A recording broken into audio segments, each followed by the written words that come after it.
Chapter 241, The Coming of the Doom. Although the dark clouds had completely shrouded the city of Cohor, blocking out the sun and plunging it into an artificial night, the changes in the sky were far from over. A sudden flash of lightning cut through the dense clouds, like the opening drumroll of a grand performance. One after another, streaks of electricity slithered through the sky, forming a dense web of lightning. Then, the winds howled. Fierce gusts tore through the streets, sending loose wooden structures flying. People scrambled for cover, seeking shelter from the violent wind and the debris it carried. But this was only the beginning. The storm intensified at a terrifying pace, growing so strong that even rooftops were ripped away and hurled into the air. Then, a terrified shout rang out. Someone pointed skyward, their voice barely carrying over the chaos. From the depths of the storm clouds, more than a dozen tornadoes emerged, their spiraling forms resembling monstrous tentacles. They stretched downward at alarming speed before touching the ground, sweeping through the city. Countless objects were sucked into the air, furniture, carts, debris, and even people. And still, the disaster escalated. Lightning, which had been gathering within the storm for so long, now crashed down in torrents, striking buildings with devastating force. Wooden structures burst into flames on impact, fire spreading rapidly as the wind carried it from street to street. Before long, it seemed as if the entire city had been swallowed by an inferno. Even the mighty black goat altar was not spared. The people of Cohor watched in horror as countless bolts of lightning struck the towering shrine. Then, a terrible sound echoed in their minds, an enraged, agonized wail. At that moment, the great statue of the black goat, perched atop the altar, erupted into flames. My lord. Even the most slow-witted of the black goat's followers realized then that their god had been defeated by Lin Taran. The collapse of their faith shattered them. One by one, they fell to their knees, weeping in despair. But their cries did not stop the catastrophe. Fist-sized hailstones began to pummel the city, smashing into buildings and leaving gaping holes. Those unfortunate enough to be struck directly were left with cracked skulls and shattered bones. Many died instantly. On the city walls, the mercenaries could no longer bear the terror before them. Their duty to defend Cohor was forgotten in an instant. They threw open the gates and fled, desperate to escape the storm of destruction. Yet their flight was short-lived. As the first of them reached the edge of the thick fog outside the city, they froze, literally. The moment their bodies touched the mist, they turned to ice. Only then did the others realize the truth: this fog was not simply a veil hiding the outside world. It was death itself. Panic surged through the mercenaries, their fear spreading like wildfire back into the city. So many calamities, arriving all at once, had crushed the last remnants of resistance. There was no room for defiance anymore. Only fear. Only despair. Then, a voice broke through the chaos. Surrender. One voice became 2. Then 10. Then 1,000. The call to surrender spread like an infection, sweeping through the city. Even the high priest of the black goat, the most devout among them, could not hold on to his faith. He abandoned his hatred for the destruction of the black goat statue, throwing himself into the chorus of surrender. As those cries of submission filled the air, the storm above Cohor began to subside. The winds weakened. The lightning ceased. The hail stopped falling. And then, silence. The entire city stood still, trapped in an eerie, unnatural hush. Then, as if on cue, the dark clouds split apart. A single ray of sunlight pierced through the heavens, casting its golden glow over the city. A gasp rippled through the crowd. God. A god, someone shouted, pointing at the sky. And there, bathed in the descending light, Lind hovered in the air, clad in the armor of the banished knight. He gazed down upon Cohor like a deity surveying his domain. His voice echoed through the city, carried by the power of the cloud-top bell's runes. Gather everything from House Soid, its wealth, its members, everything. Deliver them to my summer hall. In addition, all Valyrian steel within this city shall serve as Cohor's compensation to me. That is my demand. He let his words settle before continuing, his tone sharp as steel. You may choose to disobey me. But know this: if I return, I will not leave a single stone of Cohor standing. There will be no mercy next time. Consider this your only chance. Without waiting for a response, he ascended, vanishing once more into the storm clouds. And then, the sky cleared. The mist at the city's borders faded away. The sun shone once more, revealing the ruin that remained, Cohor, broken and burning, a shadow of what it had been. Melisandre emerged from her hiding place, stepping out alongside the others. But unlike them, she did not tremble at the sight of destruction. She did not cower before the ruins or the still-burning altar of the Black Goat. Her eyes burned with something else entirely. Excitement. Her fingers tightened around the holy symbol of the Lord of Light. Where others saw devastation, she saw proof. While the faith of others had crumbled, hers had only grown stronger. Lind Taran had gained the power of a god. But he was not yet a god. And in Melisandre's eyes, true divine power would only be greater still.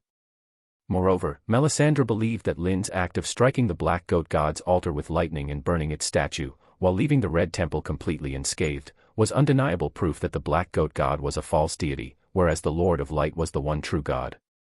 Even though Lind possessed godlike power, he still held great reverence for the true god and dared not damage his temple in any way. This only reinforced her resolve to bring Lind into the faith of the Lord of Light, as his conversion would undoubtedly inspire even more people to believe in Lawler. Although she was eager to head to Summerhall immediately and meet with Lind Taran, she knew that leaving Cohor anytime soon was impossible. Right now, this was the perfect moment to spread the faith of the Lord of Light. Lind Taran's destruction of the Black Goat god's altar and statue would undoubtedly shake many of its followers. After all, if a god couldn't even protect its own image, how could it possibly protect its believers? Meanwhile, the Red Temple could use this event to its advantage, pointing to the fact that even Lind's divine power had failed to harm their temple as proof that the Red God was far greater than the Black Goat.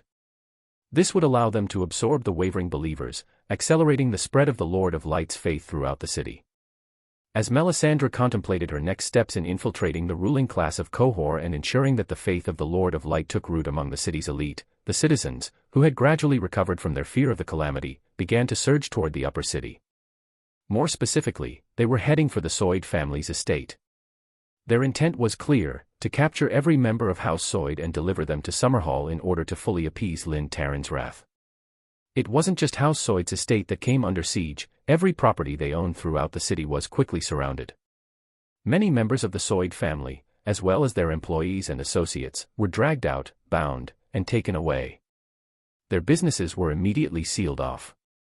Had Lind not specifically demanded that House Soyd and everything belonging to them be delivered intact to Summerhall, the enraged citizens of Cohor might have already torn apart every last remnant of the family. Faced with the seething populace, the city's ruling elite remained silent. Instead, they chose to cooperate, ensuring that every member of House Soyd was apprehended and confined together. Officials were dispatched to seize and catalog all of the family's properties. At this moment, no one dared to play games or hide assets. The terror that Lind had instilled in them was simply too overwhelming. Their only thought was to placate him and quell his fury. Even the high priest of the Black Goat God's church did not dare to resist. He quietly ordered his followers to gather all the Valyrian steel in their possession, preparing to send it to Summerhall along with everything else that had belonged to House Soyd. One after another, the noble families of Cohor rushed to distance themselves from House Soyd. Any benefits they had once accepted from Qos Soyd were hastily relinquished, pooled together, and added to the inventory of House Soyd's seized assets. Even those who had once been bound to House Soyd through marriage alliances abandoned their ties. Some went so far as to hand over any relatives with Soyd blood, including husbands and children, without hesitation. Thus, House Soyd, one of Cohor's founding families, was uprooted and erased from the city entirely. With no means of resistance, the members of House Soyd could do nothing to stop their downfall. They had attempted to rally their forces, hoping to flee Cohor and seek refuge in another free city. But their efforts were futile. Their servants refused to obey. Their hired mercenaries and trained warriors discarded their weapons and even opened the estate's gates, allowing the furious citizens to enter unimpeded and take part in their capture. Once all the members of House Soyd were gathered in the cells where they awaited their fate, their fear, despair, and rage could only be vented upon their own family's leadership. To them, it was the short-sighted greed and arrogance of their elders that had led to this catastrophe. None of them seemed to remember that they themselves had once been complicit in the decision to withhold the magical armor. As the head of House Soyd, Qos Soyd was naturally the primary target. Perhaps anticipating that the family might attempt to rescue him, the authorities made sure to imprison the old man in a separate, heavily secured cell. By this point, Qosoid had completely broken down. His hair had turned stark white in an instant, and he sat dazed on the cold floor of his cell, mumbling incoherently like a man lost in madness. While the entire city of Cohor was busy dismantling House Soid on Lin's behalf, he had already returned to his small boat. However, instead of continuing to propel the vessel with telekinesis, he lay back with a weary expression and instructed Marwyn to set sail. Though he chose not to guide the boat with his power, he still conjured a breeze to help speed up their journey. Marwyn, noticing Lin's exhaustion, could tell that the earlier display of power had taken a toll on him. It was clear that he was truly drained. Without hesitation, Marwyn followed his orders, skillfully hoisting the sail and steering the rudder, guiding the boat downstream along the river. As Marwyn had suspected, Lind had indeed expended a great deal of energy. This was his first time attempting to channel all the power contained within the dragon runes of the Banished Knight's armor. Furthermore, those runes had been enhanced by the runes of the Nameless King, making their power even more formidable. Because he was wielding such an immense force for the first time, Lind's control had been somewhat unstable. This imbalance led directly to his response when provoked by the Black Goat God, unleashing a devastating bolt of lightning that shattered it entirely. When he had first attacked Cohor, Lind had already sensed the power contained within the statue of the Black Goat God, which stood atop its altar in the city. The nature of this power reminded him of Garth Greenhand's presence in the Godswood of Highgarden, but it was not quite the same. This energy had been formed by using a sliver of the Black Goat God's divine power as a catalyst, merging it with the centuries-old faith of Cohor's people. Although the entity took the form of the Black Goat God, a monstrous being covered in countless eyes and writhing tentacles, it was not the god itself, nor even an avatar. It was nothing more than a projection. A similar power existed elsewhere in Cohor, residing in the statue of Lawler, the Lord of Light, within the Red Temple, though by comparison, it was far weaker. Amid the apocalyptic devastation wrought by Lind, the projection of the Black Goat God lashed out in defiance. At that moment, Lind was completely immersed in the Nameless King's identity. In that instant, he was the Nameless King. And as a god who had once waged war, the Nameless King would never tolerate such a challenge. It wasn't just a matter of facing a mere projection. Even if the Black Goat itself had manifested, Lind would have struck it down all the same. The result was absolute destruction.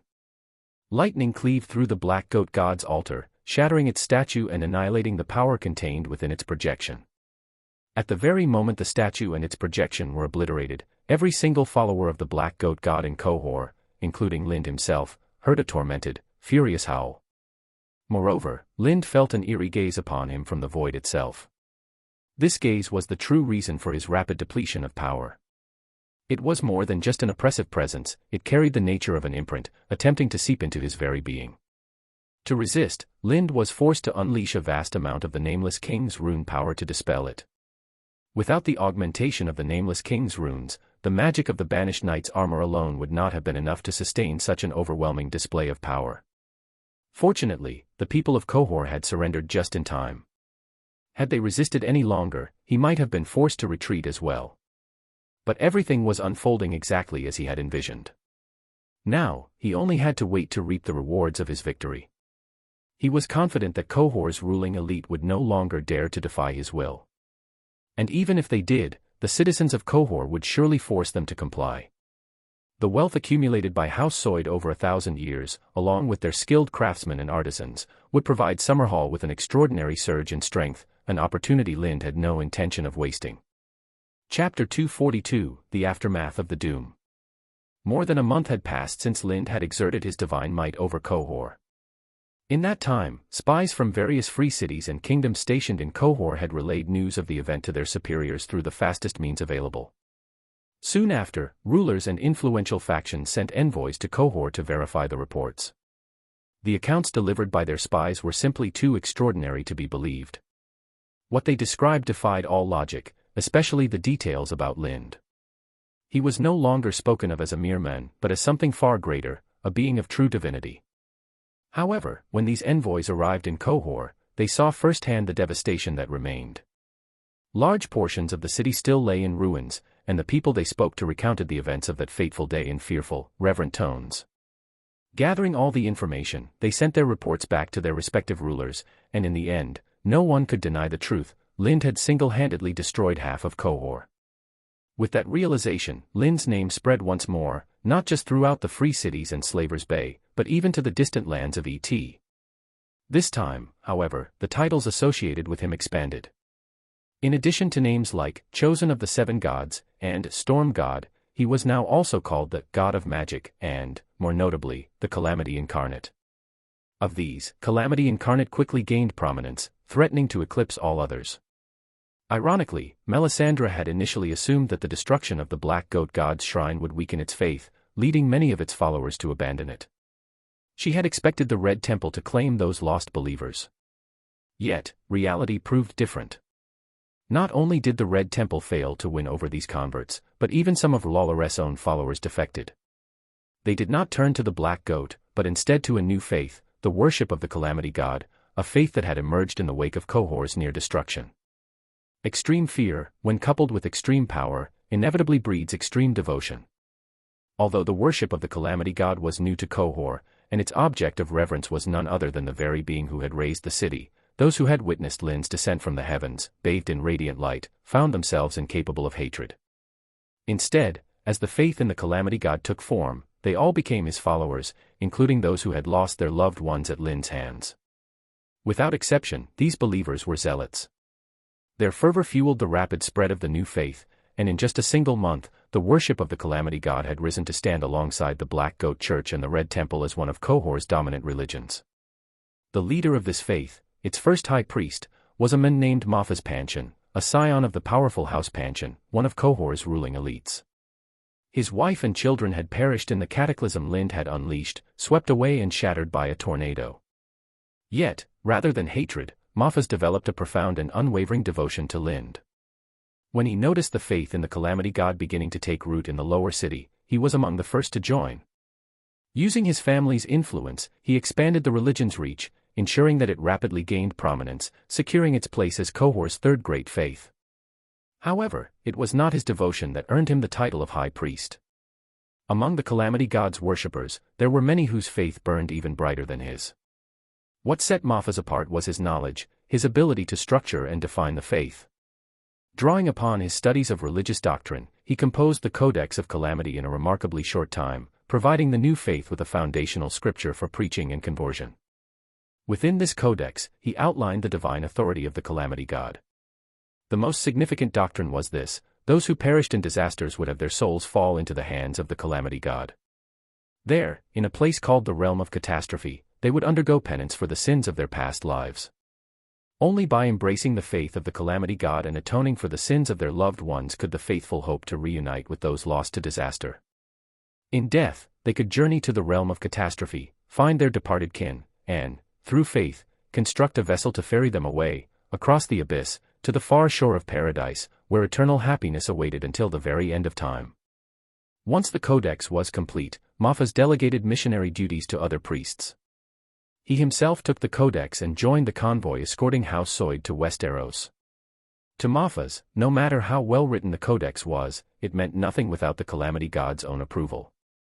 He needed to stand before Lind, present the sacred text, and receive his blessing and recognition.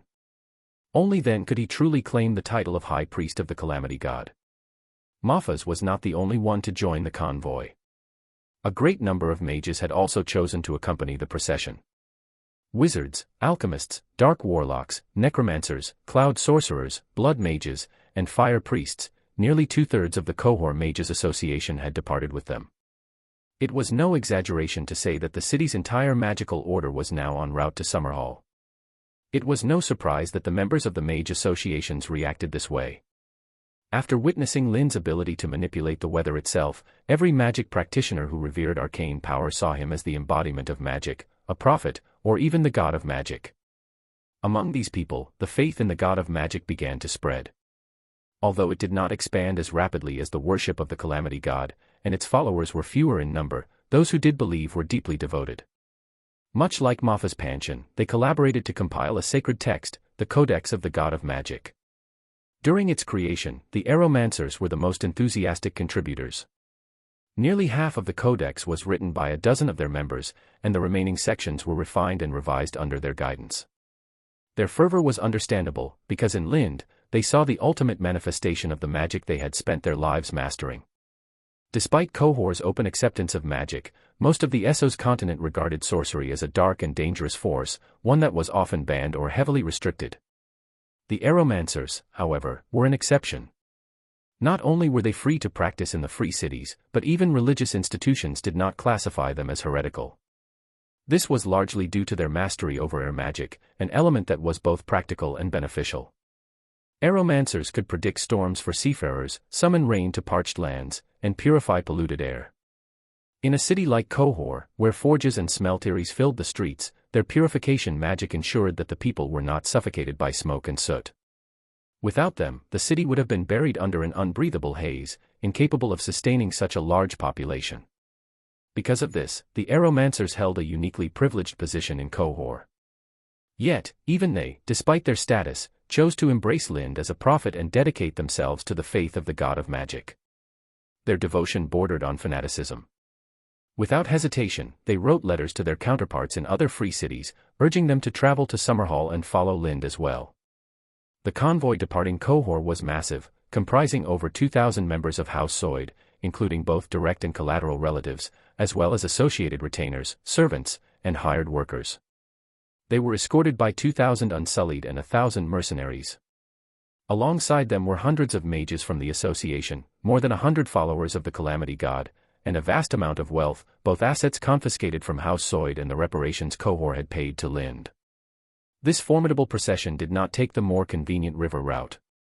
Instead, it traveled along the Valyrian roads, bypassing Norvos and heading toward Pentos. From there, they planned to set sail for King's Landing before making their final journey to Summerhall. Within days of their departure, news of the convoy spread across the free cities. Everyone knew that the caravan carried an astonishing fortune. Even setting aside House Soid's millennia-old wealth, the mere shipment of Valyrian steel that Cohor had offered as compensation to Lind was beyond measure. Its value could not simply be expressed in gold. Many coveted the treasure, yet no one dared to make a move. They understood all too well, this fortune belonged to Lind. Anyone who laid a hand on it would have to face his wrath. The last family that had crossed him had been utterly ruined, their entire bloodline reduced to prisoners. No one wanted to be the next House Soid. Not only did no one attempt to steal from the convoy, but many city-states along its route went out of their way to ensure its safety. Whenever the wealth passed through their domain, local rulers would send their own men to assist in its protection, fearful that any mishap on their land would be seen as a slight against Lind. No one wanted to be the next Cohor. While the free cities of Essos buzzed with discussions about Lind and his growing legend, the man himself had already set sail aboard a vessel from the Miracle Merchant Guild, entering the Sea of Dorne on his way toward Miracle Harbor. A month earlier, he and Marwyn had traveled down the Rhoyne, reaching the mouth of the river at Volantis. Upon arrival, Lind had chosen to remain outside the city. He did not announce his presence or step within its walls. Instead, he sent Marwyn ahead with his token to contact the Miracle Merchant Guild, instructing them to send a ship to rendezvous with him at sea. His reason for avoiding Volantis was simple: he did not wish to be drawn into the city's internal power struggles. Through Marwyn, he had already learned that tensions between the Tiger Party and the Elephant Party had reached a boiling point. Several high-ranking figures on both sides had been assassinated, and the atmosphere was so volatile that civil war seemed imminent. However, Lind was well aware that Volantis would not descend into open conflict, at least, not yet. That was, as long as he did not interfere. But if he were to step into the city, he would be forced to take a side. Aelios Keter, a key figure in the Tiger Party, was an ally of Lind. Not only was he a high-ranking member of the Miracle Merchant Guild, but he was also the sole distributor of the Elixir of the Seven in Volantis. Yet, this did not mean that Lind had poor relations with the Elephant Party. In fact, compared to the Tiger Party, whose primary trade was in weapons, the Elephant Party had a far more diverse commercial relationship with Summerhall. Many of the rare commodities unique to Essos were obtained through their networks. As such, the Elephant Party played a crucial role in Summerhall's economic expansion. For now, Lind had no intention of entangling himself in Volantis factional disputes. His focus remained on his own plans, ones that would soon shake both Essos and Westeros alike. If Lind were to take a side in Volantis' political struggle, the balance would be shattered instantly, leading to inevitable civil war. However, he still needed Volantis to serve as a focal point, drawing attention where necessary. He couldn't afford for its strength to be wasted on internal conflict. That was why he chose to avoid Volantis entirely, steering clear of its political turmoil. Aboard the ship, Lind reviewed the intelligence reports that had arrived the previous day. One report from Bravos quickly caught his attention: the treasury of the Sea Lord's palace had been robbed, and a set of magical armor had gone missing. From the moment he read it, Lind sensed that something was off. The Sea Lord's palace treasury was one of the most heavily guarded locations in Bravos, protected by intricate traps and layers of security. Even if someone had managed to bypass all defenses and enter the vault, it should have been impossible to steal the enchanted armor. The unstable frozen dragon rune embedded within it would have instantly killed anyone who touched it. But as he thought about it further, Lind realized he had been too hasty in his assumptions. It was true that anyone attempting to wear or retrieve the armor directly would have been frozen to death. However, if someone had prior knowledge of the armor's workings, if they understood that its power source was a Valyrian steel nameplate inscribed with the frozen dragon rune, then they could have removed the nameplate first. By sealing it away in an enclosed container, they would have effectively neutralized the armor's deadly enchantment, making it possible to steal. "I think you should take a look at this," Marwyn said, handing Lind another intelligence report. As someone who assisted in processing information for him, Marwyn had a keen eye for details. This might be connected to the Sea Lord's palace theft. Lind took the report and scanned it. His brows furrowed slightly. The report stated that Euron Greyjoy had been spotted in Bravos, and his presence coincided precisely with the time of the treasury heist. Furthermore, when he departed, he had taken a large, sealed chest with him. Witnesses claimed to have glimpsed through the gaps in the container, spotting what appeared to be a crystal coffin inside. A crystal coffin.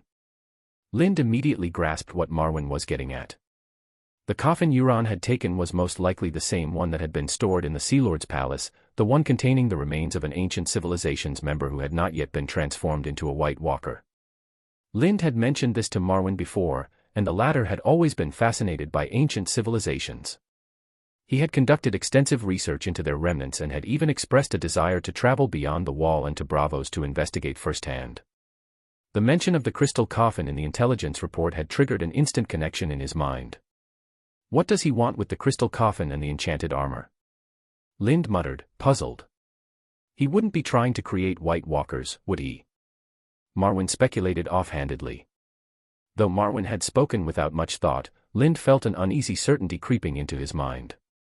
Given Euron's unpredictable and deranged nature, the idea wasn't entirely far-fetched. In that moment, Lind regretted not having taken both the enchanted armor and the crystal coffin himself when he had the chance.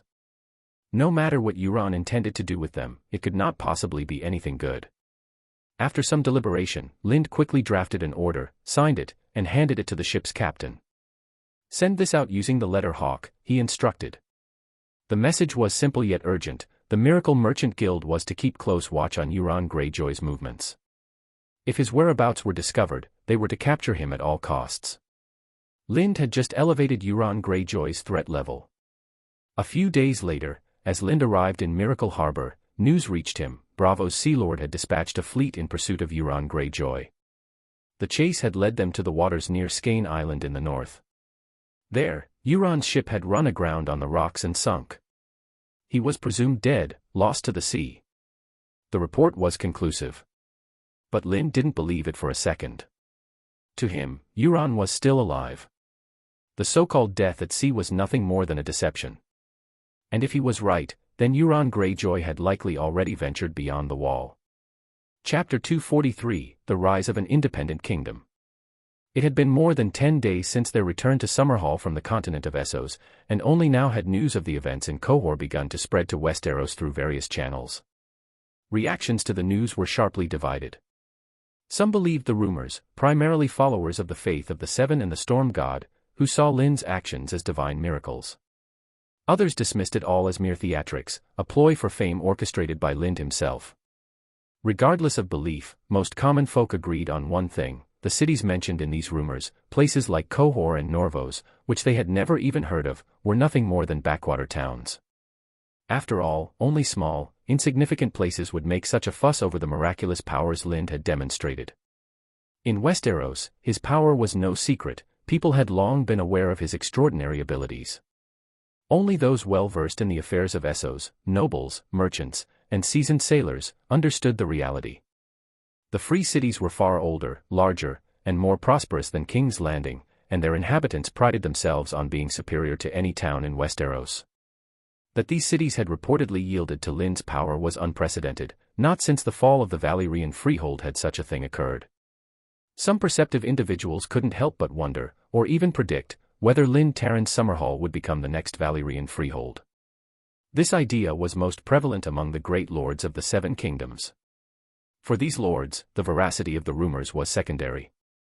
What truly mattered was the unmistakable fact that Summerhall's influence had expanded deep into Essos, reaching as far as Cohor. More concerning was the growing sense that Summerhall was beginning to resemble an independent kingdom. Though Summerhall was still nominally a vassal of Highgarden, in practice, Highgarden's authority over it had all but vanished. Instead, it was Summerhall that now exerted a profound and irreversible influence over Highgarden, and indeed, the entire Reach. The influence was not limited to the Reach. Neighboring regions such as Dorne, the Crownlands, and the Riverlands had also felt its effects. Even the restrictions imposed by local lords had failed to curb its growing presence. The situation was most pronounced in the Stormlands. With Rainwood joining Lind's trade network, its lords had reaped enormous benefits. This, in turn, stirred envy among those who had yet to join, prompting them to do so willingly. As a result, the entire region's nobility became deeply entangled in Summerhall's economic web. This shift directly weakened Renly Baratheon's authority as Lord of the Stormlands. Whenever he convened meetings at Storm's End, the assembled lords cooperated without issue, so long as the topics had nothing to do with Summerhall. But the moment Summerhall was mentioned, discussions would be interrupted or stalled in various ways. Renly was acutely aware of Summerhall's influence and sought ways to counter it, but he was powerless. He couldn't even take the matter to King's Landing, as Summerhall had never directly exerted pressure on these lords. Their loyalty to it was entirely voluntary. What frustrated Renly even more was that support for Summerhall was growing even within his own stronghold. Many in Storm's End favored it simply because Summerhall's trade routes allowed them access to goods from Essos at lower prices, luxuries that had once been reserved for the high nobility. This sense of helplessness made Renly detest remaining in his own domain. So when an invitation came from King's Landing, offering him the position of Master of Laws, he accepted without hesitation. The only regions of Westeros that remained relatively unaffected were the Vale, the Westerlands, and the North. Even so, the impact was only minimal in comparison. Take the North, for example. Now that Bear Island had been integrated into Summerhall's trade routes, northern lords had begun to profit as well. Houses like Umber of Last Hearth and Glover of Deepwood Motte saw over 90% of their income come from this new trade network. In truth, this trade route was not a new idea. House Manderley of White Harbor had proposed something similar long ago. However, to most northerners, the Manderleys, despite having lived in the north for nearly 1,000 years, were still seen as outsiders, unworthy of trust. As a result, the proposal had been dismissed and never came to fruition. Now, the person proposing this plan was Daisy Mormont, one of the North's own. Naturally, that meant she was treated differently. More importantly, the way she convinced the northern lords suited their temperament perfectly. She went directly to their castles and challenged them to combat. One by one, she fought her way through, overwhelming them with sheer prowess and earning their recognition. As a result, Daisy had gained the title of the Northern Valkyrie. However, with the rise of piracy in the Narrow Sea, the North's trade route had been significantly impacted. While House Manderley of White Harbor conducted regular patrols in the surrounding waters, they couldn't provide escorts for every single ship belonging to the Miracle Merchant Guild. After several of their vessels fell prey to pirate attacks, Lind moved swiftly to expedite negotiations between the Miracle Fleet and the Free Cities for an escort agreement. Bravos has permitted us to establish docking facilities on its offshore islands but refuses to allow our warships into its inner harbor. Mir, Pentos, and Lys have each designated a section of their docks for our fleet and permitted us to set up fleet liaison offices within their cities, though they won't allow us to establish full bases. Volantis has agreed to sell us islands off the Orange Shore and a portion of the coastline to establish a concession, granting us extraterritorial rights within that zone. However, they still forbid our warships from entering Volantis coastal waters, Bert Falwell reported, holding the latest documents sent from the Stepstones. Bert had been transferred from Tumbleton to Summerhall some time ago and had since grown familiar with his duties. Alongside Muse, he served as a steward of Summerhall, Muse handling internal affairs while Bert managed external matters. His primary focus now was overseeing the ongoing negotiations between the Miracle Fleet and the Free Cities for the escort agreement. "What about Tyrosh?" Lind asked, scanning the document. Bert explained, "Under the previous compensation agreement, Tyrosh's docks are already under our control. We've also secured a concession within the city, and their fleet is now under our command. There's no need for a separate escort agreement." "That settles it, then," Lind said with a nod. "Have Ser Hollis sign the escort agreement on behalf of the Miracle Fleet, but do it under the name of the Stepstones, not Summerhall. Also, draft an escort agreement for Tyrosh as well, we don't want them feeling excluded." "Yes, my lord." Bert hesitated for a brief moment but quickly recorded the instructions without further questions. After handling his affairs, Lind made his way to the garden. Nymeria was training with an axe, sparring against a few Redemption Sisters. Nearby, his son, Augustus, was stumbling across the grass under the watchful eyes of the servants. Silent monks stood vigil around him for protection, while Glory lay a short distance away, out of the child's reach, resting quietly. Glory was the first to notice Lind's arrival. It leapt down from its perch and approached, rubbing against his shoulder. As Lind ran a hand through its fur, its eyes half closed in contentment. With Lind's strength continuously growing, there was little left that Glory could do to assist him. That was why, during this recent journey to Essos, he hadn't brought Glory along. While Lind was away, Glory had spent most of its time in the forest, only returning to the castle when he did. But upon returning, it soon regretted it. Augustus, now learning to walk, took great delight in chasing after Glory every day. The beast had to be careful, not making any sudden movements, as even the lightest nudge could send the small child tumbling. Eventually, it resorted to climbing to high places just to escape the relentless pursuit. So when it saw Lind, Glory let out a few disgruntled grunts and, through their spiritual bond, complained directly to him. Sensing Glory's frustration, Lind chuckled. "You really can't think of a better solution. Why not go into the forest and bring back a few cubs to distract him?" At the suggestion, Glory's ears perked up. Without hesitation, it sprang to its feet and dashed out of the garden, leaping off the nearby balcony. By this time, Nymeria's fight had reached its conclusion. Though the 5 Redemption Sisters had enhanced their bodies far beyond normal limits with alchemical potions, their strength still fell short against Nymeria, whose physical abilities had already surpassed human limitations.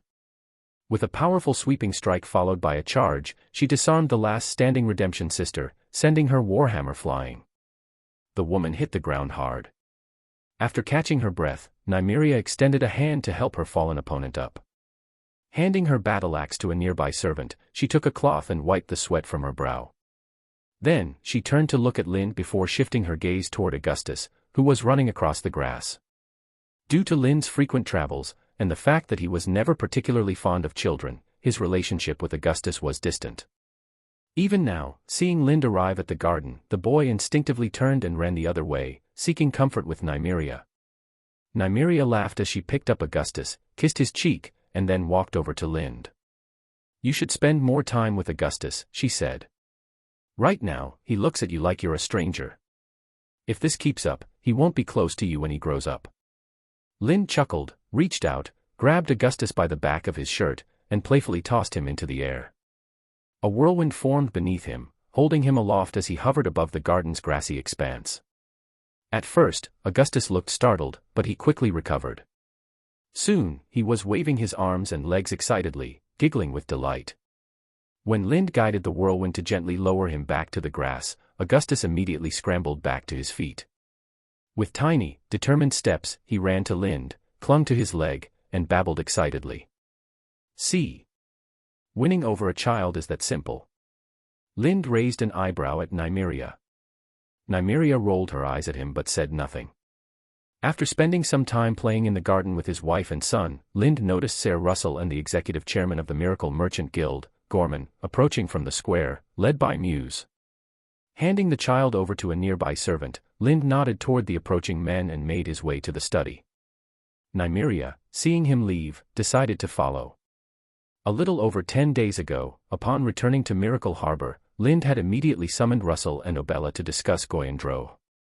He informed them of his intention to return the Green Blood River orphans to the Rhoyne and rebuild Goyandro, with Russell serving as its governor. Russell had hesitated upon hearing the proposal, but Obella saw it as an opportunity and urged him not to decline. Russell's reluctance stemmed from a deep understanding of his people. While most still worshipped Mother Rhoyne and considered themselves true Rhoyner, they had long since adapted to their new lives. Convincing them to abandon their homes and journey to a distant ruin to rebuild their ancestral homeland was no small task. He feared few would be willing to go. Obella, on the other hand, had her own motivations. As the current ruler of Will, she had seen the castle flourish thanks to its proximity to Miracle Harbor and the Boneway trade route, bringing in immense wealth. However, this prosperity came at a cost. Will's reliance on Summerhall had made her little more than a figurehead. The entire city now looked to Summerhall for direction, leaving her with nominal authority and little real power beyond collecting a generous monthly tax. Her situation was no different from the lords of Blackhaven and Grassy Vale. If she had been someone without ambition, like Beric Dondarrion, perhaps she would have been content. But Obella was not a woman who accepted being a mere figurehead.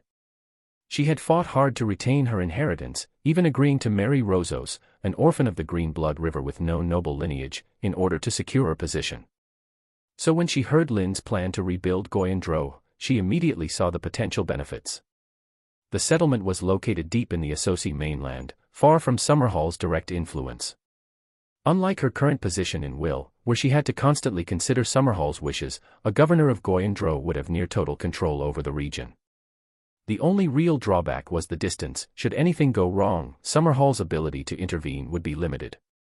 However, given the current fear and respect the Free Cities had for Lind, Obella reasoned that even if they were displeased with his claim over Goyandro, they would likely not dare to take any drastic action.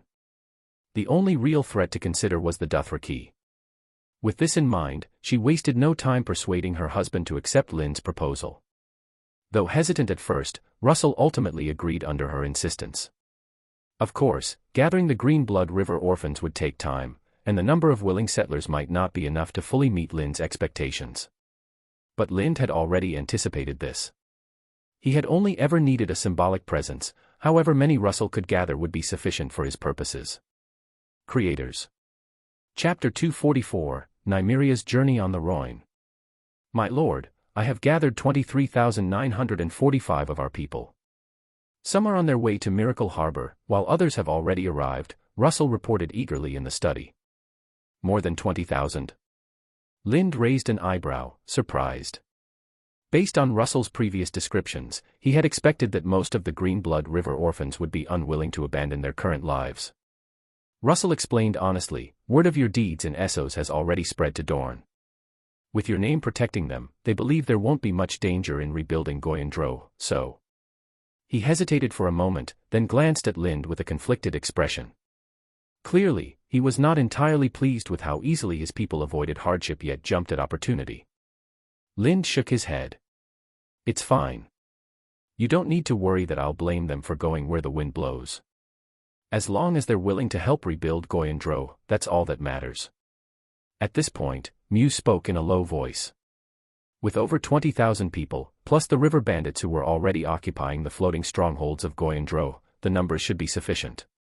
Any more might cause unnecessary complications. That was my thought as well, Lind said before asking, are the supplies ready? Muse nodded. Everything is prepared. Weapons and armor are stocked and can be distributed at any time. Lind then turned to Gorman, the executive chairman of the Miracle Merchant Guild.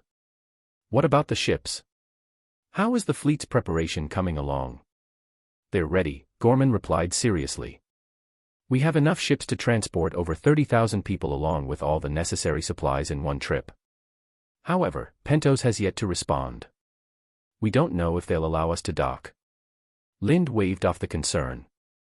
It doesn't matter.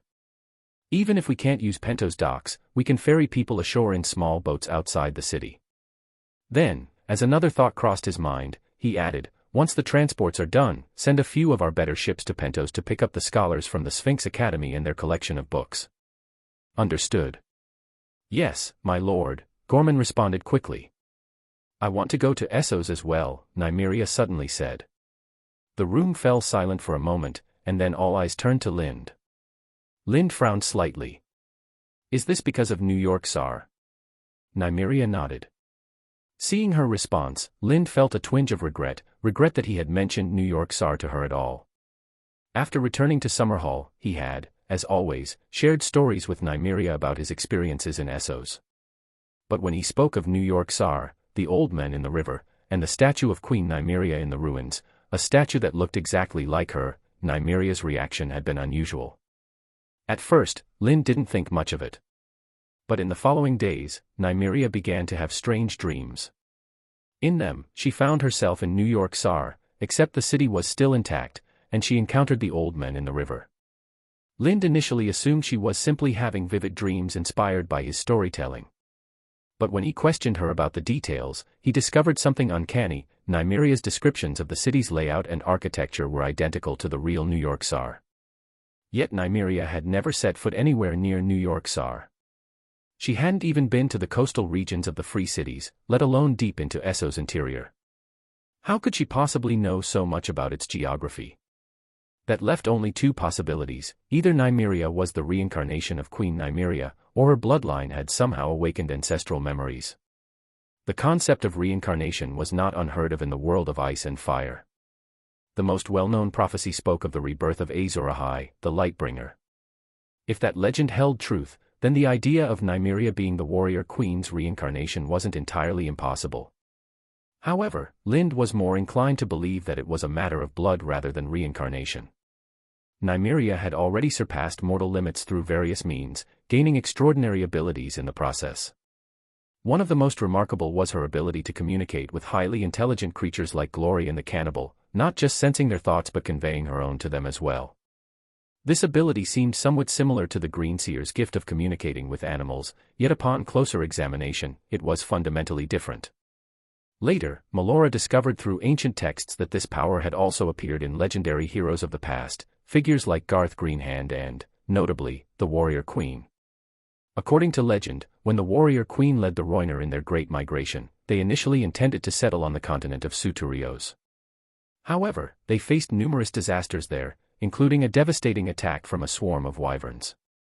In the end, it was the Warrior Queen herself who negotiated with the Dragon Lord of the Wyverns, striking an accord that spared her people from annihilation. This tale suggested that the two Nymerias possessed remarkably similar abilities, reinforcing Lind's belief that when Nymeria transcended mortal limits, she had also awakened ancestral powers. However, the very lineage that once strengthened her was now becoming a burden. She had not slept properly in some time. Every night, her dreams carried her back to New York Sar. Even if Russell and the others had not come, Nymeria likely would have asked Lind to travel to New York Sar with her regardless. In a little while, after I finish dealing with everything here. Lind hesitated, worried about Nymeria's safety. One of us has to stay behind, Nymeria interrupted, stepping closer and pressing a finger against his chest. I stayed while you went out before. Now that I'm leaving, you need to stay. It's about time you experience the joy of sitting in a chair all day, listening to reports, and handling endless administrative tasks. Fine. I agree. Seeing that she was set on this, Lind could only nod. Russell quickly added, My lord, rest assured, we will protect Lady Nymeria. No need, Lind shook his head. She won't be traveling with you. With that, he swiftly signed off on the financial and logistical directives for the expansion and reconstruction of Goyen Droth that Muse had brought him, then ordered them to depart as soon as possible. After Muse and the others left, Lind summoned Qyburn, Septon Hullen, Elder Colin, and Holy Sister Melissa. Septon Hullen, Elder Colin, and Holy Sister Melissa arrived first, reaching the castle within half an hour. How many of the chosen children can be mobilized right now? Lind asked Septon Hullen. Hullen answered solemnly, 700. They have all completed the necessary trials and undergone warrior training. He hesitated briefly before adding, if we include those stationed at the Black Cave. Lind shook his head. No need. Leave the Black Cave forces where they are. 700 is enough. Next, he turned to Elder Colin and Holy Sister Melissa, inquiring about the number of redeemed sisters and silent men available. Their answers came quickly, 13 redeemed sisters and 16 silent men. Equip them immediately and have them stand by at the miracle September, Lind ordered. The 3 swiftly left to make preparations. I'll also dispatch 1,000 members of the Chosen Legion to accompany you to New York SAR. You'll travel on ships from the Miracle Fleet, and the 3 Seas Kraken will send their own people as well. Once you arrive in Volantis, switch to longboats and follow the Rhoyne north to New York SAR. Lind carefully planned out the route before continuing. While in Volantis, visit the leaders of the Elephant and Tiger factions on my behalf. They should also send people to assist with your protection. Nymeria didn't argue. Instead, she simply smiled, reassuring him. There's no need to be so nervous. Even if I traveled to Essos alone, I wouldn't be in any danger. That evening, Qyburn arrived from the Black Cave, wiping sweat from his forehead. My lord, did you summon me in such a hurry to ask about the progress of the potions? He asked. No. Lind shook his head. How many undead soldiers have you created so far? Qyburn hesitated for a moment before answering truthfully, only 7. 7. Lind nodded. That should be enough. Then he asked, are these undead warriors really as powerful as you claim? Qyburn immediately launched into an explanation. As long as their hearts remain intact, they can continue fighting indefinitely, even if they are decapitated. However, if they lose their heads, they become uncontrollable, which is why I requested the development of heavy armor twice as thick as standard plate. Lind nodded in satisfaction and said, send them all here. Their job will be to protect Nymeria. Yes, Qyburn responded without hesitation, asking no further questions before leaving the study to begin preparations for the undead warriors. The undead warriors were Qyburn's latest creation, developed through the use of sacrificial slabs. While Melora had assisted in the process, she admitted that she couldn't fully grasp how it worked. Qyburn himself had no clear explanation either. He simply followed his instincts, carried out the steps he felt were necessary, and waited for the results. Even so, the mortality rate had been extremely high. Of the 44 condemned criminals used as test subjects, only 7 had successfully been transformed into undead warriors. Before Lind departed for Essos, Qyburn had reported that the process had been completed and had invited him to inspect the results. However, Lind had been too preoccupied with the development of magical armor at the time and had put the matter on hold. Now, with Nymeria in need of warriors who could act as her unyielding shield in times of danger, these undead warriors had a clear purpose. I've seen those undead warriors, they're terrifying, Nymeria remarked after Qyburn left, a trace of unease in her voice. Their combat skills are ordinary, no different from regular soldiers, but they never tire. They can keep swinging their weapons indefinitely, unfazed by pain or injury, and their strength is far beyond that of normal men. Even I would have to be cautious against them. She hesitated for a moment before adding, you shouldn't let Qyburn continue making more of them. They resemble the whites far too much. Lind did not answer her concerns directly. He merely nodded and responded softly, The next day, in the Redemption September, 7 undead warriors stood in formation on the training grounds. Each of them towered over 2 meters in height, clad head to toe in heavy armor. Beneath the plate, they wore fitted chainmail for additional protection. In their hands, they wielded massive 2-handed warhammers, each designed for both slashing and crushing, one side functioning as an axe, the other as a spiked hammer capable of breaking through armor.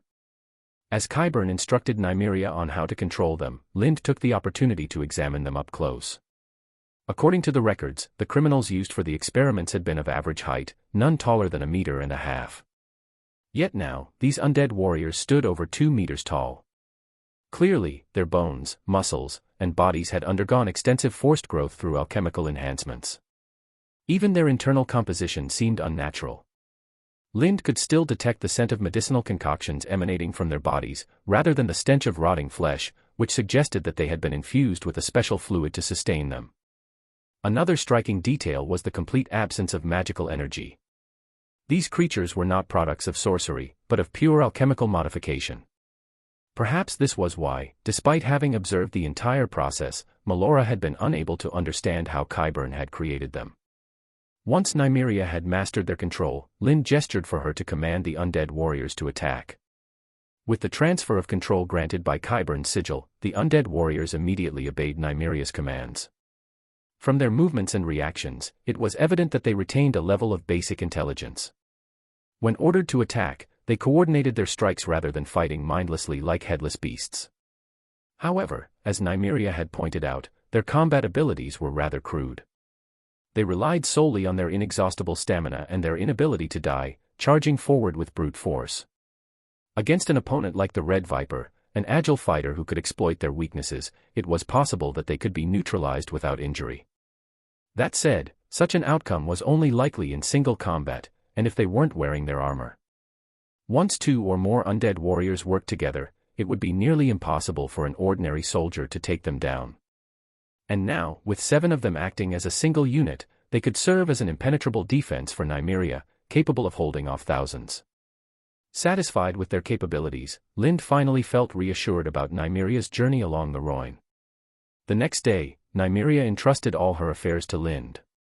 Accompanied by her retinue, she departed from the Redeemer and set out for Miracle Harbor. Her departure sparked speculation among many, with some wondering whether she was traveling to Dorne to visit Prince Doran, given the unique relationship between the two. Chapter 245, Wedding Invitation. More than 10 days had passed since Nimria set sail from Miracle Harbor. Aside from the first few days when Augustus kept crying for his mother, he soon seemed to forget about her entirely. Every day, he played happily with the 2 Shadowcat cubs that Glory had brought back. Lind, meanwhile, spent his days in either his study or the council hall in Redemption Town, handling the various documents submitted by the Council of Government, the Ministry of the Interior, and the Ministry of Military Affairs. Unlike Nimria, who personally oversaw every detail, Lind had no intention of wasting his time on administrative minutiae. He carefully categorized all affairs by urgency, only handling those the cabinet couldn't resolve on its own, matters concerning the security of his territory or the reception of distinguished visitors. Lord Willis, what brings you to my lands? Lind was surprised when his subordinates informed him of Willis's arrival. After all, Willis was nearly bound to the Godswood of Highgarden, unable to leave at will. However, when he saw Willis in person, Lind immediately understood how he had managed to leave Highgarden. In Lind's eyes, Garth Greenhand had completely merged with Willis, much like how Bran had fused with the three-eyed crow in his previous life's memories. The similarities between them were striking. Both were heirs to powerful wardenships, both were paralyzed on one side of their bodies, both had merged with an ancient entity, and both had taken it upon themselves to fight against the White Walkers. Willis gazed at Lind calmly and said, "I'm heading to the Wall, so I wanted to see you before I left." Lind frowned. "Are you just going to visit, or?" "I think I'll be leaving to the Wall," Willis said firmly. Lind hesitated before asking, "Does the Lord permit it?" Willis smiled. "If he didn't, I wouldn't be here speaking with you." Lind tried to dissuade him. "With all due respect, Lord Willis, this decision seems rather rash. Frankly, in your current condition, what can you even do at the Wall? Wouldn't it be far more valuable for you to remain in Highgarden, ensuring a steady supply of trained warriors for the Watch, rather than donning the black cloak yourself?" Willis's smile faded, and his expression turned solemn. After a brief pause, he said, "The one beyond the Wall is in trouble. He has fallen into a deep sleep, and I don't know if he'll ever wake up. If he doesn't by the end of this long summer, then the Wall will become the true front line. I have to be there to make sure it holds. The three-eyed crow is in trouble." Lind was taken aback. Despite the three-eyed crow's position beyond the Wall, at the very front of the conflict with the White Walkers, he was not defenseless. His domain alone was powerful enough to keep the White Walkers at bay, not to mention the children of the forest who lived alongside him. After all, the true children of the forest were nothing like their feeble depictions in his past life's memories. While not all of them wielded near-divine magic like Spark, their long lifespans allowed them to hone their combat skills to an inhuman level. Combined with their mastery of magic and the advantage of familiar terrain, they were more than capable of repelling White Walker incursions. With such formidable protectors at his side, it was difficult for Lind to imagine anyone harming the three-eyed crow. Who hurt him? Was it the White Walkers? Lind asked, puzzled. Willis shook his head. "I don't know. I can only sense that his aura has grown extremely weak. And..." He hesitated for a moment before continuing, "He's asking me for help." Lind immediately grasped the severity of the situation. Willis and the three-eyed crow weren't exactly mortal enemies, but they were certainly not allies. In fact, much of Willis's current condition, his paralysis, could be attributed to the three-eyed crow. For him to now be reaching out to Willis for aid, his situation must be dire. Understanding the gravity of it all, Lind asked gravely, "What do you need me to do? Do you want me to accompany you north?" "No, that's not necessary," Willis shook his head. "Not yet. I can tell that whatever happened to him isn't related to the White Walkers. It's the height of summer, there's no way they would be moving south." Lind pressed, "Then what do you need from me?" Willis fell silent for a moment before saying, "Look after Ariane for me. If anything happens to her in the future, I hope you'll step in and ensure she doesn't come to harm." Lind was taken aback. He had assumed Willis wanted him to look after House Tyrell, but instead, he was asking him to protect Ariane Martell. Clearly, Willis had once truly loved Ariane. If things had gone differently, perhaps she really would have married him. But fate had taken another course. Lind did not refuse. In fact, even if Willis hadn't asked, he would have helped Ariane if she were in trouble. She was an important ally, after all. Compared to the calculating and shrewd Prince Doran, Ariane Martell's straightforward nature made her much easier to deal with. Over the years, Ariane had played a key role in trade between Summerhall and Dorne. She was also a senior member of the Miracle Merchant Guild, holding the exclusive rights to distribute the Elixir of the Seven in Dorne, an arrangement that had brought her considerable wealth. Thanks to her control over vast sums of money, Princess Ariane had gathered a large group of supporters and established considerable influence. She was even using her growing power to sway some of Prince Doran's decisions. Willis, too, had noticed Ariane's ambitions and could foresee the outcome. In his eyes, she had little chance of outmaneuvering Prince Doran, which was why he was preemptively arranging an escape route for her. Willis had arrived unexpectedly and left just as swiftly. Once he received Lind's promise to look after Ariane, he departed immediately, giving Lind no opportunity to ask any further questions. A few days after Willis's departure, Garland arrived at Summerhall to visit Lind. Over the years, Garland had matured significantly. His years of knightly training had forged him into a strong and resolute man, shedding the chubby appearance of his youth. The thick beard on his face only added to his commanding presence. Though Garland was now the heir to Highgarden, there was no trace of joy in his expression. It was clear that Willis's decision to take the Black and leave for the Wall had shaken him deeply. "When Willis came to see you, did he say anything?" Garland asked, his tone casual, as there was no need for formalities between the two of them. Their friendship allowed them to speak freely. "He asked me to look after Princess Ariane," Lind answered truthfully. Garland paused for a moment before asking, "And he didn't mention us?" Lind offered an explanation on Willis's behalf. "I suppose he thought Highgarden didn't need my help, so he didn't bring it up." But this reasoning did little to appease Garland. With an air of frustration, he muttered, "That heartless bastard. He threw everything away, his home, his family, and ran off to that forsaken place. Does he really think the White Walkers are more important than his own kin? And what's he even going to do up there? If the White Walkers attack, does he plan to fight them from a wheelchair? Or have someone carry him into battle?" In Highgarden, Garland had no one to confide in, but here, he vented without restraint. Lind remained silent, simply listening. Though Garland's words were full of reproach, the affection he held for his brother was unmistakable. Inheriting the title under these circumstances brought him no joy, on the contrary, it was a burden. Had it not been for Loras Tyrell's unsuitability, perhaps Garland would have made the same choice as Willis, willingly stepping aside. After a while, Garland seemed to realize he had said too much. He fell quiet, reached for the pitcher and cup on the table, and poured himself a drink. Once he had taken a sip, Lind asked, "Did you come here just to complain about Lord Willis?" "No," Garland shook his head. "I came to invite you to my wedding." Lind was briefly taken aback. "With Lady Leonette of House Fossaway?" Garland nodded. "Yes. Also, Lord Joel Flowers is getting married as well, and he hopes you'll attend." "Joel is getting married?" Lind was genuinely surprised. In his memory, Joel had always been a carefree womanizer, someone who considered taverns and brothels his true home. The idea of him settling down was unexpected. "Who's the bride?" he asked. Lady Melis of Mere, Garland replied. Lind frowned slightly at the unfamiliar name.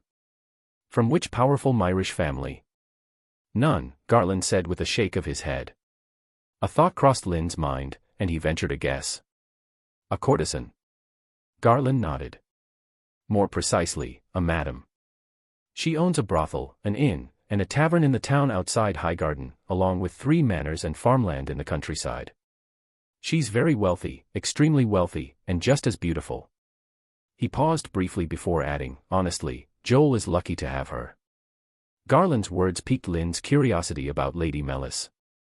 He inquired about the dates of both weddings and assured Garland that he would personally attend. Afterward, the two discussed trade relations between Summerhall and Highgarden. As Highgarden's heir, Garland negotiated and signed several trade agreements with Lind before finally taking his leave from the castle.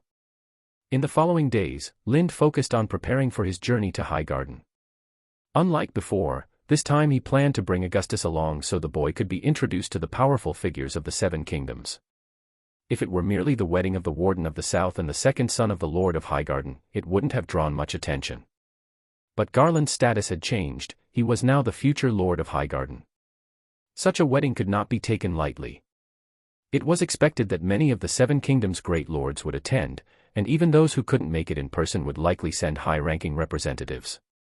Because of this, it was the perfect opportunity to introduce Augustus to the nobility of the realm. Traveling alone was one thing, but bringing Augustus required extra precautions. Lind had to ensure the boy's safety, though he couldn't be too excessive in his arrangements. After all, they were attending a wedding, not going to war. 100 guards would be the limit. Ideally, Lind would have relied solely on the redeemed sisters, silent men, and chosen ones for Augustus's protection. Having passed their trials, their loyalty was beyond question. However, when Nimria left, she took all the Redemption September's people with her. That left Lind with only 10 redeemed sisters and silent men stationed at the castle. Moreover, since this was a noble wedding, it wouldn't be appropriate to bring only members of the clergy. So, aside from the holy sisters and holy men assigned to Augustus's personal protection, Lind selected several dozen knights from the town of Redemption and Miracle Harbor to accompany them. Though the wedding was still more than 10 days away, Lind had no intention of waiting until the last moment to depart. He decided to leave early, traveling through the Boneway and passing through his newly built castle ridge on the Dornish marches before heading straight to Highgarden. However, just as he was about to set off, an unexpected disturbance in the castle's hatchery disrupted his plans, forcing him to delay his departure for a few days. Lind had built a dedicated hatchery within the castle for dragon eggs. Initially, it housed only a single egg, but after the wyvern eggs were transported from Pentos, they too were placed in the hatchery under the care of designated attendants. Since returning, Lind had spent time in the hatchery each day, using the magic of the banished knight to nurture the wyvern eggs with the power of dragon runes. Originally, he had estimated that the eggs would take at least another month or 2 to hatch. But now, it seemed his prediction had been wrong, or perhaps the dragon rune infusion had accelerated the process beyond expectation. By the time Lind received the news and arrived at the hatchery, one of the wyverns had already hatched. Contrary to his assumptions, it didn't consume its own eggshell. Instead, it immediately began tearing into the meat and bones that the attendants had prepared in advance, displaying an aggressive nature. The moment anyone approached, it reacted with hostility. However, as soon as Lind stepped into the hatchery, the same wyvern that had been fiercely devouring its food suddenly abandoned its meal. It clumsily rolled and scrambled toward him, lifting its head and chirping repeatedly. Everyone around could clearly sense the creature's strong attachment to Lind. Lind knew that the moment he had begun nurturing the wyvern eggs with dragon rune magic, a bond had already been established.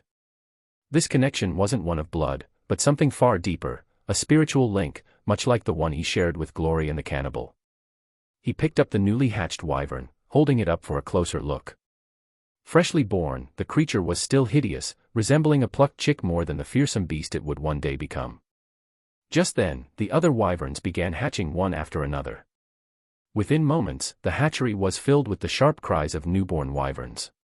Chapter 246, Escorting the Fleet. Net Joe was a fisherman living in the fish market of King's Landing. His original name was Paimon, but after people repeatedly mispronounced it, and his attempts at correction failed, he simply gave up and adopted the mistaken name, calling himself Joe instead. The net part of his name came from his exceptional skill in net weaving. He was the best net maker in all of King's Landing, and one of his nets had once caught a giant sea bream weighing over 1,000 pounds. That day was no different from any other. Joe and a few of his men set out in their boat to fish in Blackwater Bay. For the past 2 months, it had been the spawning season for the black-spined red snapper. Every year at this time, these fish, which normally lived in the narrow sea, would gather in Blackwater Bay before swimming upstream along the Blackwater Rush to spawn in the stream's near high heart. This was when the black-spined red snapper was at its fattest and most flavorful.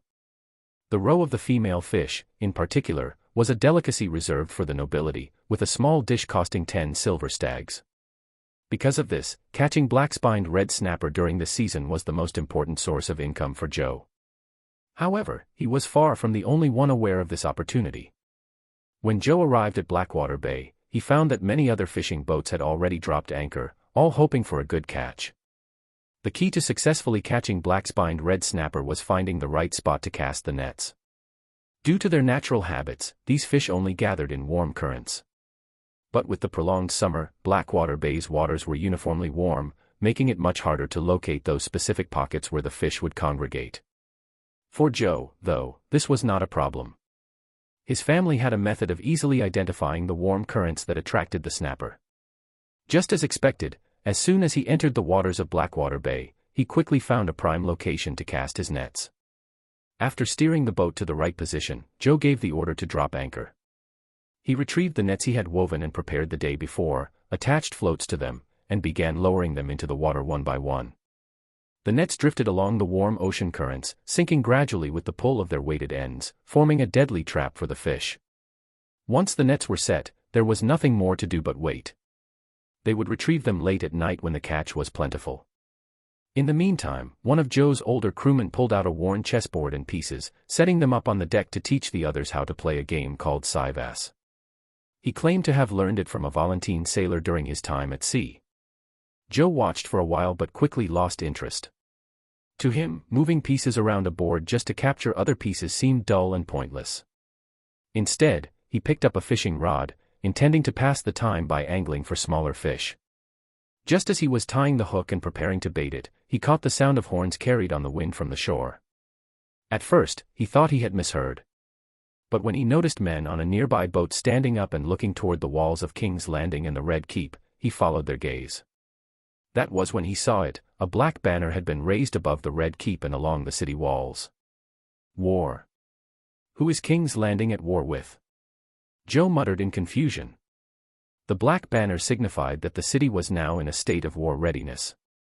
Joe was certain that when he had left King's Landing earlier that day, everything had been normal. How had the city entered a state of war so suddenly?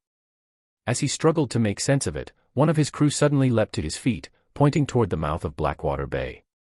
"Look over there." "Boss, look over there," the men shouted. Joe turned in the direction his crewman was pointing. The morning mist had lifted, revealing a sight that made his stomach sink. Where the fog had once obscured the horizon, an endless fleet of long-masted ships now floated on the sea, their sails unfurling as they approached the city. The vessels sailed in tight, orderly formation, their sheer numbers and discipline exuding an overwhelming sense of power and menace. "Where are those ships from?" "The Iron-born?" Joe asked, his voice filled with alarm. "No, that's impossible," the old sailor replied. His experience at sea far surpassed Joe's, and after studying the ships for a moment, he said, "I see the banners of Pentos, and a few others I don't recognize. They must be from across the narrow sea." "Are they attacking King's Landing?" another crew member asked nervously. "I don't think so," the old sailor hesitated. But even as he spoke, the fleet continued its steady approach, sailing straight into the waters of Blackwater Bay. Then, instead of pressing forward toward the city, the ships came to a stop. Their sails were lowered, and anchors were dropped. By this time, the fishing boats that hadn't moved in time found themselves trapped amidst the foreign fleet, like mice caught in a maze. Joe, who had only just retrieved his nets, was now surrounded. He and his crew had no choice but to remain still, unwilling to make any sudden moves that might draw unwanted attention. As they watched, they could now clearly see the people aboard the ships. The decks were crowded with soldiers clad in exotic armor, but among them were also many who appeared to be prisoners, shackled men, women, and even children. Some were old and gray-haired, while others were heartbreakingly young, including infants barely able to walk. From the flagship, a small boat was lowered into the water. It rowed toward a private dock at the base of the Red Keep's cliffs, one reserved exclusively for the nobility and high-ranking officials of the court. The passengers aboard the boat were richly dressed foreign dignitaries, their garments gleaming even from a distance. Meanwhile, in the courtyard of the Red Keep, Robert Baratheon stood at the edge of the observation deck overlooking Blackwater Bay, his face dark with anger. Though the years had made him heavier and dulled the edge of his once great warrior's frame, the authority of the Iron Throne had not waned. His presence alone was enough to make those around him uneasy. This is what you call a few ships. No danger. Robert turned, his furious gaze landing on Stannis Baratheon, who stood expressionless beside him. He thrust a hand toward the mass of ships filling the bay. Why don't you count for me? How many do you see? 100. 200. And how many men are on board? Stannis did not answer. He remained rigid as iron, his face as cold as ever. But those who knew him well could tell he was just as furious. Stannis was not the type to silently endure Robert's rebukes. Instead, he snapped back, his tone sharp with irritation. And this is my fault? Weren't you the one blinded by the promise of gold during the council meeting? The moment you heard those men from across the narrow sea were willing to pay for safe passage, you agreed without a second thought. And now you blame me. Robert's face twitched with irritation at being called out so directly. He shot his younger brother a look of pure loathing. From the side, Renly spoke up, "You can't blame Stannis for this. This whole mess was caused by Lyn Taran. If not for his request, why would the people across the narrow sea send so many ships to escort prisoners? And they didn't go through Miracle Harbor, they sailed straight to King's Landing. That must have been his doing. He's clearly trying to flaunt his power in front of the Iron Throne." "Shut your mouth." Robert snapped the moment Renly finished speaking. Without hesitation, he rebuked his youngest brother. If Lyn Taran were the kind of petty schemer you make him out to be, he wouldn't be a living legend. If he wanted to show dissatisfaction or flex his strength, he'd do it directly to your face, not through something as roundabout and meaningless as this. You and the Bear Hunter have your own problems, solve them yourselves. If you can't even control your own bannermen, you have no right to criticize anyone else. Renly lowered his head, falling silent. Though his expression remained neutral, beneath his downcast gaze, his face twisted with barely concealed resentment. Behind the three Baratheon brothers, the other members of the small council, Master of Coin Peter Baelish, Master of Whispers Varys, Grand Maester Pycelle, and Lord Commander of the Kingsguard Barristan Selmy, watched in silence. None were foolish enough to interject in a quarrel between the royal brothers. Only Jon Arryn, Hand of the King, finally spoke to put an end to their bickering. This is not the time to argue over blame. We must focus on resolving the immediate situation. First, we need to determine whether they are using Lyn Taran as a pretext to take hostile action against us, or if they are truly just passing through with prisoners. At that moment, Varys, his keen eyes fixed on the sea, commented, "None of these are warships from the free cities. They are all cargo vessels, flying various banners. Some belong to the Pentos Merchant Guild, others are slave ships from Meereen." Renly frowned. "Are you saying that since they aren't warships, they pose no threat?" Varys shook his head and continued, "I made a rough estimate just now, there are about 150 ships out there.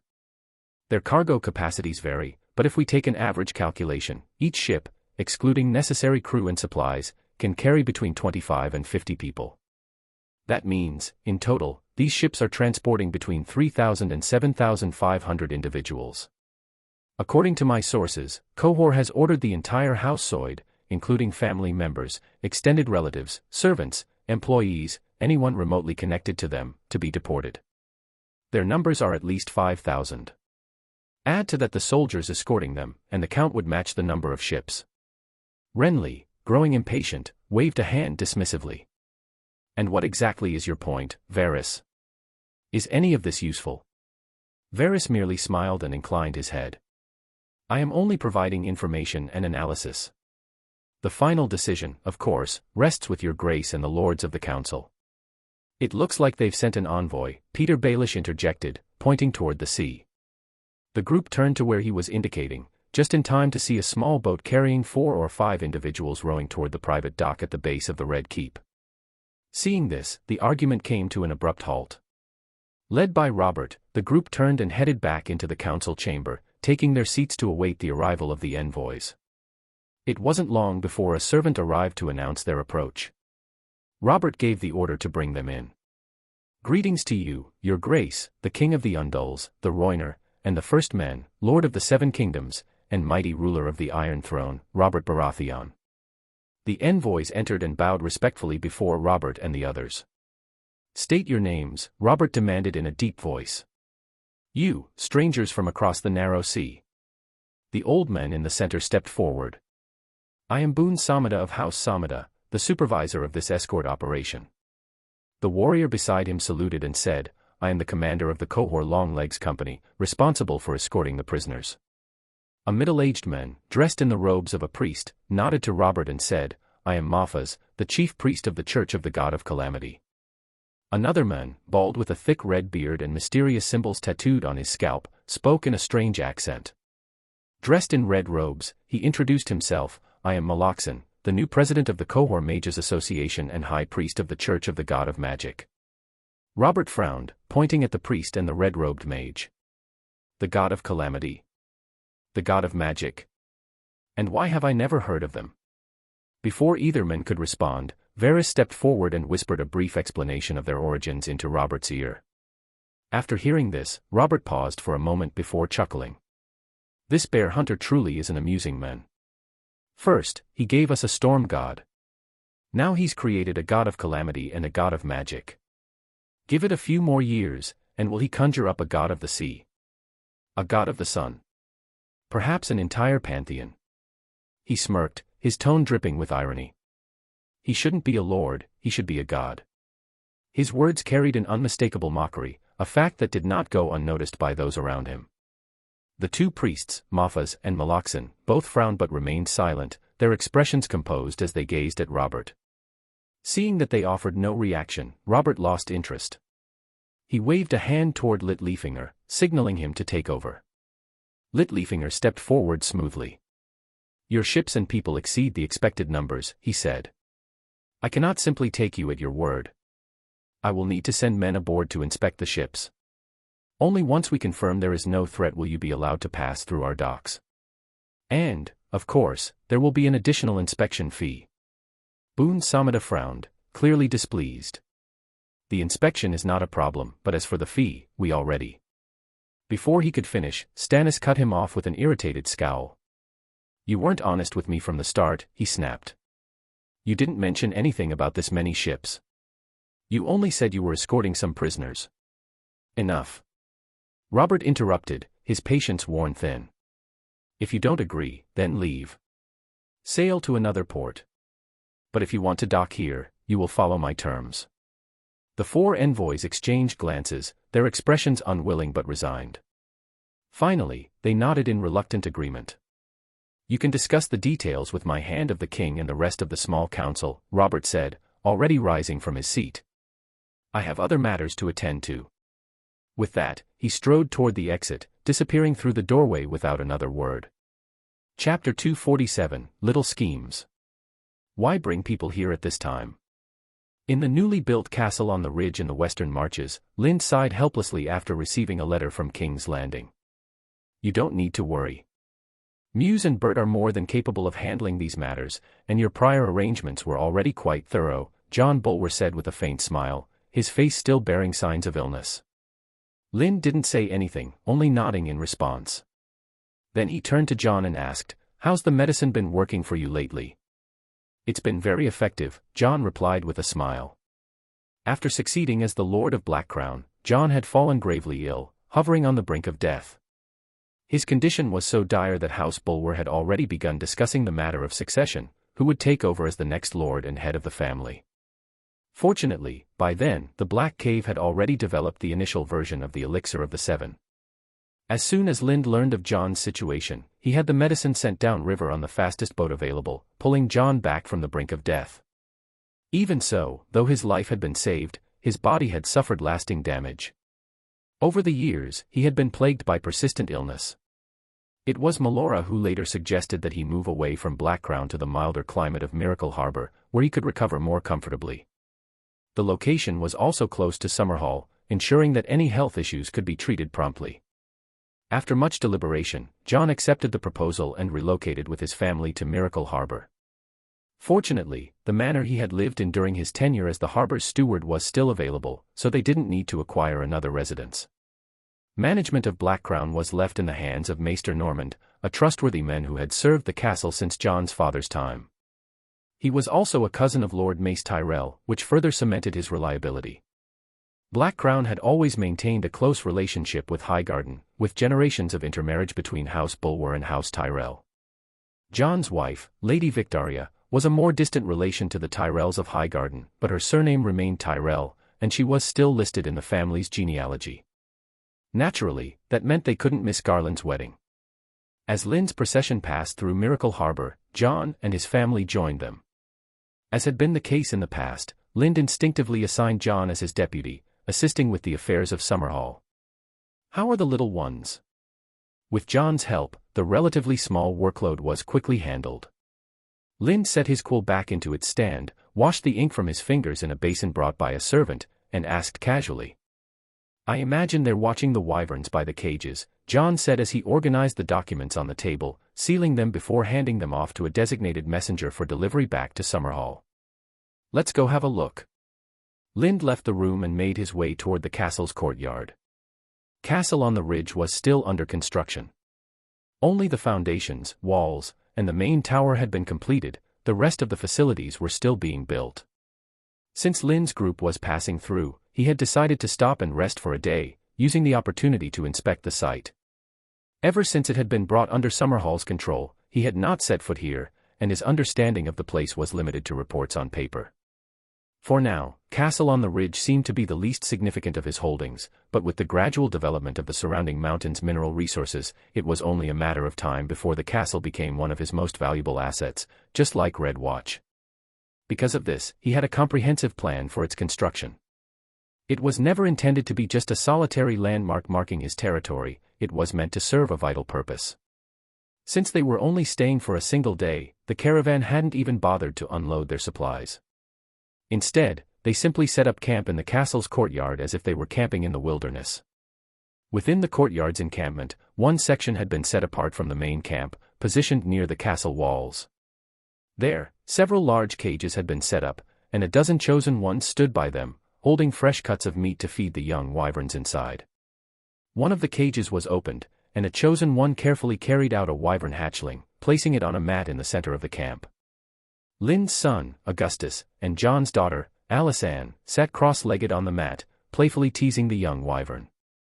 Nearby, a noblewoman and a group of servants watched nervously, afraid that the fierce-looking creature might harm the children. From the moment these wyvern hatchlings emerged from their eggs, Lind had been searching for suitable dragon riders for them. Naturally, the chosen ones who had passed the loyalty trials were his first candidates. Through his connection with the wyvern spirits, he was able to identify a dozen chosen ones whom the hatchlings felt comfortable around, ones they would not instinctively attack. Once chosen, these wyverns were assigned to their respective chosen ones, who took on the responsibility of feeding and taming them. Though only a few days had passed, the progress was already apparent. Thanks to Lynn's ability to sense the wyverns' emotions, he could immediately correct any mistakes in their handling and training, allowing trust to form quickly between the hatchlings and their caretakers. Because this domestication process could not be interrupted, if it were, resuming the training would be extremely difficult, Lind had no choice but to bring the wyvern hatchlings with him on this journey to Highgarden. Despite their strong predatory instincts, the hatchlings were not truly dangerous due to their young age. With the chosen ones keeping watch, Augustus and Alisanne were in no real danger. If anything, it was the wyvern hatchling that was suffering. The two children were entirely too rough in their play, and Lind could feel the strongest emotions radiating from the little creature, frustration and indignation. As soon as Lind approached the mat, the hatchling scrambled toward him, seeking safety. Lind picked up the small creature, stroked its back twice, and handed it over to a chosen one to be placed back into its cage. He paid no attention to Augustus, who was clinging to his leg, yammering for the wyvern hatchling to be given back. "My lord," Lady Victoria said, holding her daughter's hand as she curtsied to Lind. Lind reached out and ruffled Alisanne's hair. I've told you before, with my friendship with John, there's no need for all this formality. Lady Victoria simply smiled slightly, saying nothing. Lind didn't press the matter and instead pulled the two children onto the mat to play a game of stacking wooden blocks. Watching how attentively Lind looked after Alisanne, Lady Victoria's smile deepened. When Lind wasn't looking, she subtly signaled John. However, John only frowned and shook his head slightly. Victoria's idea was simple, with Augustus and Alisanne so close in age and already growing fond of each other, and with Lind showing such affection for Alisanne, this was the perfect opportunity to discuss a potential betrothal.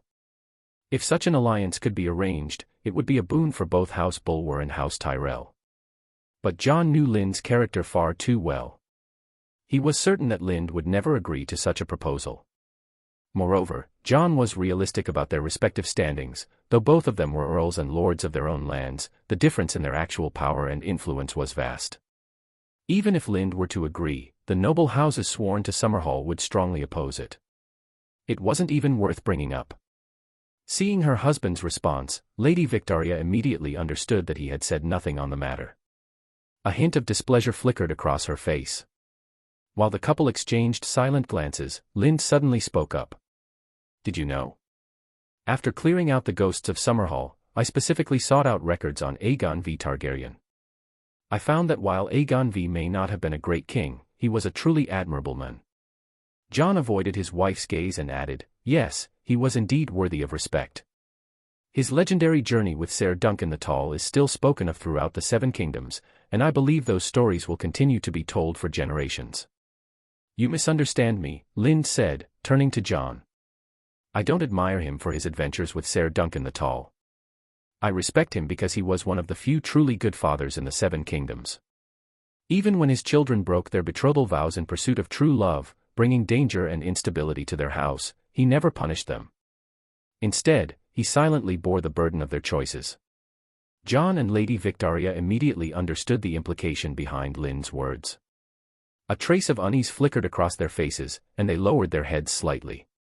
Lind smiled and said, I've decided to follow Aegon V's example. I won't arrange Augustus's marriage, nor will I force him to marry someone for the sake of political gain. I hope he finds true love on his own. What do you think, John? I think that's a great idea, John responded immediately. Lind then turned to Lady Victoria and said, if you have time, you should visit the castle more often. Let the two little ones spend more time together.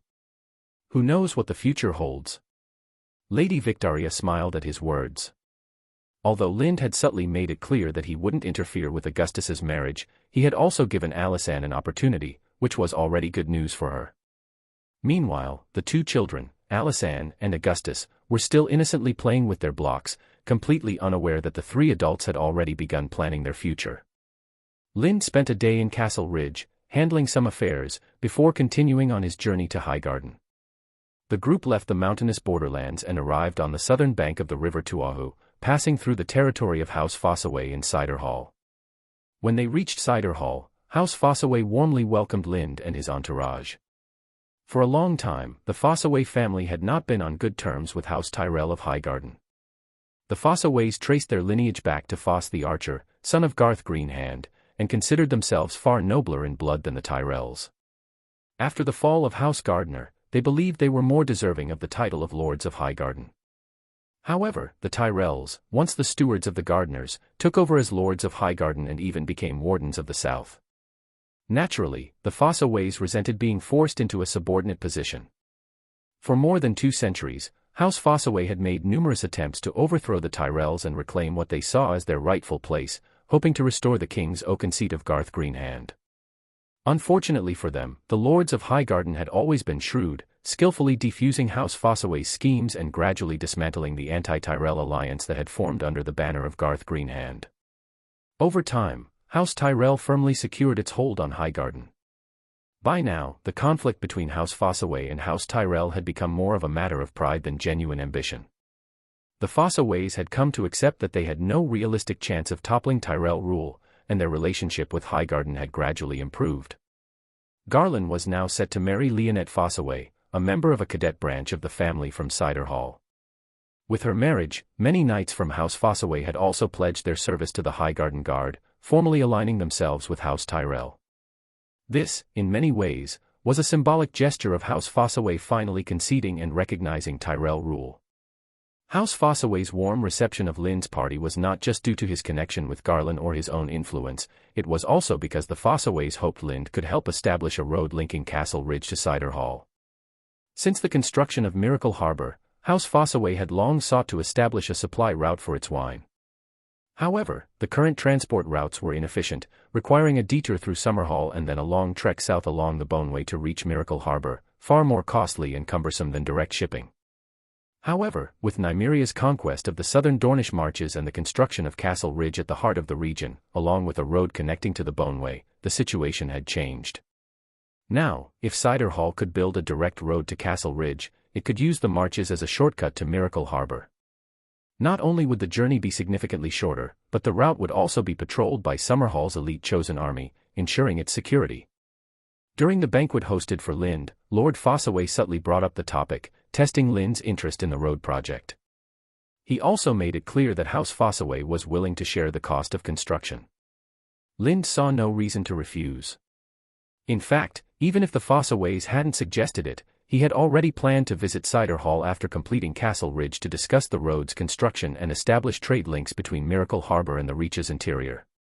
Since House Fossaway was so eager, Lynd not only agreed but also suggested that the road construction be divided according to the boundaries of each territory, rather than an equal split of costs as Lord Fossaway had initially proposed. This arrangement significantly reduced House Fossaway's financial burden, leaving Lord Fossaway more than satisfied. That very evening, the agreement was revised and signed. House Fossaway was undoubtedly skilled in cultivating orchards and producing fine wines, but road construction was another matter entirely. Fortunately, Summerhall excelled in this field. After signing the agreement, Lord Fossaway promptly drafted a contract to hire Summerhall's craftsmen to build the portion of the road within Fossaway lands. Though Lynd was not particularly well versed in financial matters, he could still do the math. Thanks to this employment agreement, not only would he avoid spending a single coin on the road from Castle Ridge to Cider Hall, but he would actually turn a profit. After all, most of the laborers were prisoners of war and convicts serving their sentences, with the only real expense being basic provisions, which were negligible in cost. Creators. Chapter 248, Garth's Turbulent Mindset. Garth Tyrell clutched his stomach. It had been unsettled since the morning, an old ailment of his, but today was hardly the right time for it to flare up. He had been assigned to receive Lord Lynd Taryn of Summerhall, and if he were to suddenly succumb to his condition in front of Lynd, House Tyrell would suffer considerable embarrassment. In truth, he had little desire to welcome Lynd Taryn. 10 years ago, Lynd had been just another vassal of House Tyrell. Back then, as Highgarden's steward, it would have been Lynd who was expected to greet him first. But now, he had to wait at Rosebay to personally welcome Lynd's arrival, a task that left him feeling more like a servant than a dignitary. Still, he had no choice. There were few people in Highgarden with the rank and status suitable to receive Lynd, and at the moment, he was the only one available. If he refused, they couldn't very well have the Lord of Highgarden himself greeting his own vassal, could they? Despite his reluctance regarding this duty, Garth did not hold any resentment toward Lynd as a person. In fact, he greatly admired Lynd Taryn and considered it a privilege for House Tyrell to count such a remarkable individual among its vassals. More importantly, Highgarden had profited immensely from Lynd Taryn's rise. As Highgarden's steward, Garth was acutely aware of its revenues. In recent years, trade between Highgarden and Summerhall had grown so lucrative that its profits and taxes now accounted for a full third of Highgarden's total income, a figure that was only increasing. By the end of the year, it was likely to reach half. And that wasn't even the most significant benefit.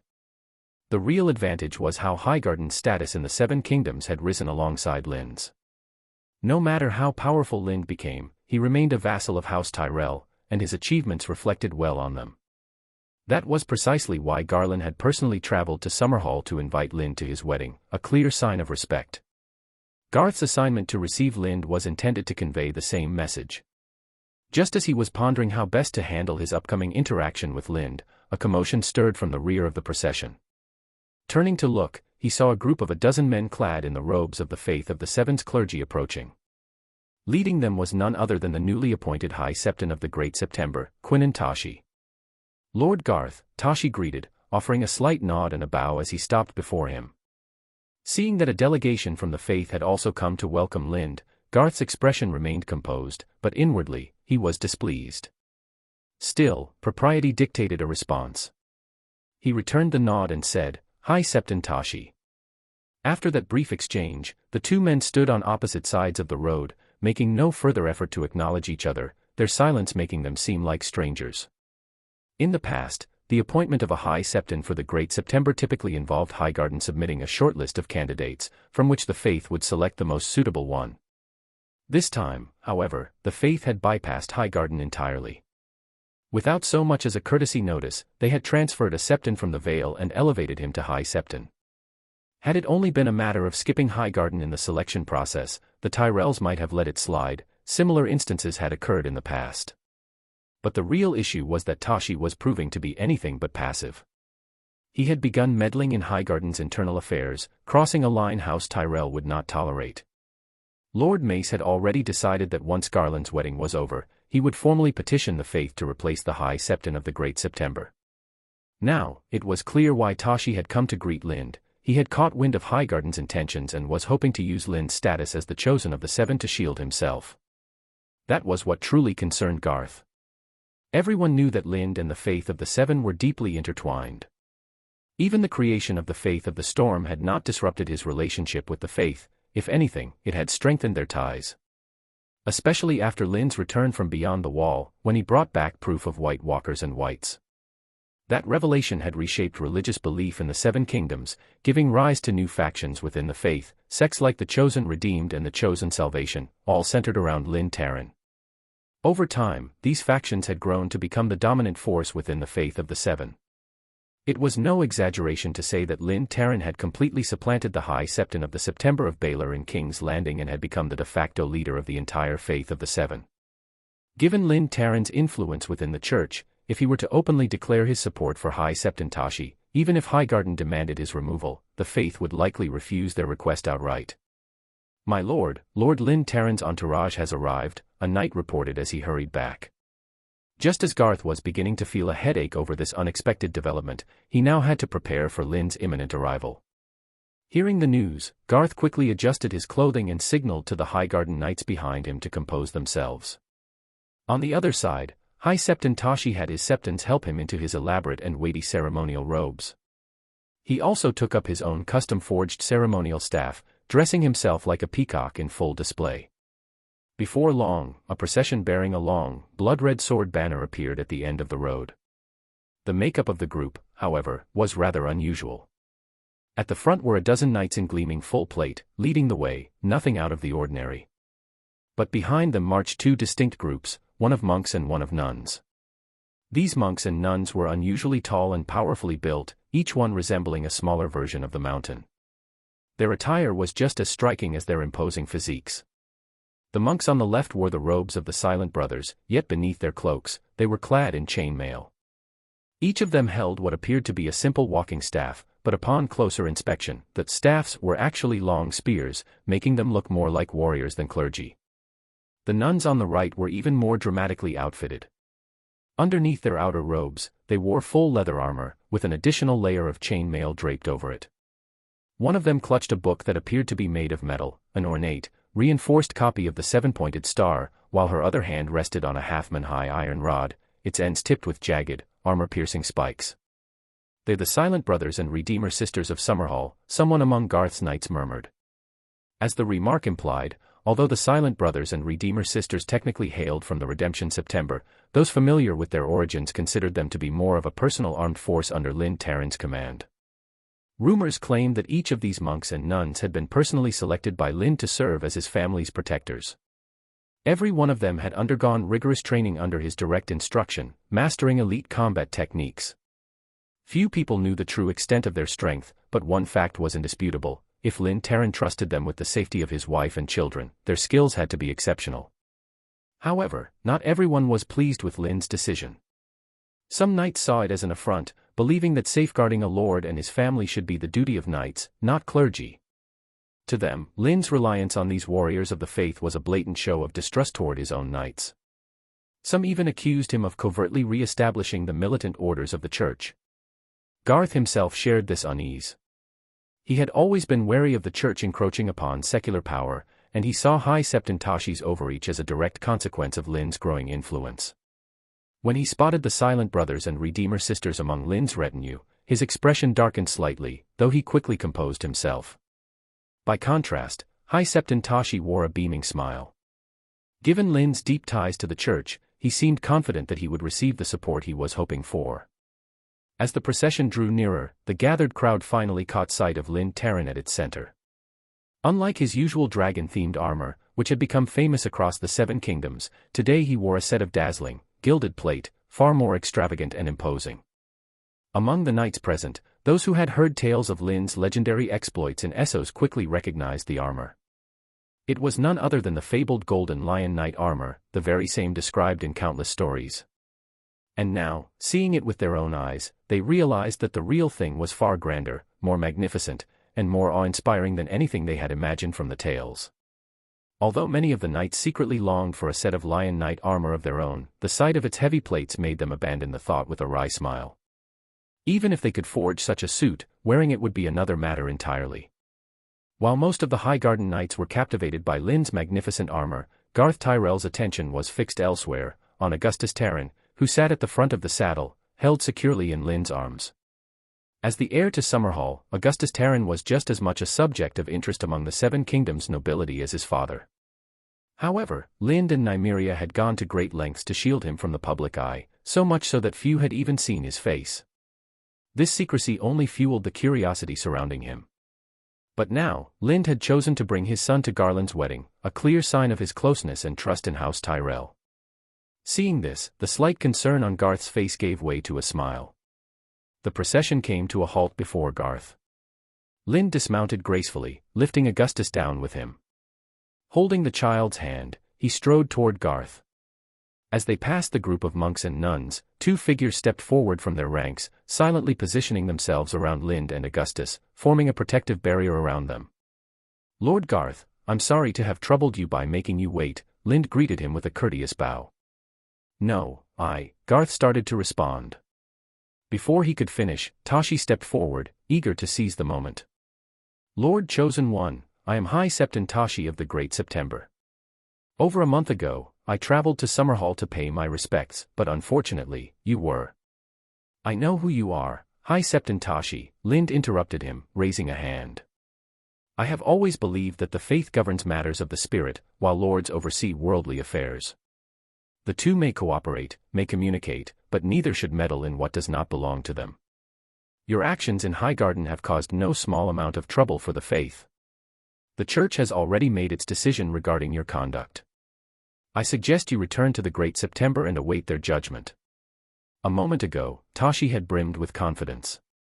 Now, he collapsed onto the ground, utterly stunned. The Septons who had accompanied him did not move to assist him. Instead, they merely looked on with cold indifference. Clearly, even within the Great September, his actions had been met with disapproval. Until now, his title had shielded him from outright rejection, but Lind's words had shattered that illusion. With the knowledge that his days of authority were numbered, there was no longer any need for pretense. Watching the scene unfold, Lind let out a quiet sigh. In his eyes, neither the High Septon nor the clergy under him were fit for their roles. A full replacement was needed, ideally with his own people, but at the very least, with truly devout Septons. The Great September was one of the most important seats of the faith in all the Seven Kingdoms. There could be no room for error. The High Septon's disgrace was not merely a personal humiliation, it reflected poorly on the entire faith of the Seven. Lind had no intention of leaving the matter unresolved. Turning to the four silent brothers standing behind him, he said, "High Septon Tashi isn't feeling well. Escort him back to the Great September so he can rest. As for Garland's wedding, the Great September should appoint another Septon to preside over the ceremony." At his command, the four silent brothers immediately stepped forward, lifting Quinnen Tashi from the ground. Each took hold of one of his arms and began leading him toward Highgarden. The High Septon, jolted from his daze, tried to protest, but before he could utter a word, one of the silent brothers struck him sharply in the neck, knocking him unconscious. The remaining septons of the Great September hesitated for a brief moment, then collectively bowed to Lind before following after the silent brothers. "My apologies, Lord Lind." "What an embarrassment," Garth said, shaking his head with a weary smile. "No, it is I who should apologize to House Tyrell," Lind responded seriously. "Because of me, certain ambitious men have emerged within the faith of the Seven, men who think they can extend their reach into secular rule. It's not just Highgarden, I've seen the same problem arise in the Vale, the Riverlands, and beyond."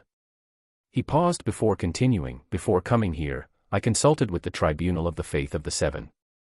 They have agreed to take action against those septons and clergy who have overstepped their bounds. The High Septon of the Great September will also be replaced. As tradition dictates, House Tyrell will put forward candidates, and the Church will select from them. I hope you will finalize the list soon." At this moment, Garth could not have been more satisfied with Lind's handling of the situation. Technically, Lind's removal of the High Septon was an intervention in Highgarden's affairs, but instead of resenting it, Garth found himself relieved. If House Tyrell had been forced to act, it would have inevitably led to conflict with the faith, straining their relations and potentially causing long-term damage. Instead, Lind had stepped in and resolved the issue for them. To Garth, that was not interference, it was a favor. Far from displeased, he was grateful. Chapter 249, Various Meetings. After a round of polite conversation, Lind introduced his son to Garth, who, in turn, took out one of his personal daggers and gifted it to Augustus. This exchange helped bridge the initial unfamiliarity between them, making their relationship more amicable.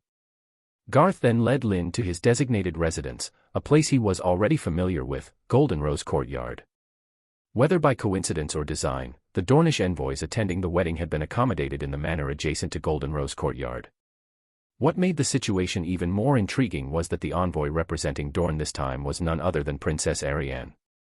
"Lord Lind, I heard that when he left Highgarden, he came to see you." Arianne wasted no time in seeking him out as soon as he had settled in Golden Rose Courtyard.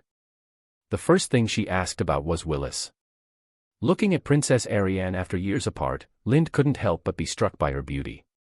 With age, she had gained a mature allure, her features and figure even more captivating than before. It was as if she possessed a kind of bewitching charm. Even though Lind had no personal feelings for her, he still found himself instinctively reacting at first glance. "Yes," Lind nodded and answered honestly, "he asked me to look after you if you ran into trouble." "Look after me, huh?" He's still the same self-righteous coward. He didn't even have the courage to face me. The moment he found out I was coming, he ran. A coward. A pathetic, disgusting coward. Arianne's face was filled with anger as she cursed, but her words carried an undertone of lingering affection for Willis, despite the fact that she now had multiple lovers. "Did you come to me just to curse Willis in front of me?" Lind sighed, looking at her with a hint of amusement. "If that's the case, I suggest you start chasing him north right away, along the Rose Road and the King's Road. He's in a wheelchair, he won't be moving fast. You should be able to catch him before he reaches the north. Once you do, just drag him back to Dorne and deal with him however you see fit. After all, he's wearing the black now, he's no longer the heir to Highgarden. The only consequence you'll face is answering to the Night's Watch, but I doubt that will pose much of a problem for you." Arianne froze for a moment, her expression turning contemplative, as if seriously considering the idea. Lind found this both amusing and exasperating, but he couldn't very well tell her outright that he was joking. He could only wait for her to figure it out on her own. A short silence passed before Arianne let out a sigh. "It's pointless. He's not going to change his mind. Just like back then, thinking of me, his duty, all just excuses." As she spoke, she seemed to realize how much she sounded like a resentful lover and quickly cut herself off. Adjusting her expression, she looked back at Lind and said, "Let's not talk about that coward anymore. I came to see you because I hope, Lord Lind, that you will support me." "I won't support you." Lind cut her off without hesitation. Arianne frowned, her tone turning slightly sharp. "Is it because I'm a woman?" "Of course not." Lind shook his head. "If you truly understood me, you'd know I have no issue with women in power. In fact, when it comes to the affairs of Summerhall, my wife, Nimria, is the one who makes the real decisions. I usually defer to her judgment. In that case, why won't you support me? Ariane asked, clearly unconvinced.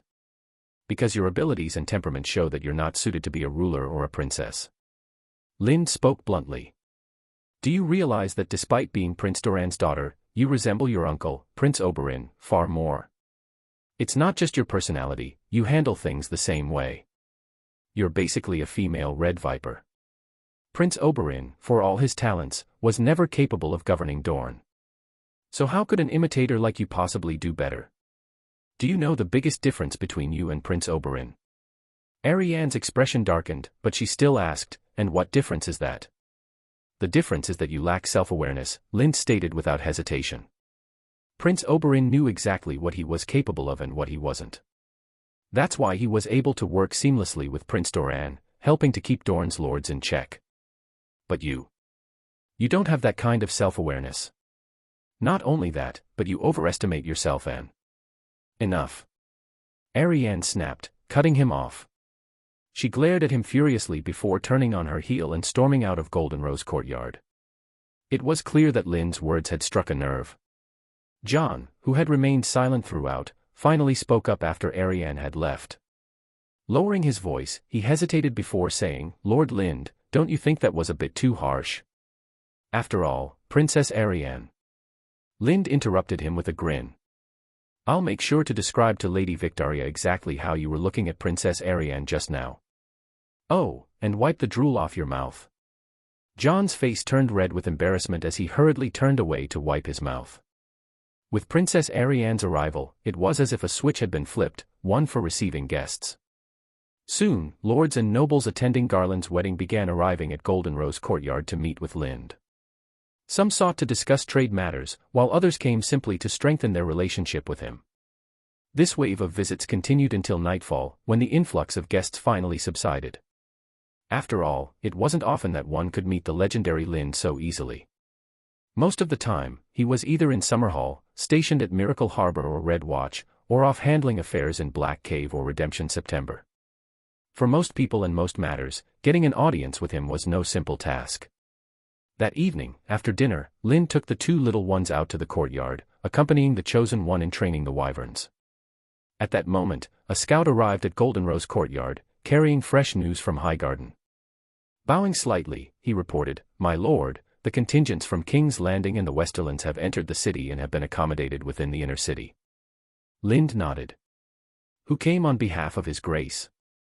Lord Stannis. No, the scout shook his head. His grace came in person. Lind was momentarily stunned. He knew well that King Robert had no love for Lord Mace Tyrell, and by extension, no fondness for House Tyrell either. While Garland Tyrell's wedding was indeed significant, as he was the heir to the Warden of the South, it wasn't important enough to demand the king's personal presence. For someone of Robert's status, simply sending Stannis would have been more than enough to show House Tyrell the necessary respect. Yet Robert had come in person to Highgarden, a place he openly disliked. That could only mean there was more to his visit than just Garland's wedding. A thought struck him, and he immediately asked, What about the Westerlands? Who came from there? Kevin Lannister. No, it's Lord Tywin himself, the scout answered. This isn't right. Something's definitely off, Lind murmured. Under normal circumstances, the way Dorne had handled the invitation was appropriate, sending a high-ranking noble of direct lineage to represent them. This approach conveyed respect for House Tyrell without placing too much weight on the event. The Riverlands, the Vale, and even the North had taken a similar approach. The only exception was Renly, whose close ties with House Tyrell made his attendance more personal than political. But now, the King and the Lord of Casterly Rock had both personally come to attend Garland Tyrell's wedding. That was excessive. It was out of character for both of them. Could it be that they're here to arrange a marriage alliance with House Tyrell? The voice came from Lady Victoria, who had been quietly listening to the scout's report. A marriage alliance? Lind turned to her, intrigued, gesturing for her to continue. Lady Victoria explained, Some time ago, while attending a gathering of noble ladies in Miracle Harbor, I overheard a rumor from King's Landing. It was said that Queen Cersei had proposed an alliance between King's Landing and Highgarden, suggesting a betrothal between Prince Joffrey and Lady Margaery, with the intention of them marrying once they came of age.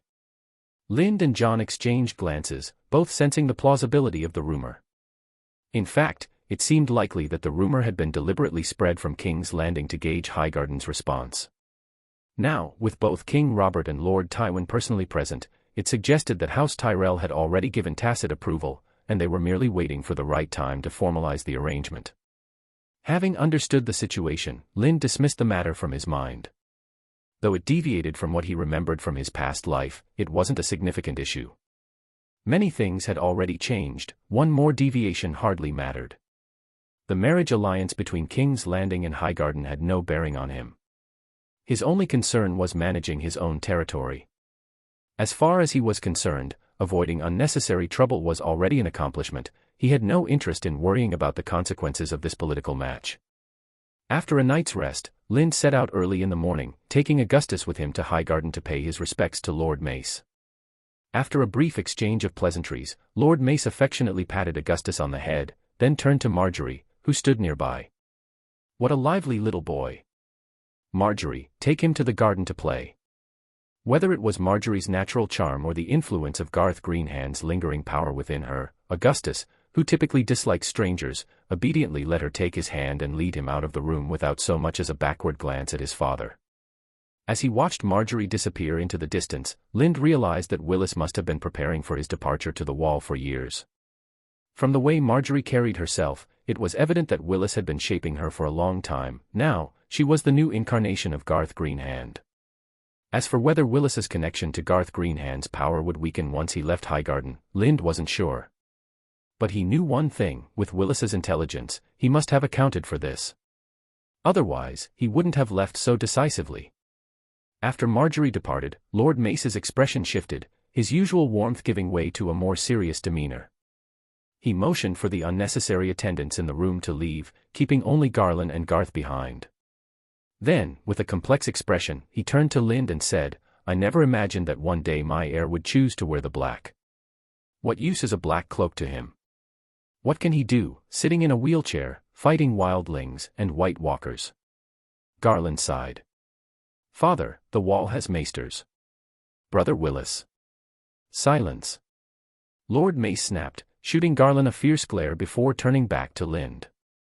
"Lind Taryn, Willis has been corresponding with you for a long time. When he left, he saw no one else, only you, in Summerhall. You must know something. As your liege lord, as the Lord of Highgarden and Warden of the South, I command you, tell me everything you know." Lind studied Mace for a moment. Though the Lord had composed himself and masked his emotions, the signs of age and grief were still visible on his face. It was clear that Willis's decision to take the black had deeply wounded him, enough that he was now resorting to forceful demands just to learn the truth. After a moment of silence, Lind finally spoke. "Willis is the incarnation of Garth Greenhand." The words seemed to freeze the very air in the room.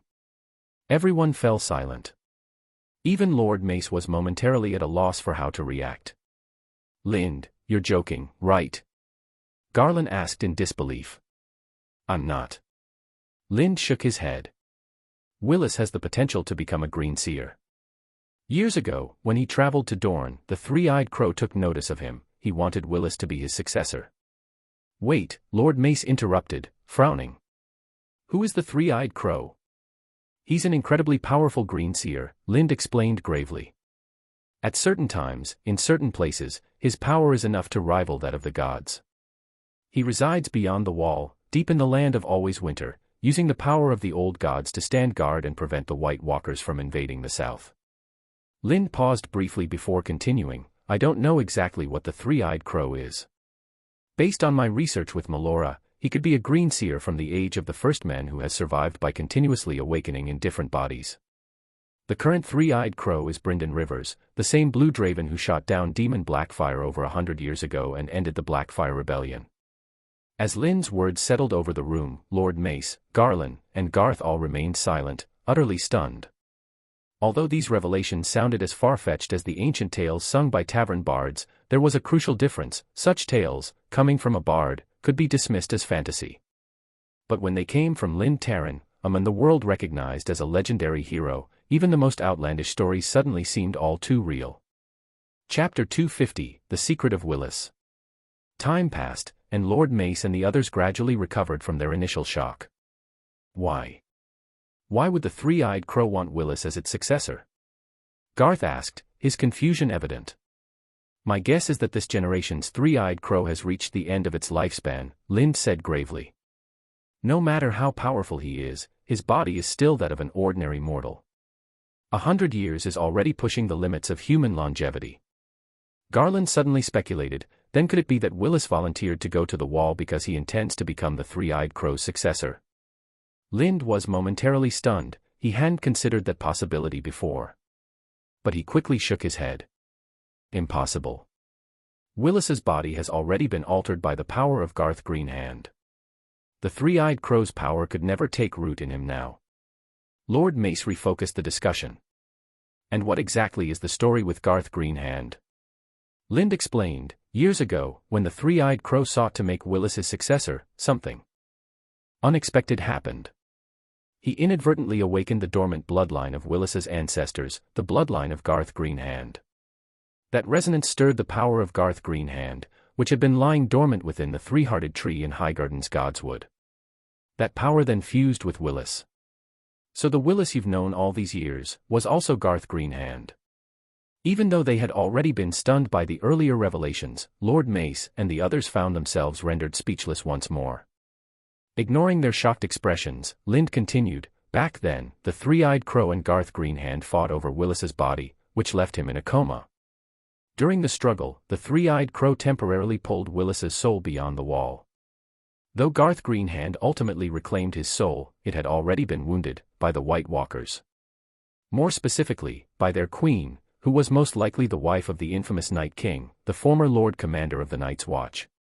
Willis was struck in the lower back, and that injury wasn't just physical, it was a wound to his soul. That's why he's paralyzed. Lind paused to let the gravity of his words settle. After a long silence, Lord Mace finally asked, and how does all of this relate to him joining the Night's Watch? I saw the White Walkers' leader commanding an army of whites beyond the wall, but that was only a fraction of their forces. Willis, on the other hand, is the only person alive who has actually been to their city in the land of always winter and seen their entire civilization. He understands their threat better than anyone. That's why he's been working tirelessly to strengthen the Night's Watch and establish defensive lines along the Blackwater Rush. Because if the White Walkers break through the wall, the North, the Riverlands, the Vale, and even the Westerlands will fall quickly. The only region in the south that could hold out, even temporarily, is the Reach, thanks to its many rivers, like the Blackwater. You knew all of this, Lord Mace said slowly, his gaze sharpening as he pieced it together. That's why you unified the Stepstones. That's why you've pointed your sword at the disputed lands. You're preparing for the worst-case scenario, so that when the time comes, you can retreat across the narrow sea. Though Lord Mace was far from the most brilliant strategist, he had ruled as Lord for long enough to possess political insight. He was quick to connect the dots. Lind simply chuckled at Mace's accusation and said nothing. Why didn't you tell me this before? Mace asked, his tone carrying a trace of resentment. Lind countered with a question of his own. Tell me, my lord, if Willis and I had come to you with this before, would you have believed us? Lord Mace opened his mouth to say yes, but he knew the truth. He would have dismissed it as mad ramblings. Garth spoke next. The three-eyed crow's time is running out, which means the most significant force holding back the White Walkers will soon disappear. If that happens, they'll march straight for the wall. Is Willis planning to replace the three-eyed crow and go beyond the wall to stop them? Lind shook his head. Unlikely. The three-eyed crow's ability to hold back the White Walkers is due to his unique power. Willis's power comes from Garth Greenhand, he cannot replace the three-eyed crow. I think Willis might have plans for the wall itself, Garland interjected. I once saw him studying the patterns he had copied from the Horn of Winter. He told me they were related to the wall, but he never gave me the details. Looking back, I think he had a plan. Lind nodded in agreement. He, too, believed Willis's true focus was on the wall. If Willis has gone to the wall, what about Garth Greenhand? Unlike Lord Mace and Garland, who were more concerned about Willis himself, Garth, as Highgarden's steward, was thinking of its interests. For years, rumors had persisted that Highgarden's fertile lands and bountiful harvests were the result of Garth Greenhand's blessings. Garth had never paid those tales much heed before, but now he realized they might be true. And if Willis, the vessel of Garth Greenhand, had left for the Wall, would Garth Greenhand's power leave Highgarden too? Would it affect their lands? As Garth voiced his concerns, Lord Mace and Garland suddenly grasped the gravity of the issue, their expressions darkening. Willis has already prepared for that, Lind said, his eyes drifting toward the spot where Marjorie had departed earlier. He has arranged for another vessel. The room fell silent. Then, as realization dawned on them, they all spoke in unison. Marjorie. Lind nodded. Does Marjorie know about this? Garland asked in a low voice. I don't think she does, Lind shook his head. As I said, Willis found a vessel, not an incarnation. Marjorie has the power of Garth Greenhand within her, but she can't wield it as Willis did. She's merely a container for that power. Why Marjorie? Why not Garland or Loras? Garth asked, puzzled. I don't know, Lind admitted. Maybe there's something unique about Lady Marjorie, just as Willis's bloodline made him a suitable vessel for Garth Greenhand's power. He then looked at Lord Mace and added, My lord, there's no need to worry too much. The power of Garth Greenhand comes from the three-hearted tree. That tree is the true source of it all. As long as it remains, Highgarden's prosperity won't change significantly. Lord Mace and the others nodded slightly in acknowledgement, but their expressions showed they weren't entirely convinced. After explaining Willis's situation, Lind didn't linger in Highgarden. After bidding farewell to Lord Mace, he and Garland made their way to the gardens, where they retrieved Augustus, who was thoroughly enjoying being the center of attention among a group of girls, and then returned to Goldenrose Courtyard outside the castle. On the way back, Garland suddenly asked, Lind, do you really believe that Willis placed Garth Greenhand's power into Marjorie? Or, is there another reason? Lind glanced at him and said, Lord Garland, what you really want to ask is whether I said this to deliberately disrupt the marriage alliance between Highgarden and the Iron Throne, isn't it? Garland hesitated, looking somewhat embarrassed, but eventually nodded. Lind then asked, do you think I still need to prevent the marriage between Highgarden and the Iron Throne at this point? Garland was silent for a moment, then shook his head. Lind simply smiled and said nothing more. That same night, as Lind returned from meeting the Lord of Highgarden, a knight in resplendent armor arrived at Goldenrose Courtyard. Sir Jaime, long time no see. Lind greeted the knight, who had been led in by the Sisters of Redemption. He casually tossed a slab of beef into the air. A group of young wyverns flapped their still-developing wings, each snapping up a piece of meat and tearing it apart. 7 hells. What are these? Dragon hatchlings. Jaime Lannister exclaimed in shock as he watched the creatures feed. These are wyvern hatchlings, Lind replied, taking a cloth to wipe the blood from his hands. In the book Dragons, Wyrms, and Wyverns, Their Unnatural History by Septon Barth, he theorized that the dragons of today were created by Valyrian blood mages using wyverns. But I believe his research was flawed. First, Valyrian blood sorcery isn't as powerful as he imagined. It's incapable of transforming one species into another, let alone turning an ordinary creature into a magical one. Second, while wyverns resemble dragons in some ways, their biological structures are fundamentally different. The clearest distinction is in their knees. Dragons' knees bend forward, like a dog's, while wyverns bend backward, like a chicken's. Wyverns. Jaime stepped closer to one of the hatchlings, reaching out to touch it. But the young wyvern, already ferocious despite its small size, snapped at his arm with lightning speed.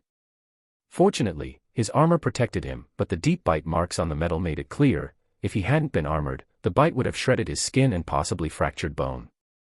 What a vicious little beast! Jaime exclaimed, stepping back warily. He glanced down at the marks on his armor, then looked up to see the Chosen One effortlessly commanding the wyverns, having them bite, sit, and even return to their cages on command. His expression darkened slightly. You're training them. Lind knew there was no point in trying to conceal the truth, so he simply nodded. Yes, I am taming wyverns. Once they're fully grown, they'll form the first generation of wyvern riders in Summerhall. While wyverns aren't nearly as powerful as dragons, they can still serve a significant role in warfare. Jaime took in the sight of a dozen young wyverns and the Chosen Ones training them. He let out a slow breath and said, Lind Taryn, you are a truly terrifying man. Lind turned to look at him. You didn't come all this way just to tell me that, did you? Jaime's expression grew serious. No. His Grace, the King, wants to see you. Lind paused for a moment, considering, then nodded. Wait here. He returned to his chambers, changed into fresh clothes, and instructed the others to remain behind. Then, alone, he left Golden Rose Courtyard with Jaime. This doesn't seem like the road to Highgarden, Lind observed as he followed Jaime. This leads to one of the outlying towns outside Highgarden, Jaime replied. Our king is currently enjoying himself at the town's largest brothel, Melissa's Spring. He spoke of Robert Baratheon with barely concealed disdain, then seemed to remember something and added, oh, right. Your guide, Joel Flowers, his fiancée, Lady Melis, happens to be the owner of that brothel. Their wedding is tomorrow, though no important figures will be attending. What about you? Will you be there? Lind answered without hesitation, attending Lord Joel's wedding is one of the reasons I came to Highgarden. As I suspected. You were always going to attend, Jaime said with a nod before adding, with a hint of envy, I've heard all about your exploits in Essos. At first, I thought they were just exaggerated tales spun by bards, but when I saw the ships from Cohor arriving, loaded with prisoners and confiscated wealth, I knew the stories were real. The god of natural disasters, the god of magic, along with the storm god and the chosen of the seven. For a moment, I almost thought you were the embodiment of the many-faced god. Hearing Jaime's words, Lind was briefly taken aback, then chuckled but said nothing.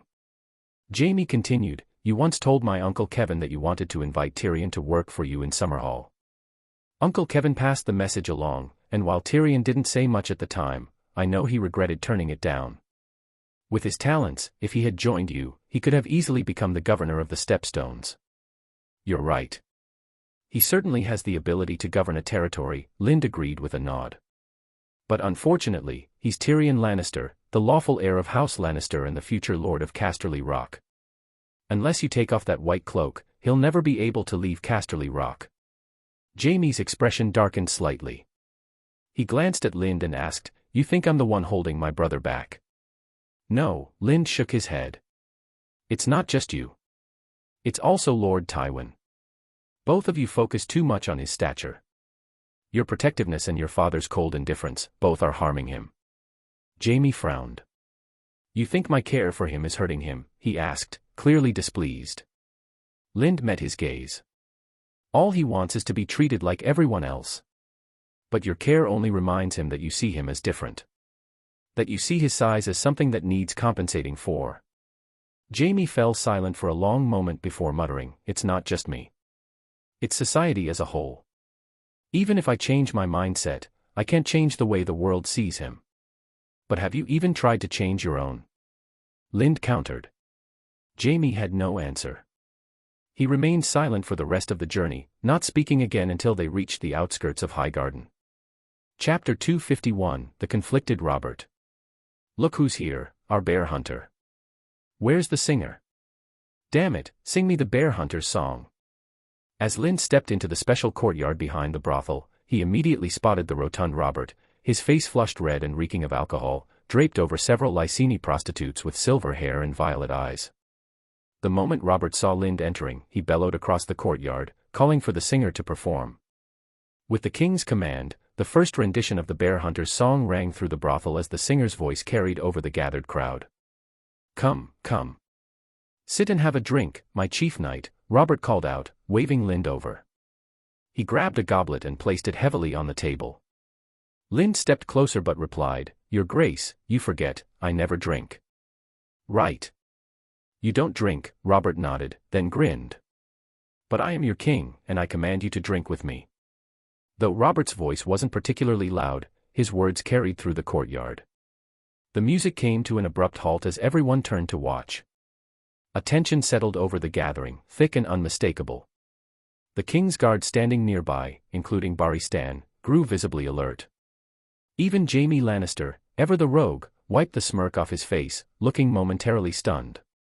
Apologies, Your Grace, Lind said calmly. Just as I cannot use magic to change your love for Lady Lyanna Stark, your command cannot change my aversion to wine. Ha! Robert roared with laughter, slapping his knee. He grabbed the goblet he had intended for Lind and downed it in one swift gulp. Lind, your words are as sharp as your sword. Thank you for the compliment, Lind replied with a smile. The tension in the courtyard dissipated instantly, and the music resumed, once more filling the air with song and merriment. Robert took a few more swigs of wine before roughly shoving aside the Lyceni women clinging to him. He waved them away with a sneer. Get lost, you silver-haired whores, just like the remnants of the dragon spawn. He chuckled, then turned to one of the attendants. Tell your madam to bring me a fresh batch from the Summer Isles. I prefer their dark skin. And make sure they're slathered in that essential oil from bear hunters' lands, it's good stuff. He shot a knowing look at Lind. You, my friend, are a hypocrite. A man who invents something as fine as that oil must have spent plenty of time in brothels. Lind barely contained his amusement. He had never expected that the essential oil he originally developed to suit Nimria's sore muscles after training would, after mass production, become one of the most popular products in brothels worldwide.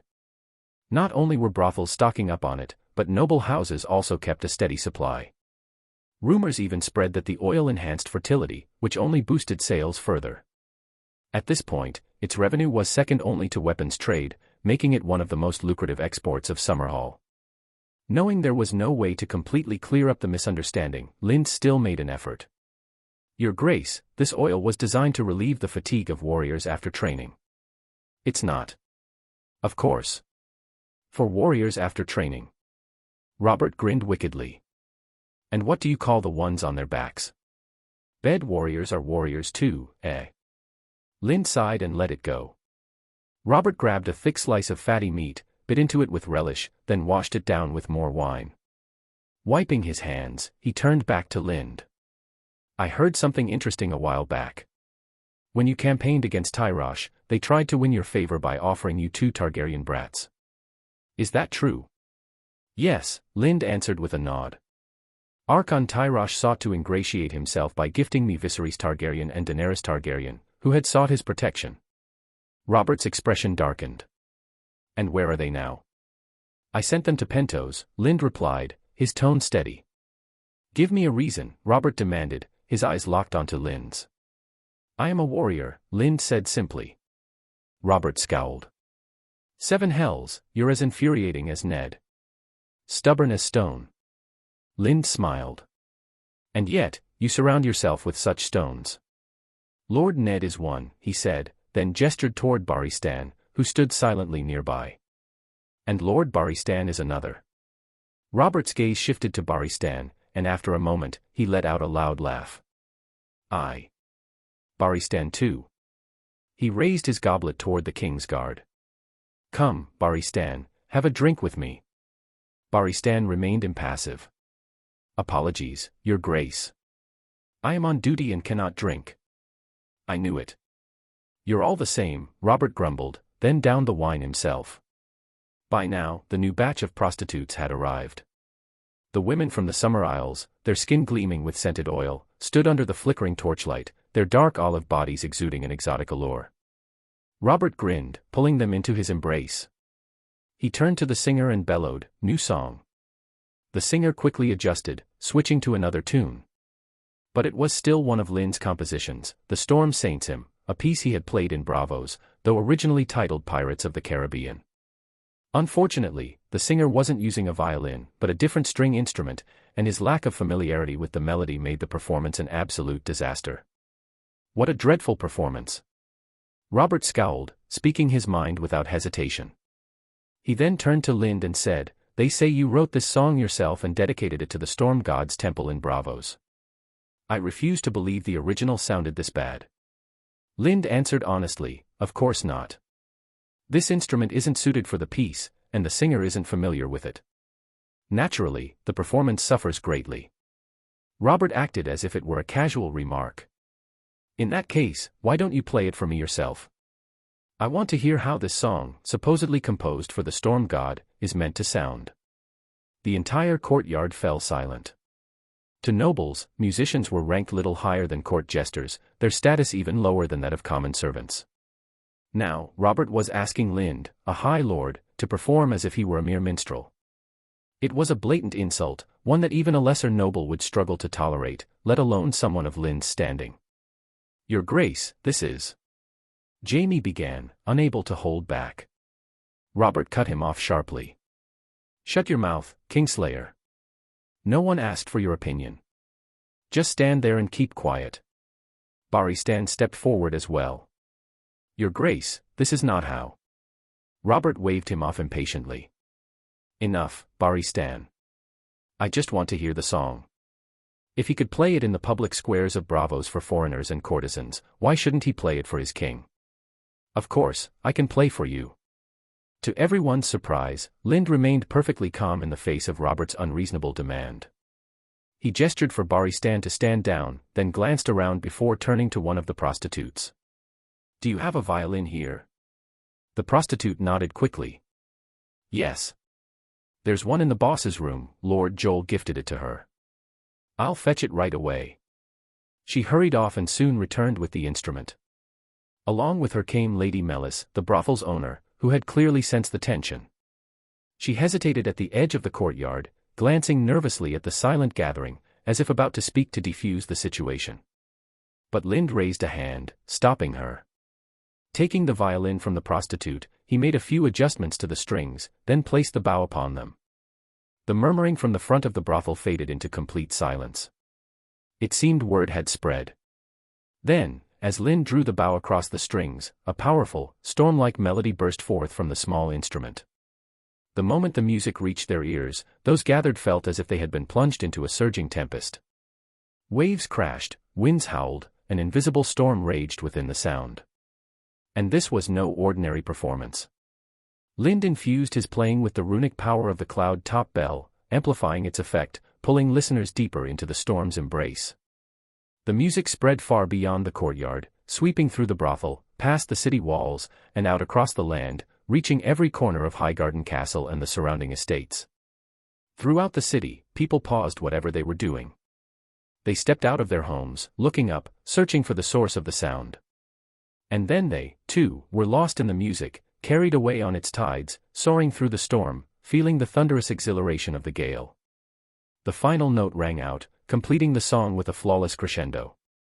For a long moment, there was only silence, as if the world itself was reluctant to return from the storm. Then, applause erupted. It spread from the courtyard to the front hall, then beyond, rolling through the city like a second wave. Even from within the castle walls, cheers and clapping could be heard.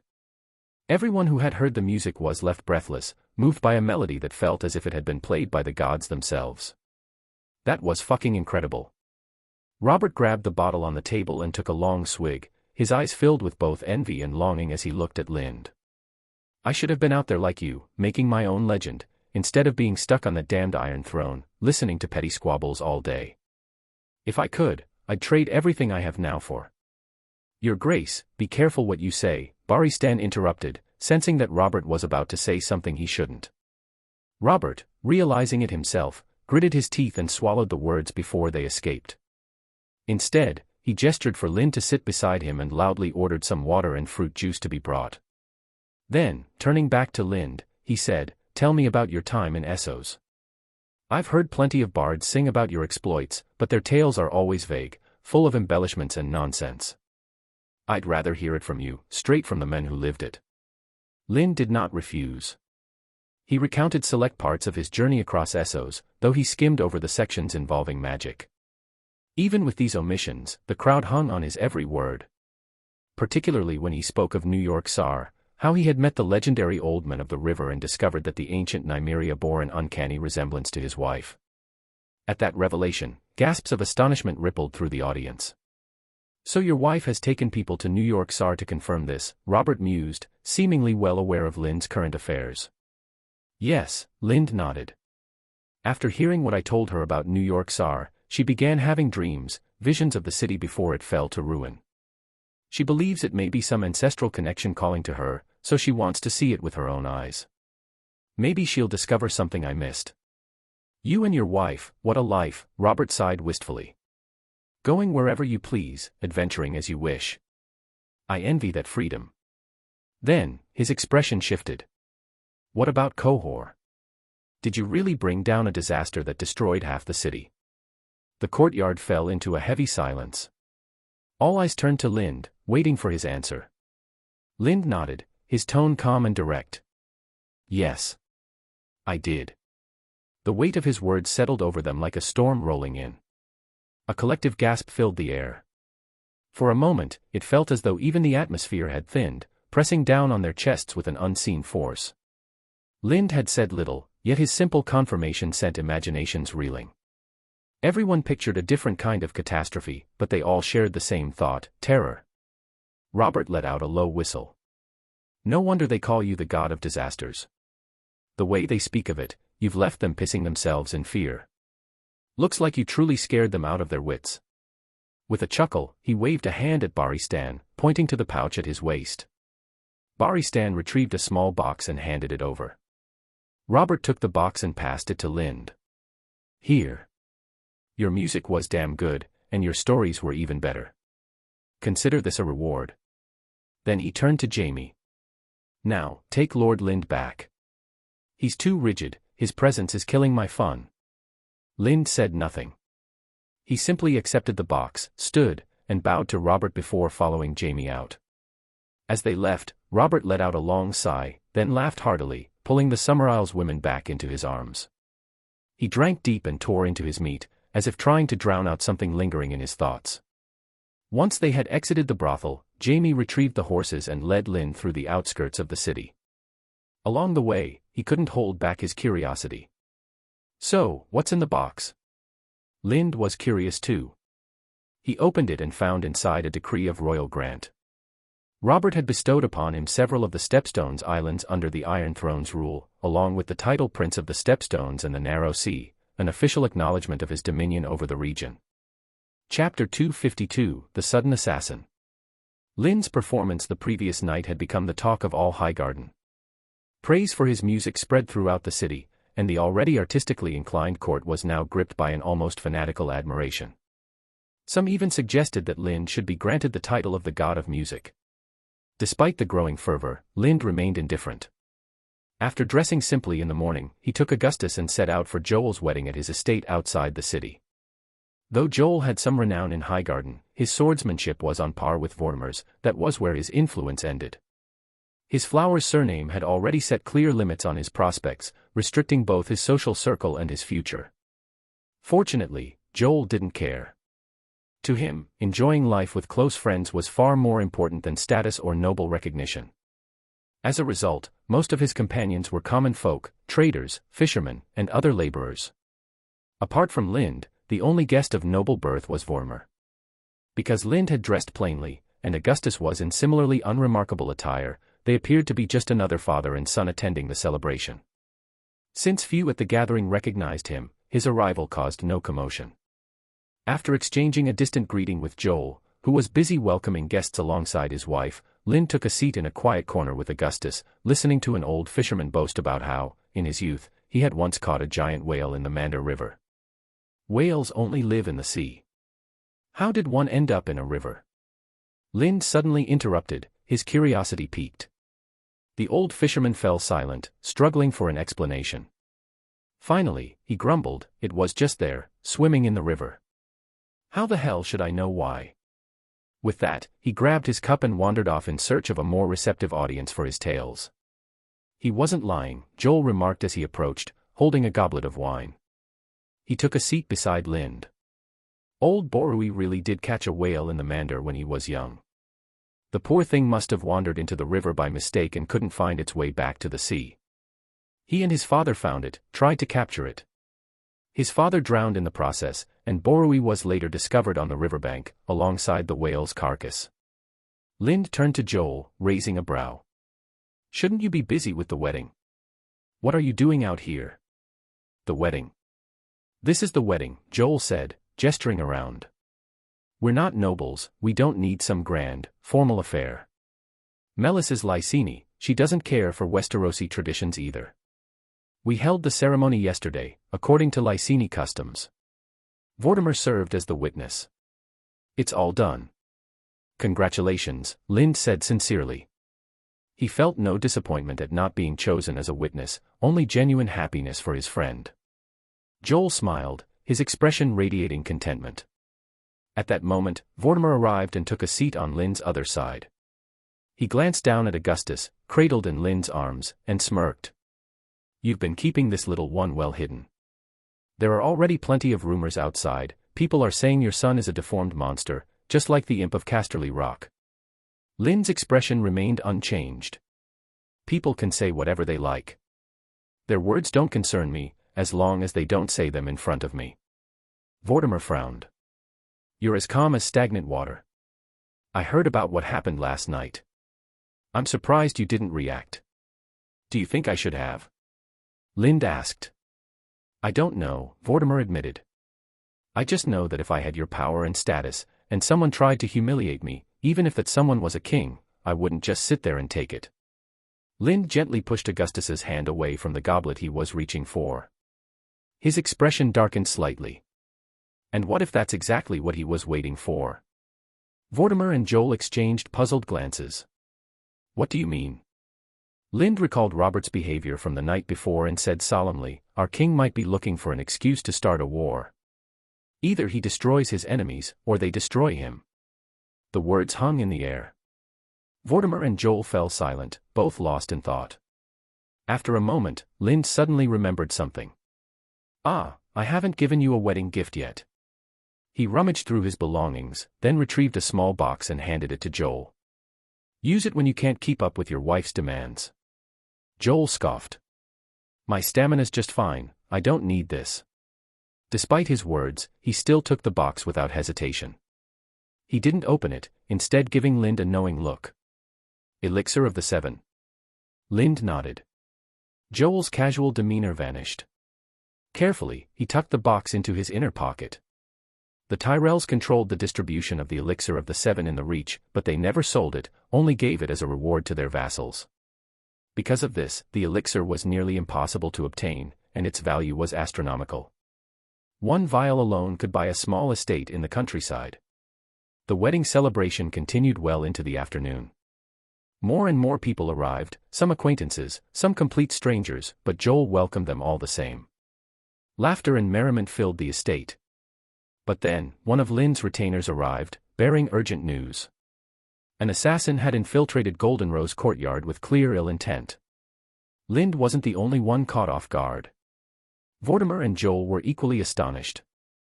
The timing and target of the assassination attempt seemed odd. For one, Highgarden's heir was getting married, meaning nobles from all over the Seven Kingdoms had gathered here. Security was tighter than ever, with guards stationed everywhere to ensure the safety of guests. Attempting an assassination under such circumstances, let alone successfully escaping, was almost unthinkable. And then there was the assassin's choice of target. Lind. A man widely believed to be the closest thing to a living god. Whoever had sent the assassin wasn't just reckless, they were inviting death. You don't need to come with me. Stay here and enjoy your wedding, Lind said, declining Joel's offer. He turned to Vortimer, about to speak. Vortimer spoke first. I am Highgarden's master-at-arms. Protecting Highgarden's security is my responsibility. Lind nodded. Having someone from Highgarden present would indeed be preferable. With that, he took Augustus and left Joel's manor alongside Vortimer, heading toward Goldenrose courtyard. By the time they arrived, John was already waiting at the entrance. Without wasting words, Lind handed Augustus over to the Holy Sister of Redemption and gestured for John to lead them to the assassin's corpse. As they walked, John gave a brief explanation. The assassin infiltrated the estate by disguising himself as a servant of Goldenrose courtyard. The Holy Sister of Redemption noticed something was off and captured him on the spot, but he was a trained deathsworn. As soon as he was caught, he bit down on the poison sac hidden in his mouth and killed himself. Vortimer's expression darkened. The servants within the manor were all House Tyrell's people. No matter how it happened, the fact that an assassin had been able to use a servant's identity to infiltrate the estate reflected poorly on the Tyrells. They soon arrived at the courtyard, where the assassin's body lay in the cloister along the edge.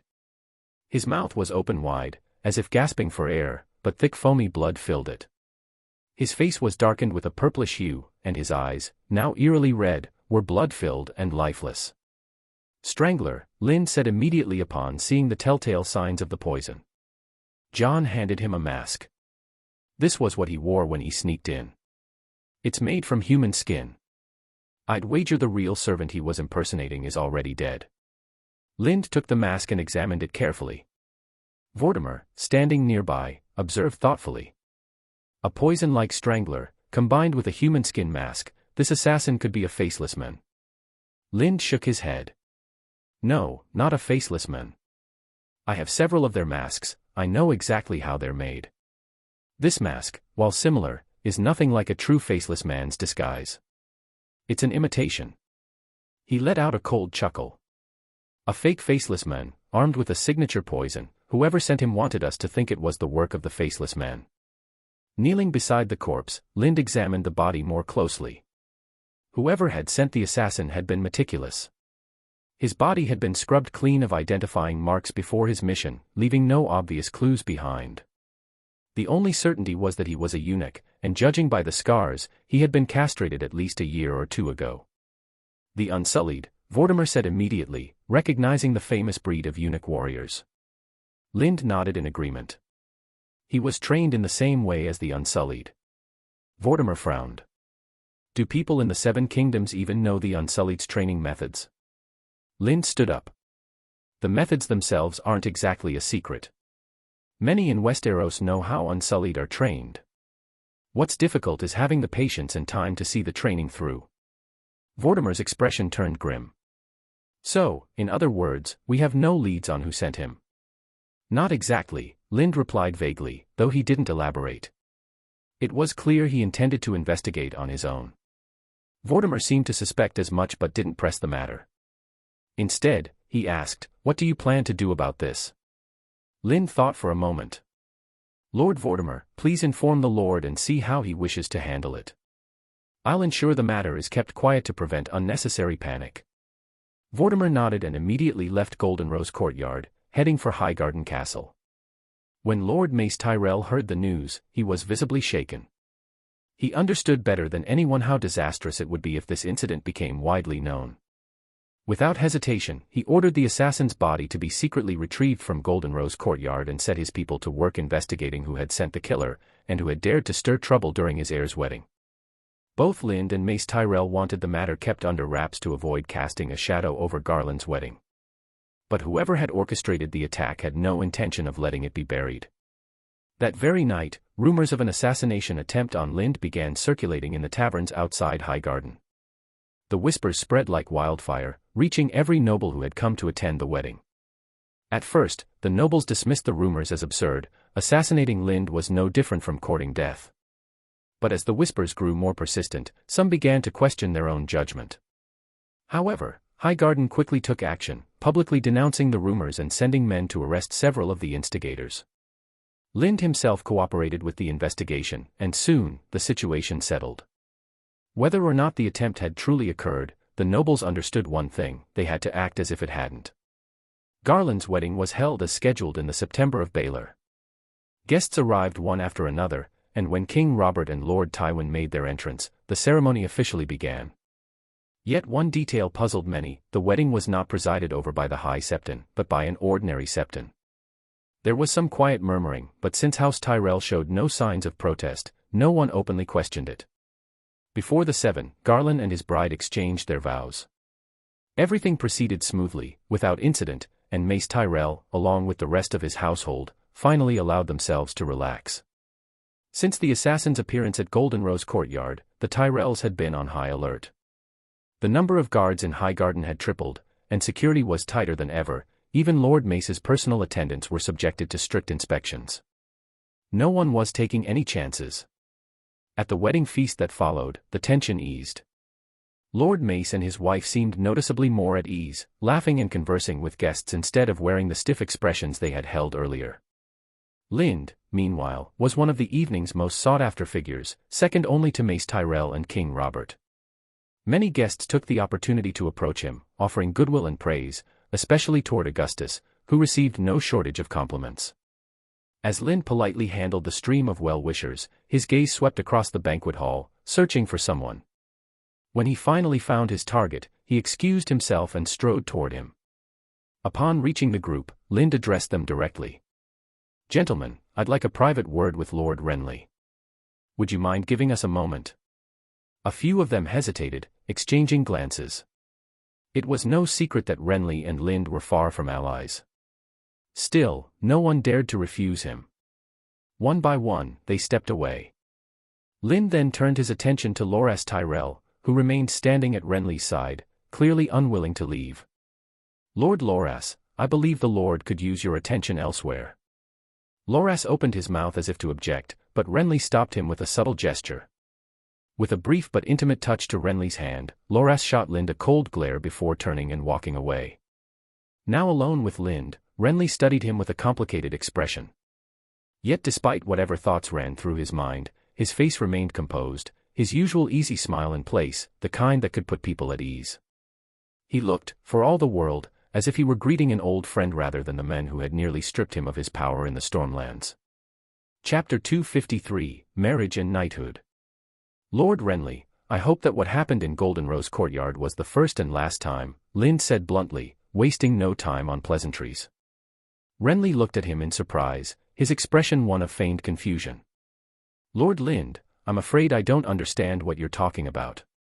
"Longstone Island," Lind replied, his gaze steady. Renly's face changed in an instant. His eyes widened in shock, beads of sweat forming on his forehead. "How do you know about Longstone Island?" he asked, inhaling deeply in an attempt to steady himself. Lind didn't answer. He simply repeated, "First and last time."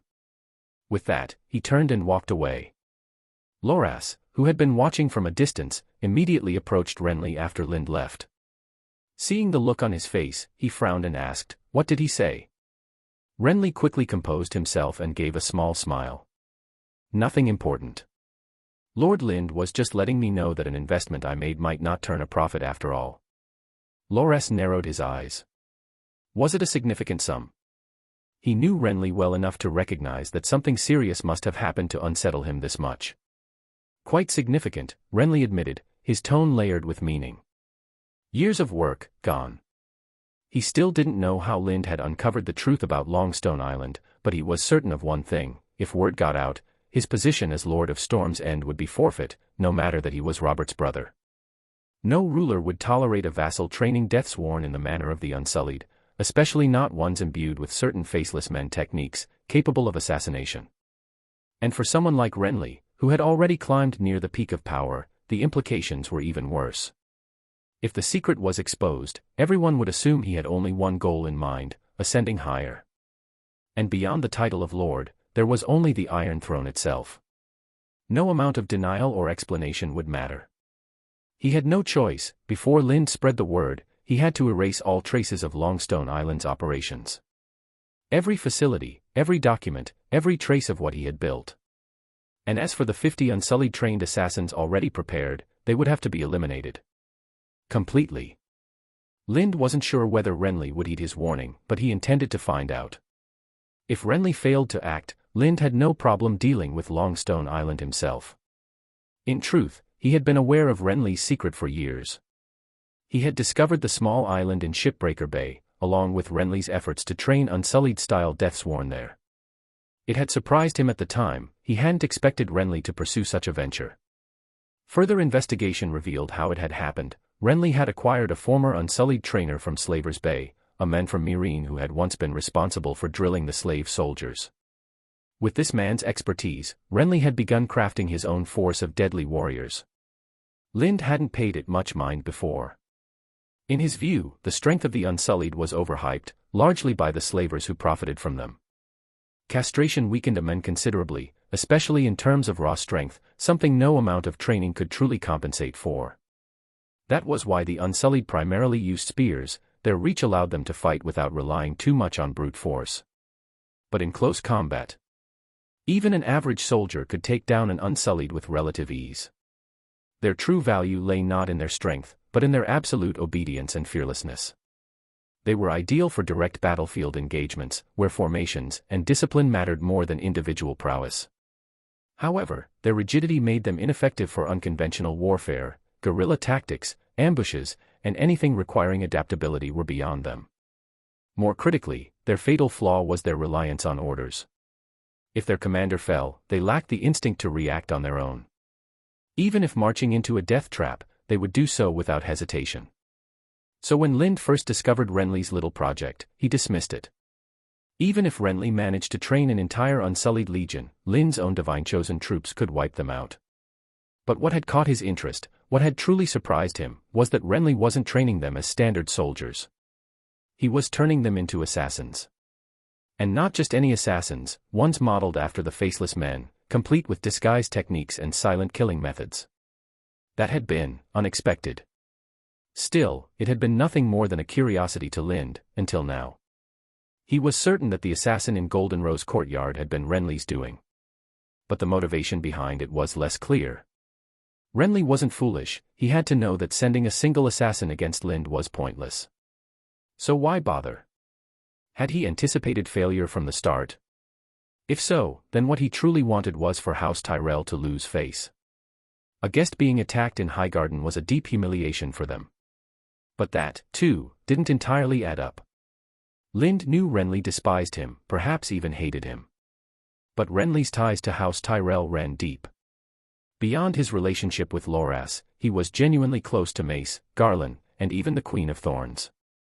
His bond with House Tyrell was arguably stronger than his relationship with his own brothers.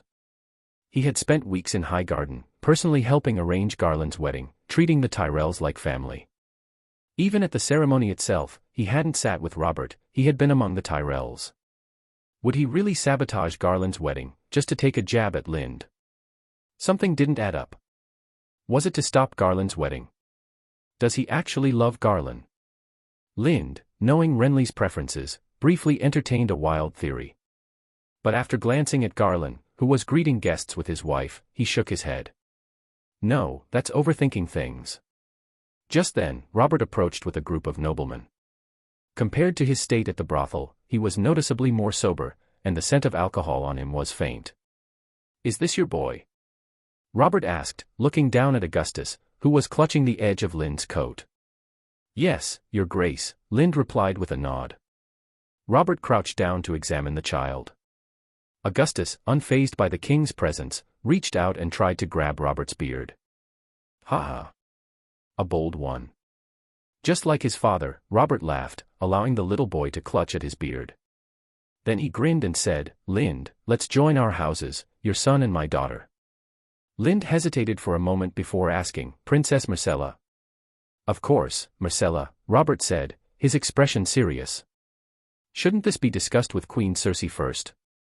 Robert raised an eyebrow, clearly displeased. "No. That woman has no right to defy my decisions." Lind nodded. "In that case, I would be honored to form an alliance with your grace." "Good. Very good."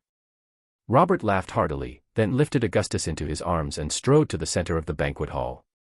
In a loud voice, he declared the engagement between Augustus and Marcella. At the same time, he called Mace Tyrell forward and announced another betrothal, Joffrey to Margaery. Lind was slightly surprised that Mace Tyrell had agreed to betroth Margaery to Joffrey, even after knowing she carried the power of Garth Greenhand. But he didn't dwell on it. With the Queen of Thorns in their camp, they must have a plan.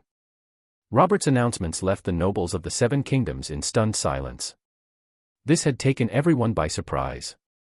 But for most, it was a welcome surprise, one that further solidified the Baratheon dynasty. With the marriage between Highgarden and the Iron Throne, the only remaining region outside the Iron Throne's direct influence was Dorne. To those with a sense of history, this situation felt eerily similar to Aegon the Conqueror's time. Many among the nobility were already envisioning the rise of another dynasty that could endure for centuries. Only the Dornish delegation looked displeased. Robert's move had caught them off guard.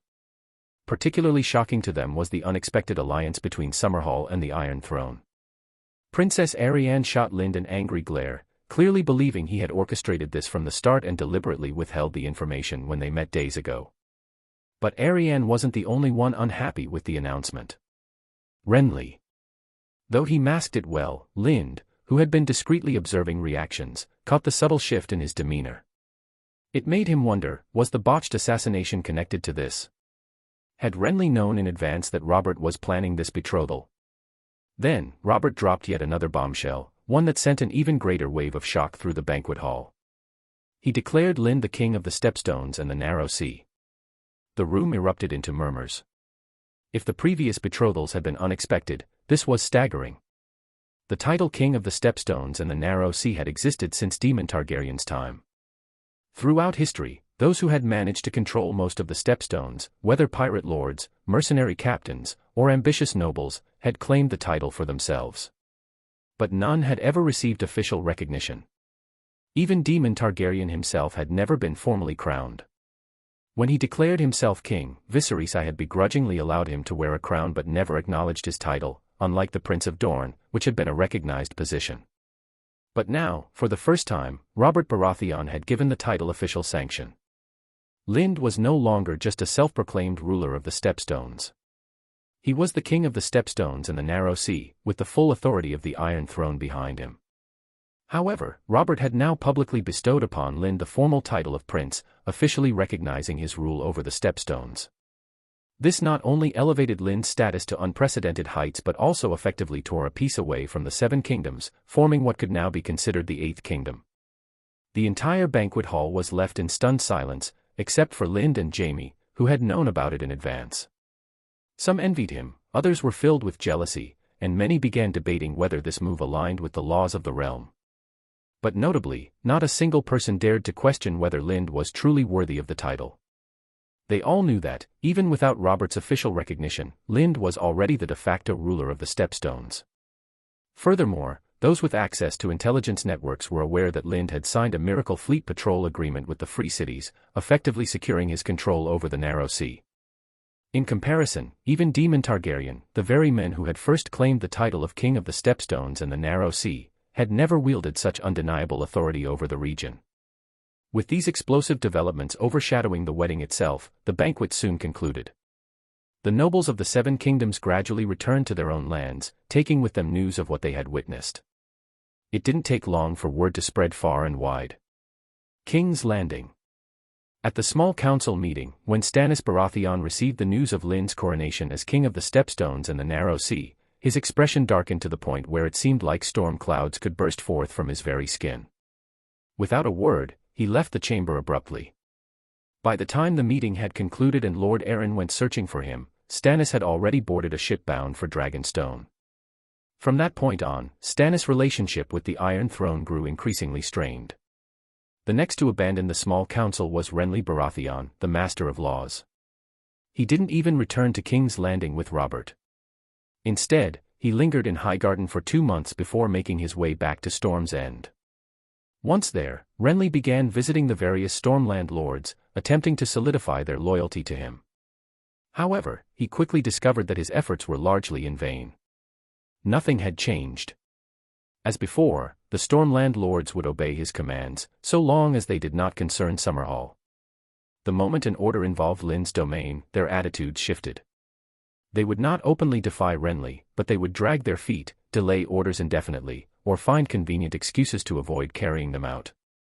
Some of these delays could stretch on for years. After just 2 months, Renly abandoned his efforts to rally his vassals. He returned to King's Landing, where he summoned Loras Tyrell to join him. The two promptly indulged in a life of debauchery and excess, drowning their frustrations in wine and luxury. Meanwhile, in Summerhall, as the guest who had gained the most from the wedding, Lynd quickly became the center of attention across the Seven Kingdoms.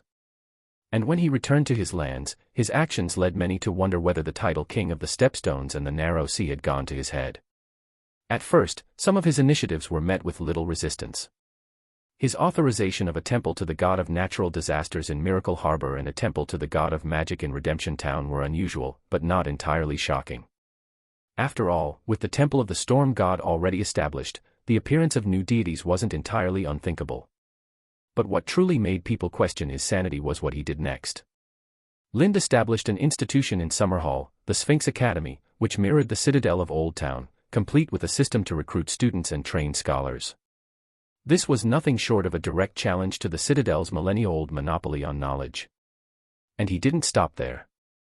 Next to the Temple of the God of Magic in Redemption Town, he commissioned the construction of a silent court, an academy dedicated to training witches, diviners, pyromancers, and other wielders of mystical power. This was unprecedented. For centuries, under the influence of the faith of the Seven, magic had been shunned and regarded as evil. Even whispers of sorcery had been enough to condemn men to execution or exile. But now, the very chosen of the seven, the man widely recognized as the divine representative of the faith, was building a formal institution for the study of magic. This development sent shockwaves through Westeros. It wasn't just the common people who were taken aback, the faith of the seven itself was thrown into turmoil. High-ranking members of the clergy immediately dispatched emissaries to Summerhall to demand an explanation. The faith and Lind had become deeply intertwined. If Lind's actions led to disaster, the faith of the seven itself would suffer the consequences. Chapter 254, Matters of Magic. My lords, do you believe it is better to let those with magical abilities wander freely, or is it more beneficial to place them under the authority of the Church of the Seven Gods? Lind asked calmly, his gaze sweeping over the assembled septons. The septons hesitated, exchanging glances. The most devout of the great September of Stars, who had the closest relationship with Lind, spoke on behalf of the others. If that's the case, then why are you allowing witches, soothsayers, and pyromancers to openly recruit apprentices? Lind answered seriously, by doing this, we can gather those who have the potential and desire to learn magic, ensuring they receive instruction in the magic we have approved, preventing them from straying down the wrong path. Although Lind appeared confident about establishing the Silent Court, as if everything was under his control, the truth was that the idea had come to him on a whim. He had not anticipated that so many members of the Cohor Mages Association would arrive with the escorting convoy. A rough count revealed at least 70 of them, excluding their followers, apprentices, and servants who possessed some magical knowledge. Altogether, they numbered over 1,000. Every single one of them was a devout believer in the god of magic, eager to study magic under Lind. Their arrival did help to address the lack of magical expertise in the Black Cave. At present, the only one conducting magic research there was Melora. Although Marwyn had joined, he had yet to fully adapt to the Black Cave's rules and environment. However, the sheer number of newcomers posed a significant problem. The Black Cave simply could not accommodate them all. Letting them leave felt like a waste, but more importantly, they might not actually leave. If they lingered too long in Summerhall or Miracle Harbor, they could become a serious liability. That was why, upon learning that some members of the Sphinx Academy had arrived at Miracle Harbor, Lind was struck with an idea. He decided to imitate the Sphinx Academy and build a silent court next to the Redemption September, where he could house and train these magic practitioners in a controlled environment. After hearing Lind's reasoning, the Septons found no fault with his plan, or rather, they had no desire to object. In fact, they regarded the Silent Court as a beneficial institution and even took the idea further, suggesting that Lind establish a similar organization within the church, dedicated to capturing those who use dark magic and sending them to the Silent Court for containment. Seeing the church take the initiative to seek out magical talent for him, Lind naturally welcomed the suggestion, even offering to provide personnel for these tribunals. The Septons quickly agreed to his proposal. After witnessing the power and discipline of the Holy Sisters of Redemption and the Silent Men, they believed that such forces were exactly what the faith of the Seven needed. Since the Inquisition would require armed enforcers, they determined that only the Holy Sisters of Redemption and the Silent Men were fit for the role. They urged Lind to expand their training, pledging manpower, resources, and funding. Lind was more than happy to comply. After all, the Holy Sisters of Redemption and the Silent Men would ultimately remain loyal to him. With the church's concerns settled, Lind turned his attention to the mages. Prophet Lind. The representatives of the three major mage factions bowed as they entered his study. Unlike the clergy, the mages viewed Lind as a prophet, guiding them toward the proper path of magic. I understand your request, Lind said, but I do not agree to it. Let me make this clear, only those who pass the trials of the Redemption September may join the Black Cave. That is the absolute minimum requirement. His demeanor was far sterner now than it had been with the church. He looked directly at the three most prominent and powerful mages among the newly arrived factions and spoke with weight behind his words. And I must remind you, those who do not wish to stay are free to leave. But once they join the Black Cave, there is no turning back. The only way out is death. From the outside, it might appear that Lind had established only two magic-related institutions, the Church of the God of Magic and the Silent Court. In truth, however, he had also maintained the Cohor Mages Association, integrating it into his structure through a system of checks and balances to manage this sudden influx of magical practitioners. Prophet Lind, we fully support the trial of loyalty, but if it is conducted by the faith of the seven, we are concerned that differences in belief might lead to errors. Could the trial instead be held within the Church of the God of Magic? Marlos, the high priest of the Church of the God of Magic, asked respectfully. Maloxin, who had once wielded absolute power, had voluntarily relinquished his authority, keeping only the position of high priest of the God of Magic. This was not out of generosity but rather because he knew he had no other choice. Even if he withdrew and returned to Cohor, he could never regain his former status. So, when Lind last met with him and made it clear that reforms were coming for the mage factions within Summerhall, Maloxin took the initiative to surrender his power, making room for others while focusing solely on missionary work within the Church of the God of Magic. His decision was not driven by a love of preaching or religious zeal. Rather, he recognized that among all the forces under Lind's rule, the Church enjoyed the greatest tolerance, the most investment, and the broadest authority. Lind clearly favored those aligned with his church. More importantly, mages who joined might not necessarily belong to the Mages Association, nor would they all enter the Silent Court. But they were all, at the very least, nominal followers of the God of Magic, whether true believers or not. As High Priest, Maloxin wielded the greatest influence over this faction. This proposal is feasible in principle, Lind nodded, appearing to agree. Then he shifted the topic. However, the Church of the God of Magic is not yet fully established. You haven't even finished compiling the Grimoire of Magic, and the ranks of monks and priests remain incomplete. How do you intend to conduct the trial? At Lind's words, Marlos couldn't help but feel a headache coming on. He had spent all his time compiling the Grimoire of Magic, neglecting everything else. If not for his subordinates urging him, he wouldn't have left the still under construction Temple of the God of Magic to meet with Lind. In fact, when Marlos first became High Priest, he had already presented a scripture for spreading the faith. However, Lind rejected it outright after reviewing its contents. The text was little more than a slightly modified version of the Scripture of Scourge. If you like the Scripture of Scourge so much, why not just turn the Temple of the God of Magic into a branch of the Church of the Scourge? Lind's words had struck deep, forcing Marlos to take the matter seriously. He gathered all available scholars and scribes to revise the Grimoire of Magic, determined to complete it before the temple's construction was finished. So now, when Lind brought it up again, Marlos could no longer sit still. He immediately rose to his feet, declaring that he needed to return and complete the grimoire, and hurriedly left Lind's study. The two remaining men exchanged looks, cursing Marlos's cunning in their hearts. Blom, the newly appointed head of the Mages Association, spoke hesitantly.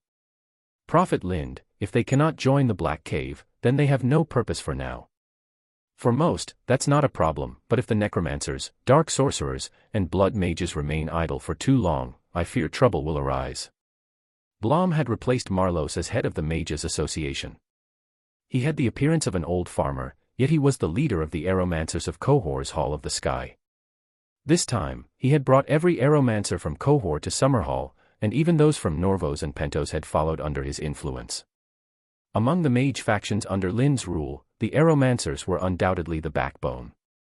Unlike other mages whose spells were often unpredictable, the Aeromancers could wield their air magic at will. More significantly, Lind had noticed a trace of storm dragon runes in their magic, suggesting a possible connection between the two. This was why, when Marlos stepped down, Lind appointed Blom, who had the best rapport with the various factions, as the new head of the Mages Association. This is an easy problem to solve, Lind said after a moment of thought. The Silent Court is currently constructing a library and organizing its collection. They can assist in expanding the archives. He continued, additionally, the way apprentices are taught in the Silent Court cannot follow the outdated master-apprentice model. There needs to be a standardized foundation of magical knowledge for instruction. Only those who complete this foundational education and pass the assessments will be eligible to be selected by academy mentors for advanced studies in specialized magical disciplines. So, those who are idle can assist in compiling these foundational texts. You should understand, this will be the first formally structured and systematic grimoire of basic magic in the world. All those involved in its compilation will have their names recorded on the front pages of the text. At these words, not only did Blom's breathing quicken, but even the usually composed rector of the Silent Court, Rags, showed a rare flash of excitement. It was clear to them, once the grimoire of basic magic was completed and spread across the world, the prestige they would gain would be immeasurable. Their names would be passed down through history, like the legendary sages of old. The bald-headed Rhagas, the rector of the Silent Court, bore mysterious rune tattoos on his scalp. He suppressed the surge of excitement in his heart, forcing himself to calm down. Then, with a slightly troubled expression, he spoke in halting Westerosi common tongue, a language he was not yet entirely fluent in. "Prophet, I understand that establishing a library and compiling foundational magical knowledge is important. However, the transmission of magic has always been a closely guarded secret. Convincing them to openly document their techniques and compile them into books for public study, that may prove difficult." Rhagas was a renowned master alchemist in Cohor, holding considerable influence. Some of the city's finest metal formulas had been either discovered or refined by him. Yet, more than metallurgy, his true expertise lay in crafting magical potions with unique effects. The meditation potions used daily by members of the Mages Association all came from his hands. Because of this, he had the largest following. More than half of the mages who had joined Lin's forces were either his disciples or his assistants. 6 months ago, he had stumbled upon an elixir of the seven and discovered that it contained an exceptionally potent magical essence. Compared to this elixir, even his finest meditation potion was nothing but garbage. However, he had also scorned its craftsmanship. Such a powerful magical potion was merely used for physical healing and energy restoration. If he had been the one to refine it, he could have maximized the effects of the magical energy within. Upon learning that the elixir of the seven had originated from Summerhall and after hearing countless rumors about Lind, he had begun to consider traveling there himself. But he was also acutely aware of the risks. Someone like him, who held vast metallurgical secrets of Cohor, could not simply leave without severe consequences.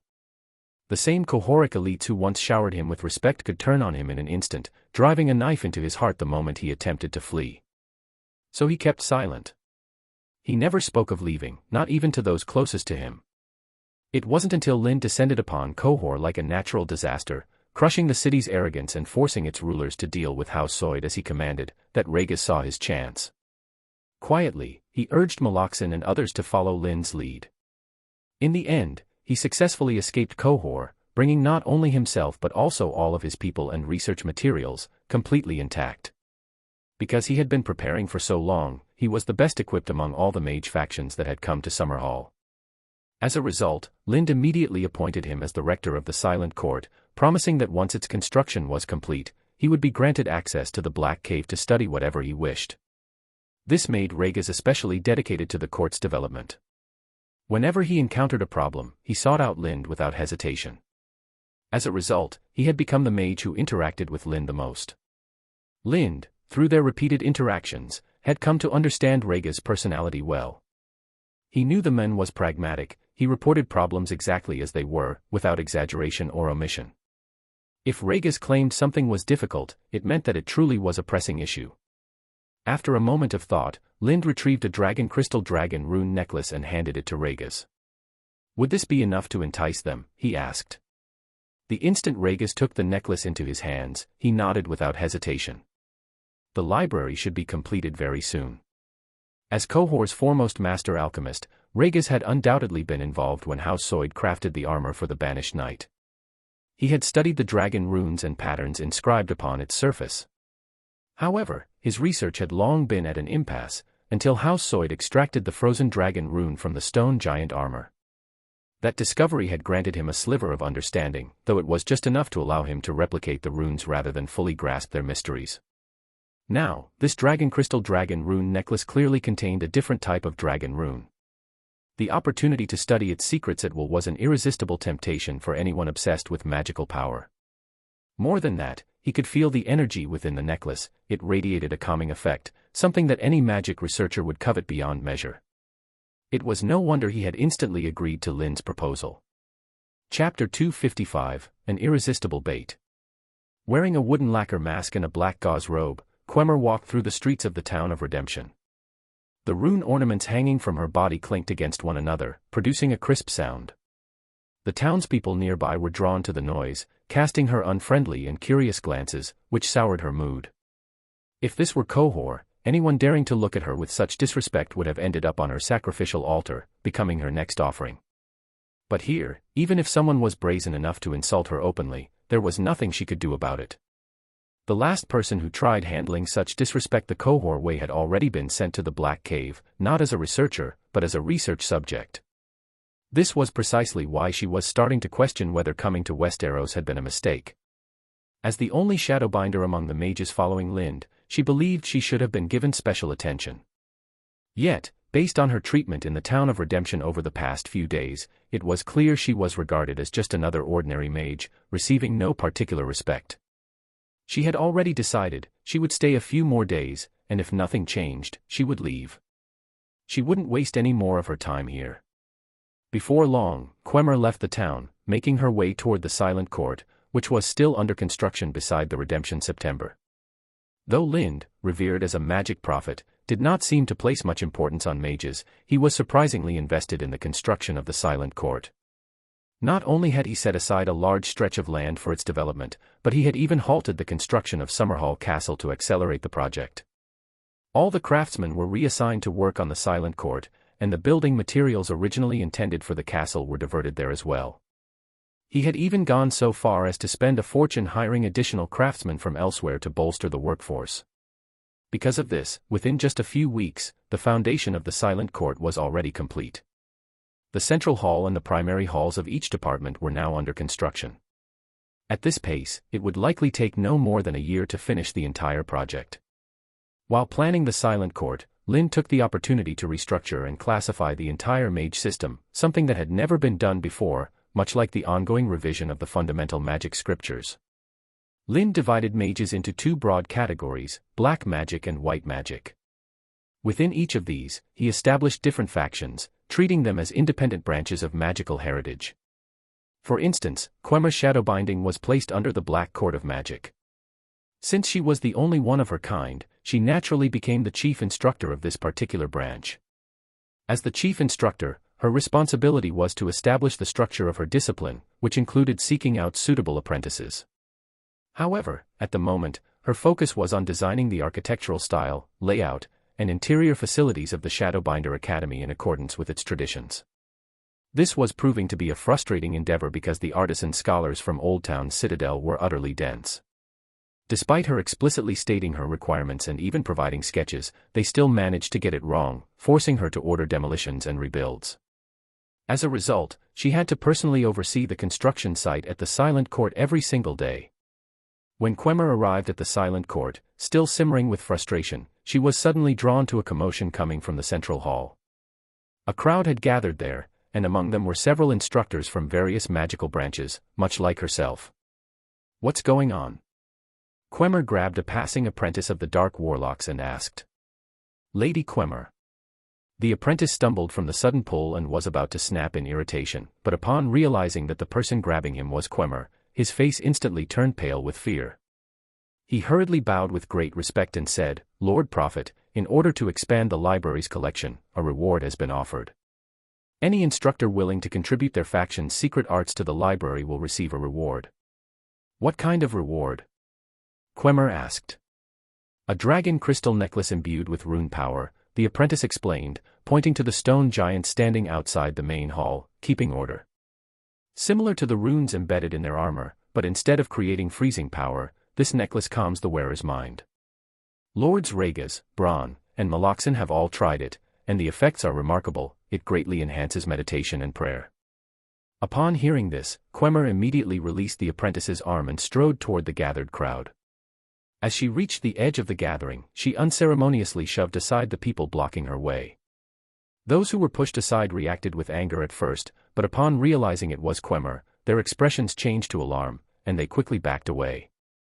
Some even brushed off the spots where she had touched them, as if fearing they had been tainted by a deadly curse. Their reaction was understandable. Even if Quemmer wasn't the most powerful member of the Cohor Mages Association, she was undoubtedly its most infamous. Anyone who had dared to cross her had met a gruesome fate, one of prolonged suffering, begging for death yet unable to find release. Before long, Quemmer reached the center of the crowd, where a stone platform held a necklace. Rhaegas and the others stood around it. Judging by the number of people present, it seemed every instructor-level mage had already arrived, except for her.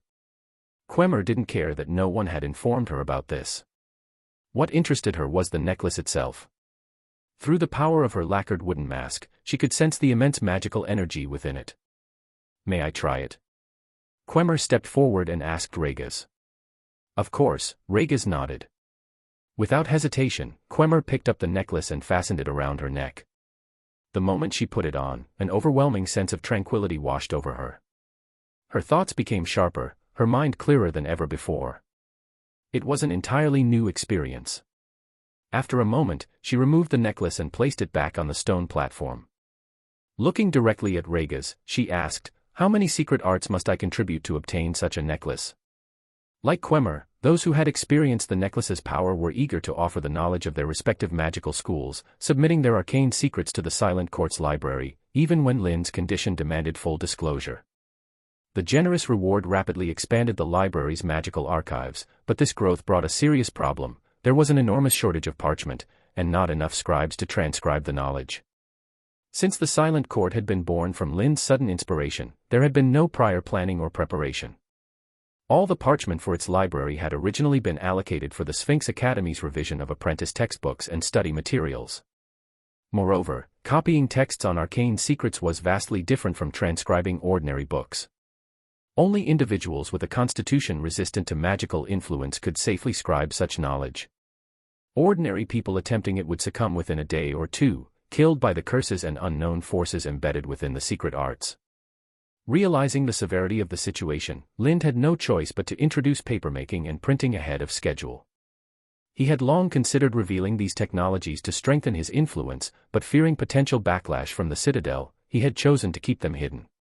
Now, however, circumstances had changed. Given Lin's current power, he no longer needed to worry about the Citadel's reaction.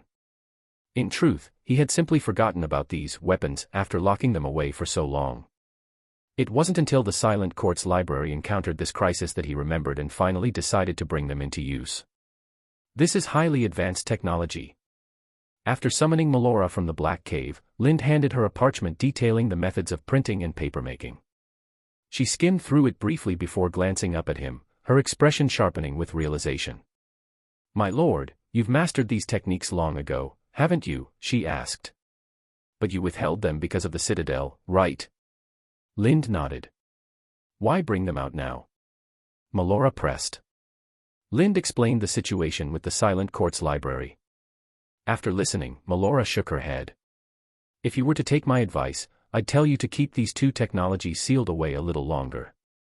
Wait until you have the same control over the Seven Kingdoms as you do over Summerhall, or at least half of them, before unveiling them.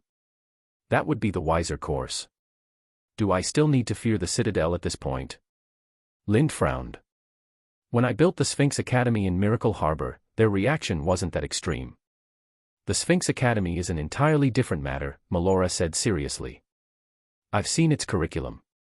It trains the lower-tier officials we need, and no matter how many it produces, it won't truly threaten the Citadel. Let me put it this way, if given the choice between a Citadel maester adorned with a golden chain and a financial administrator trained by the Sphinx Academy, who would you pick to handle your local treasury?" Lind didn't answer. He simply smiled, because the answer was obvious. The Citadel's maesters held too many advantages.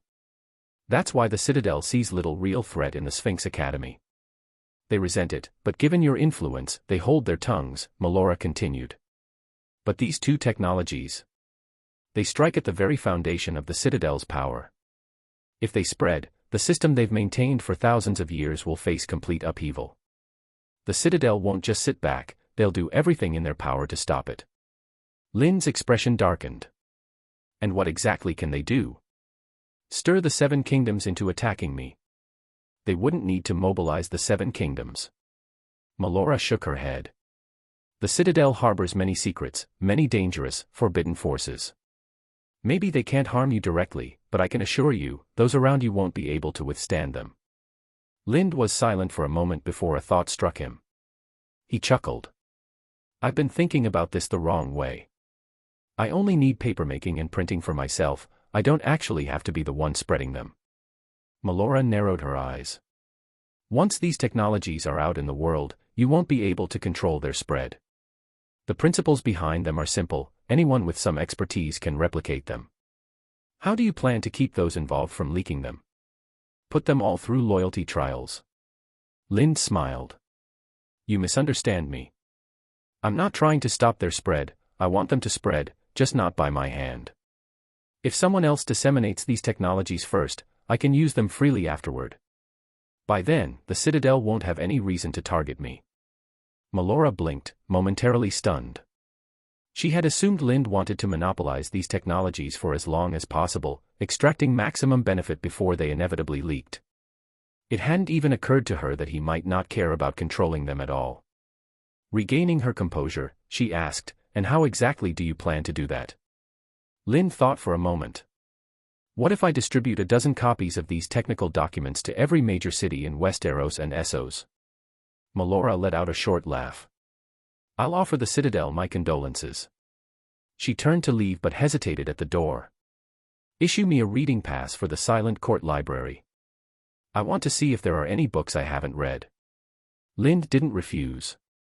He quickly signed an authorization and handed it to her. Before she left, he added, "Don't let just anyone into the Black Cave. And don't speak of it to anyone." "I know," Melora replied without looking back. After Melora left, Lind immediately summoned his master of whisperers, Balin, and the leader of the blood-armored men, Lothier Brune. He entrusted them with the task of spreading the printing and paper-making technologies, emphasizing that under no circumstances should it be traced back to Summerhall. As they were about to depart, Balin suddenly stopped and turned back. "My lord, what should we do with the members of House Soyd who are still under house arrest?" It had been over a month since House Soyd had been brought to Redemption Town. The household servants, employees, and anyone without direct or indirect blood ties to the family had already been reassigned across Summerhall, some to farm in Red Watch, others to build roads in Ridge City. Some had been placed in the military camps at Miracle Harbor as cooks and laundresses, while others had proven themselves and secured positions as attendants to various officials. A select few had even joined the chosen army. Only the true members of House Soyd remained unprocessed, locked away in a prison on the outskirts of Redemption Town under the watch of Balin's intelligence network. Throughout their confinement, they had been interrogated extensively, providing valuable intelligence on the free cities, the various kingdoms of Essos, and the secrets of House Soyd. "Has their interrogation been completed?" Lind asked. "It has," Balin confirmed. Lind fell silent for a moment before giving his order. "Bring QoS Soyd to me." Chapter 256, Shifting Tides. As the former powerhouse of Cohor, QoS Soyd now appeared much older. The arrogance and confidence that once marked his face had vanished, leaving only fear and unease in his eyes, nothing else. When he was brought to Lind's study and saw him, he immediately dropped to his knees, bowing with a humility he had never displayed before. Lind finished signing the document in his hand and handed it to an attendant, instructing them to deliver it to Muse.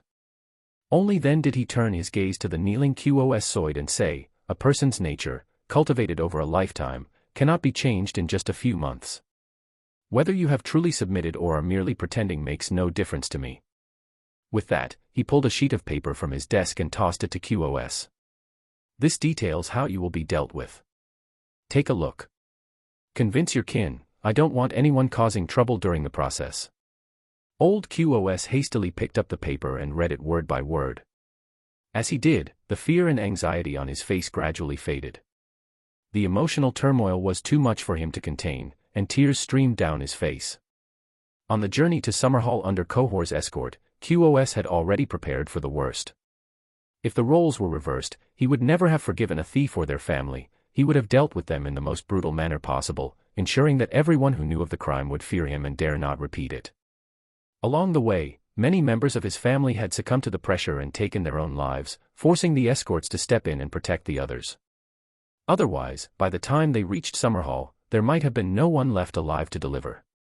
Once imprisoned in Summerhall, the family's servants and hired workers were the first to be taken away. Then, distant relatives and collateral branches followed, leaving only the core family members locked away, ignored and isolated. The suffocating pressure drove some of them to suicide as well. QoS had also considered ending his own life, but he didn't dare. It wasn't death that frightened him. Rather, he feared that if he, the root of this disaster, died, Lind would turn his wrath on the others. His earlier bow to Lind had been entirely sincere. Being summoned to the castle felt like a reprieve. Now, as he wept uncontrollably, it wasn't just due to the overwhelming emotions, it was grief for those who had died along the way and in their cells. Lin did not sentence House Soid to execution. Instead, he distributed them across various territories under Summerhall's control, assigning them penal labor according to their skills. The farthest were sent to the Stepstones, while the closest remained in Redemption Town. Their sentences ranged from a few months to several years. A handful of key figures, including Old QoS, were sentenced to life imprisonment. They would spend the rest of their days in the library of the Silent Court, copying texts, cleaning, and carrying out other menial tasks. After serving their time, they could choose to leave Summerhall or remain. From the start, Lind had never intended to wipe out House Soid. What he sought were the craftsmen, scholars, and centuries of accumulated knowledge they possessed. The members of the house were merely incidental. Now that he had stripped them of everything, their wealth and books stored in his treasury, their skilled people dispersed throughout Summerhall, there was no longer any need to keep them under tight control. He had no concerns about them staging a comeback after serving their sentences. House Soid could never regain its former influence. Leaving Summerhall would only bring them further ruin, not resurgence. In fact, many among them were intelligent enough to recognize reality. The vast majority accepted their fate without resistance, complying with their assignments. Some even worked diligently during their sentences, displaying their talents in the hopes of securing employment in a suitable position once their time was served. Whether they had truly abandoned their grudges and were striving for a fresh start, or whether they were merely biding their time, quietly embedding themselves into Summerhall's system for a future resurgence, it made no difference to Lind, as long as they did their assigned work properly. With the matter of House Soid settled, Lind's daily routine became monotonous and dull, handling administrative affairs, checking on the progress of projects like the Sphinx Academy, various temples, and the Silent Court, spending time with Augustus, and training the long-winged dragons. It wasn't until he received a letter from Nimria that the stagnant waters of his life finally rippled. Since leaving Summerhall, Nimria had sent him no news. Only those who had traveled with her to New York Sar occasionally sent intelligence updates, giving him a vague sense of her situation. This was the first letter she had written to him. The contents were simple and direct, a straightforward account of the events following her departure. The majority of it detailed her experiences in Volantis. What truly surprised Lind was that Nimria had become involved in the internal politics of Volantis. Even more astonishingly, under her influence, the long-feuding tiger and elephant parties had reconciled. From the implications in her letter, it seemed that Volantis, now unified, was preparing to make a move against Lys as soon as the Dothraki left the disputed lands. According to the intelligence available, the struggle for dominance among the Dothraki horse lords in the disputed lands was nearing its end. As Lind had predicted, Khal Drogo emerged as the ultimate victor. By tradition, he would soon lead his warriors to Viz Dothrak to offer sacrifices and seek prophecy from the Dosh Khaleen. The only reason Khal Drogo had yet to depart was that he was waiting for Lys, Mir, and Tyrosh to pay him tribute and provide sufficient supplies for the journey. Recent reports indicated that Khal Drogo now commanded as many as 100,000 Dothraki warriors, not including the countless slaves accompanying them. If those were accounted for, the total number in his host could easily exceed 200,000. A migration of this magnitude, without adequate provisions, would be catastrophic, not just for the Dothraki themselves but for every settlement along their path. After all, the Dothraki were known for living off the land, consuming whatever they could take. As a result, the number of merchants from Lys, Mir, and Tyrosh traveling to Westeros to purchase grain had increased exponentially. Even Pentos had begun stockpiling massive quantities of food and fodder.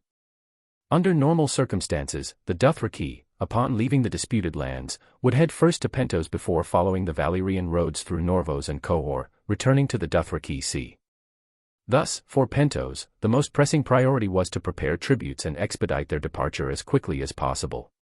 For this reason, Nymeria had also requested in her letter that Lyn temporarily redeploy the forces at Goyandro to New York Sar to assist in its reconstruction, both to strengthen the city and to avoid any conflict with Khal Drogo that could result in unnecessary bloodshed. Why has Nymeria suddenly decided to rebuild New York Sar? Lind asked the Redeemer sister who had delivered the letter. Because when Lady Nymeria arrived in New York Sar, she found that a great number of Rhoynar survivors had already gathered there, and she was immediately elected as their queen, the sister revealed, sharing information that Nymeria had omitted from her letter and that had not been included in the intelligence reports. Elected as Queen of the Rhoynar. Lind was momentarily stunned by the news, but he quickly composed himself, his expression turning serious. "Tell me everything in detail." At his command, the Redeemer sister, who had been tasked with protecting Nimria, recounted everything she had seen and learned. It all traced back to Lind. After he had forged an agreement with the Old Men of the River, the deity had used dreams to spread the message among his followers that a descendant of the Roiner queens would rebuild New York Sar. Most of his followers were Roiner descendants, and as the news spread from one to another, it eventually reached every Roiner remnant along the banks of the Rhine. In response, they began making their way to New York Sar, intent on clearing the ruins in preparation for reconstruction. By the time Nimria arrived, tens of thousands of Roiner descendants had already gathered there. The moment she appeared before them, they immediately recognized her, her features unmistakably identical to those of the ancient Roiner queens. At that very moment, the Old Man of the River himself manifested and bowed to Nimria, further fueling the fervor. A series of seemingly divine coincidences had ignited overwhelming excitement and devotion among the Roiner people. To quell the mounting fervor, Nimria had no choice but to accept the title of their queen. By the time the Redeemer sister left New York Sar, the city had already become home to 100,000 Roiner descendants, with many more continuing to arrive. It was estimated that the total number could eventually reach 200,000. After listening to the report, Lind rubbed his forehead in frustration. His original plan had been to reclaim the disputed lands first before focusing on New York Sar's reconstruction. But now, Nimria's unexpected circumstances had thrown his plans into chaos. Yet he couldn't ask her to halt the rebuilding and abandon the Roiner. That meant he had no choice but to adjust his strategy. For one, the necessary funds and materials for New York Sar's reconstruction had not been prepared and would have to be gathered from other sources. Fortunately, House Soit's immense wealth, accumulated over centuries, along with his own financial reserves and trade networks, ensured that he needn't worry too much about money. Resources, however, were a different matter. Summerhall was already strained, juggling numerous projects with limited supplies. There was simply nothing extra to spare. That left him with only one option, purchasing what he needed from Volantis and Norvos and transporting it directly to New York Sar via the Rhine. For the next few months, Lind remained focused on events unfolding in Essos. He even relocated his office to Miracle Harbor, ensuring that he could receive updates in real time and respond swiftly to any developments. Lind's decision proved to be the right one. Not long after relocating the administrative center to Miracle Harbor, Khal Drogo led his Dothraki horde out of the disputed lands. However, instead of taking the northern Valyrian road as Lind had anticipated, Drogo made an unexpected move. After accepting the tribute from Pentos, he marched his army south along the Orange Shore. Before Volantis could react, he sacked Velos, crossed the Rhine via the marsh flats, took the Valyrian road through Sarmel, passed outside the city of Volantis, and then continued south along the Valyrian road known as the Demon Road, heading toward Slaver's Bay. At first, Lind couldn't understand why Drogo had chosen such a difficult route. It was only after receiving various reports from the disputed lands that he realized Drogo's decision was a direct result of his own prior actions. The green blood orphans Lind had sent to Goyandro, along with the Roiner people gathering in New York Sar, now numbered over 100,000, many of them warriors. This substantial force was positioned just north of the Valyrian road. Even though Lind had ordered the Goyandro men to retreat to New York Sar before the Dothraki arrived, the Dothraki themselves had no knowledge of this. From Drogo's perspective, there were over 100,000 individuals of unknown allegiance stationed in the north. Although Khal Drogo was famed for his bravery, he was not a fool. He knew that while he commanded 100,000 warriors on paper, only about 20,000 to 30,000 were truly loyal and battle-hardened. The rest were former enemies, defeated Khalasars that he had forcibly absorbed into his ranks. These newly conscripted warriors had yet to fully integrate into his Khalasar. Their morale was low, and they were good for little more than waving banners and shouting war cries. Forcing them into battle would only drag his forces down. Thus, after securing sufficient provisions, Drogo chose to bypass Nimeria's forces in the north and take the southern Demon Road instead, plundering Volantene settlements along the way. Lind, too, suffered losses from the Dothraki migration. A portion of the supplies he had purchased in Volantis, still stockpiled in Velos awaiting transport, was completely looted by the Dothraki. Worse, some of his people from Summerhall had been captured. Under different circumstances, Lind might have personally led the Miracle fleet to Slaver's Bay, intercepting Drogo's forces to rescue his men and perhaps even teaching the Khal a lesson by cutting his braid. But with his attention fully occupied by developments in the disputed lands, he had to resort to alternative methods for their retrieval. Upon receiving news of the situation, Lind had the Miracle Merchants Guild in Volantis send a message via hawk to its branch in Slavers Bay, instructing them to monitor Drogo's movements closely. Once the Dothraki reached Slavers Bay, they were certain to sell off any excess prisoners and slaves. At that point, the Miracle Guild would have an opportunity to buy back the captured individuals. About 2 months after the Dothraki left the disputed lands, Lind sent envoys to deliver the previously prepared Tyroshi bonds to the Archon of Tyrosh. At the same time, he relocated the Miracle Fleet's headquarters to Blackstone Island, using dock repairs as a pretext to station 5,000 soldiers from the chosen army at Tyrosh's port. Chapter 257, The Scourge of Plague. Although Lind's military actions were all justified under the pretext of maintaining the narrow sea shipping lanes, those paying close attention to the situation could sense the true intent behind them, particularly the other 2 free cities in the disputed lands, Lys and Myr. Just as Braavos and the other free cities were preparing to pressure Lind into withdrawing its troops from Tyrosh, Tyrosh itself made a move that caught everyone off guard. Tyrosh suddenly deployed a large force of Unsullied and mercenaries to seize control of the gemstone mine that had previously sparked the unrest in the disputed lands. They then declared ownership over the mine and dispatched a considerable workforce to begin extraction. Tyrosh's action sent Lys and Myr into a fury. They had initially considered aiding Tyrosh, believing that, as trading partners, they could help free it from Lind's grip. But now, Tyrosh had turned around and looted their territory instead. This sudden betrayal left them feeling deceived and humiliated. The other free cities were equally stunned by Tyrosh's actions. Observing Tyrosh's response in light of Lind's previous military maneuvers, they instinctively assumed that Tyrosh was colluding with Lind's forces securing Tyrosh while Tyrosh's Unsullied and mercenary armies took the resources of the disputed lands. Any plans to support Tyrosh were immediately abandoned, with all eyes now on how Lys and Myr would react. The disputes over this region had persisted for centuries since the fall of Valyria. The free cities had long since grown accustomed to the endless struggles between Tyrosh, Lys, and Myr over the contested territory, and none of them had any intention of intervening. Lys and Myr, too, knew they could expect no assistance from the other free cities. So, 7 days after Tyrosh took over the gemstone mine, Lys and Myr each mobilized their mercenary forces and marched into the disputed lands. A new round of military conflict erupted on lands still stained with the blood of the Dothraki. In truth, Tyrosh found itself in a difficult position over this war. The Prince of Tyrosh had fallen seriously ill from the crisis, bedridden and unable to govern. Rumors swirled that he was near death. As a result, the triarchs, tribunes, protectors, and other powerful figures eligible to contend for the Archon's seat began preparing for the upcoming election. The war in the disputed lands, however, was entirely left to the mercenary companies and the Unsullied. Whoever ultimately won the election would have to face one unavoidable problem: repaying Lind's debt. Had the bonds been in the hands of anyone else, the Archon and even the entire Tyroshi Council would have simply declared them void, as they had done in the past. But this time, the bondholder was someone they could not afford to offend.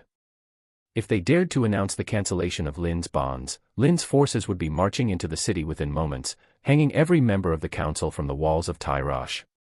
And Lind would not even face resistance from the other free cities for doing so. After all, no one would tolerate the sudden erasure of millions of golden dragons in debt.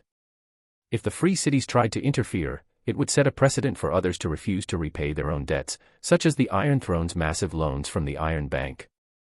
Realizing that no other free city would come to their aid, Tyrosh's elite had no choice but to negotiate with Lind.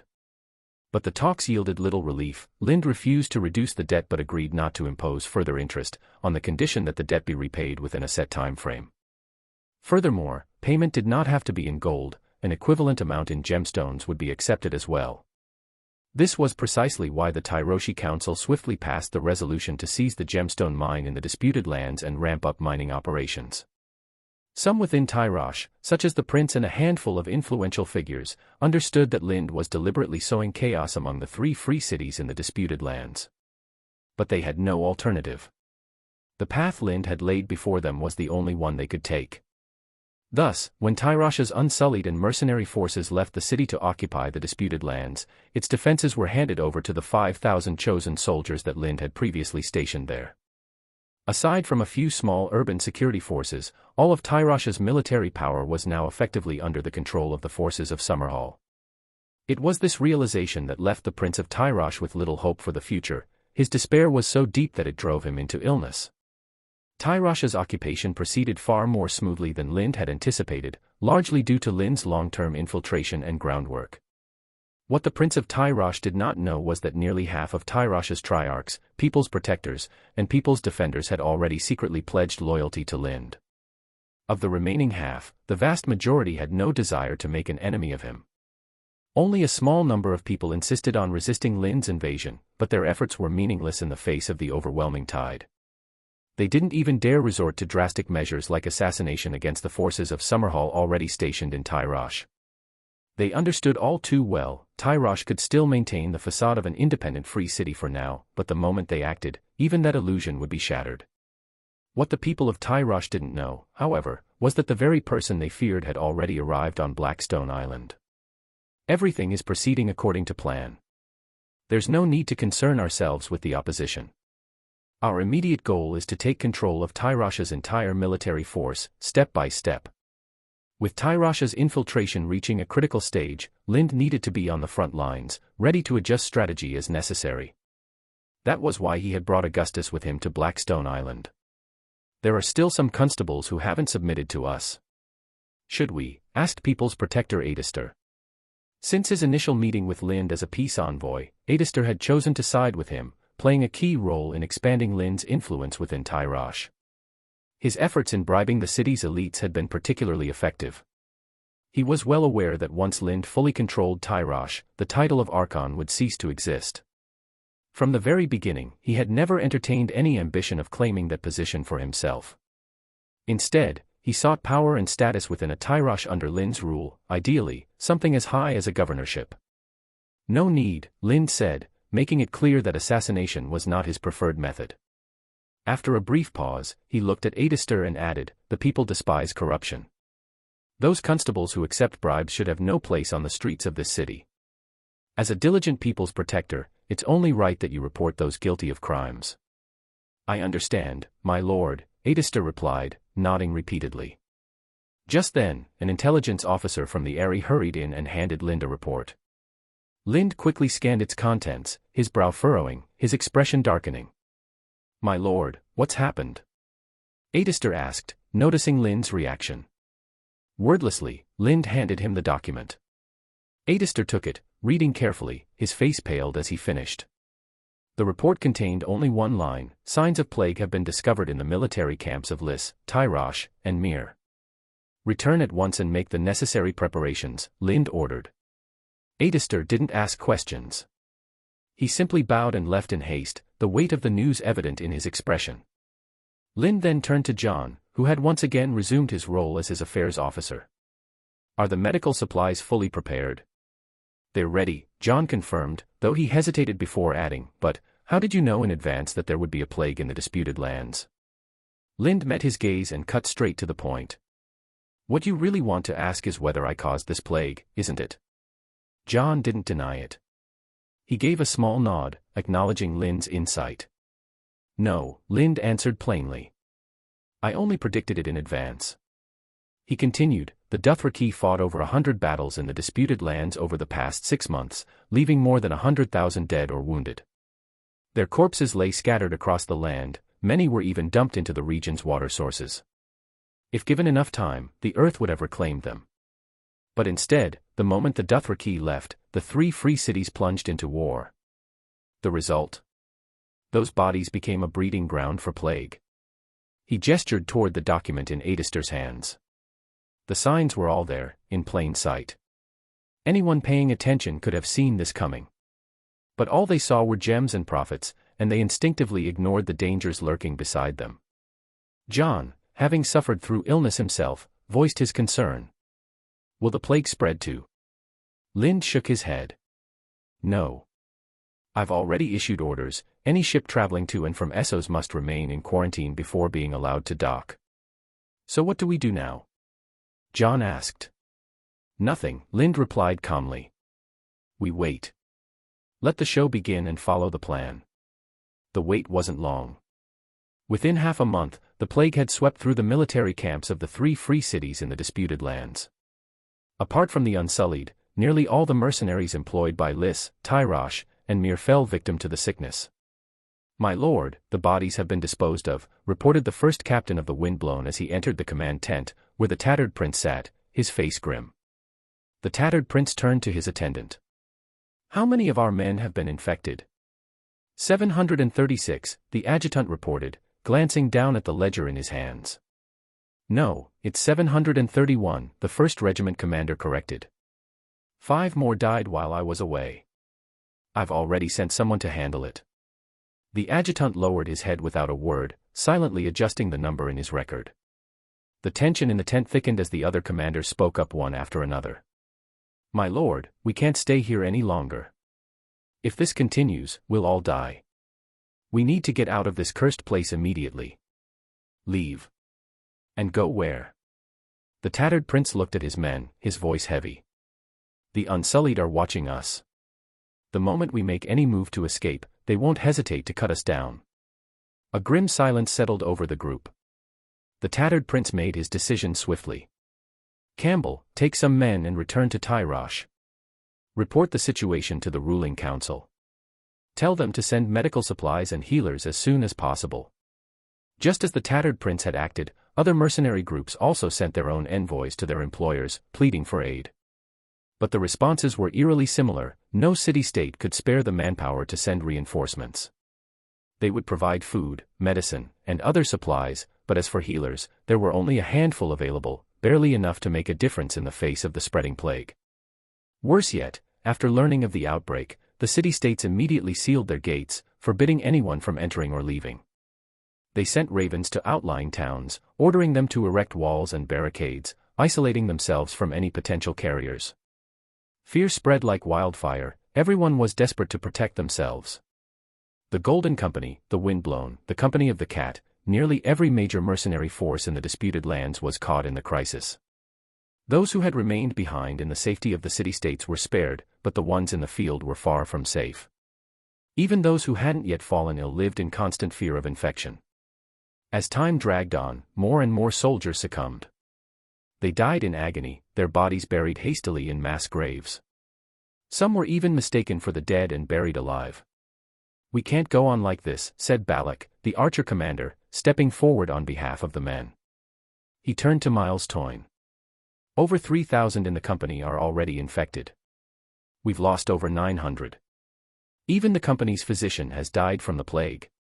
The men are terrified. No one wants to fight anymore. If we stay here any longer, they'll what? Miles Toyne interrupted, fixing Bach with a cold stare. Are you worried about a mutiny? Balak hesitated, and Miles Toyne looked over the others before continuing. You're all thinking about leaving. But where will we go? Mir? Pentos? Do you really think they'll open their gates for us? Have any of you considered whether we even have enough food and supplies to make it out of here? A heavy silence followed. Miles Toyne pressed on. And what of our reputation? The Golden Company has never broken a contract. If we abandon this fight now, everything we've built will crumble. We'll be no better than the Second Sons, forced to scrape for whatever scraps we can find. Is that what you want?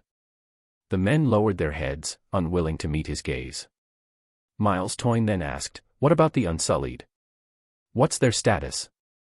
They've lost over 1,000 men, and another 1,000 are sick. Only a few hundred of them are still fit to fight, someone reported. After a pause, they added, even they are afraid. The words hung in the air. The realization was chilling. Even the Unsullied, warriors trained to fear nothing, had begun to falter. Just then, a scout burst into the tent. My lord, he reported urgently, a force is approaching, around 2,000 men. The commanders' faces darkened as they turned to Miles Toyne. He wasted no time. Prepare for battle. Chapter 258, The Doom's Advance. As the Golden Company deliberated on how to handle the plague, a group was slowly approaching their encampment from about a league to the south. the composition of this group was rather unusual. Judging by their attire, most were not warriors but farmers, healers, and slaves. In the center of the procession were hundreds of ox carts, all laden with various medicinal herbs. Leading the group were several priests and monks in religious robes, yet the emblems on their garments and the holy symbols on their banners did not belong to any of the faiths currently prevalent in the free cities. At that moment, a rider in warrior's attire approached from the direction of the Golden Company. He dismounted before the leading priest, bowed, and quickly reported, "Lord Mafaz, the Golden Company has spotted us and is assembling their forces at the camp." The leader of this procession was Mafaz Panchen, the current high priest of the God of Calamity. He was originally supposed to be assisting with the construction of the God of Calamity's temple in Miracle Harbor. However, upon hearing of the plague outbreak in the disputed lands, he saw an opportunity to spread his faith and immediately reported his idea to Lind. Lind quickly approved his plan and provided him with full support, not only supplying ample medicine and provisions but also assigning him several thousand followers. Among them were healers he had personally trained to combat plagues, along with a supply of artemisinin, a potent remedy produced in the Black Cave. To maximize their impact, Mafaz split his forces into 3 groups upon arriving in the disputed lands. 2 teams, led by priests, were sent to the military encampments in Lis and Tyrosh, while he personally led the 3rd to the Myrish camp. "Halt!" Mafaz commanded loudly, and the order rippled through the ranks, bringing the procession to a slow stop. Turning to the priests beside him, he ordered, "Perform the sacred rites.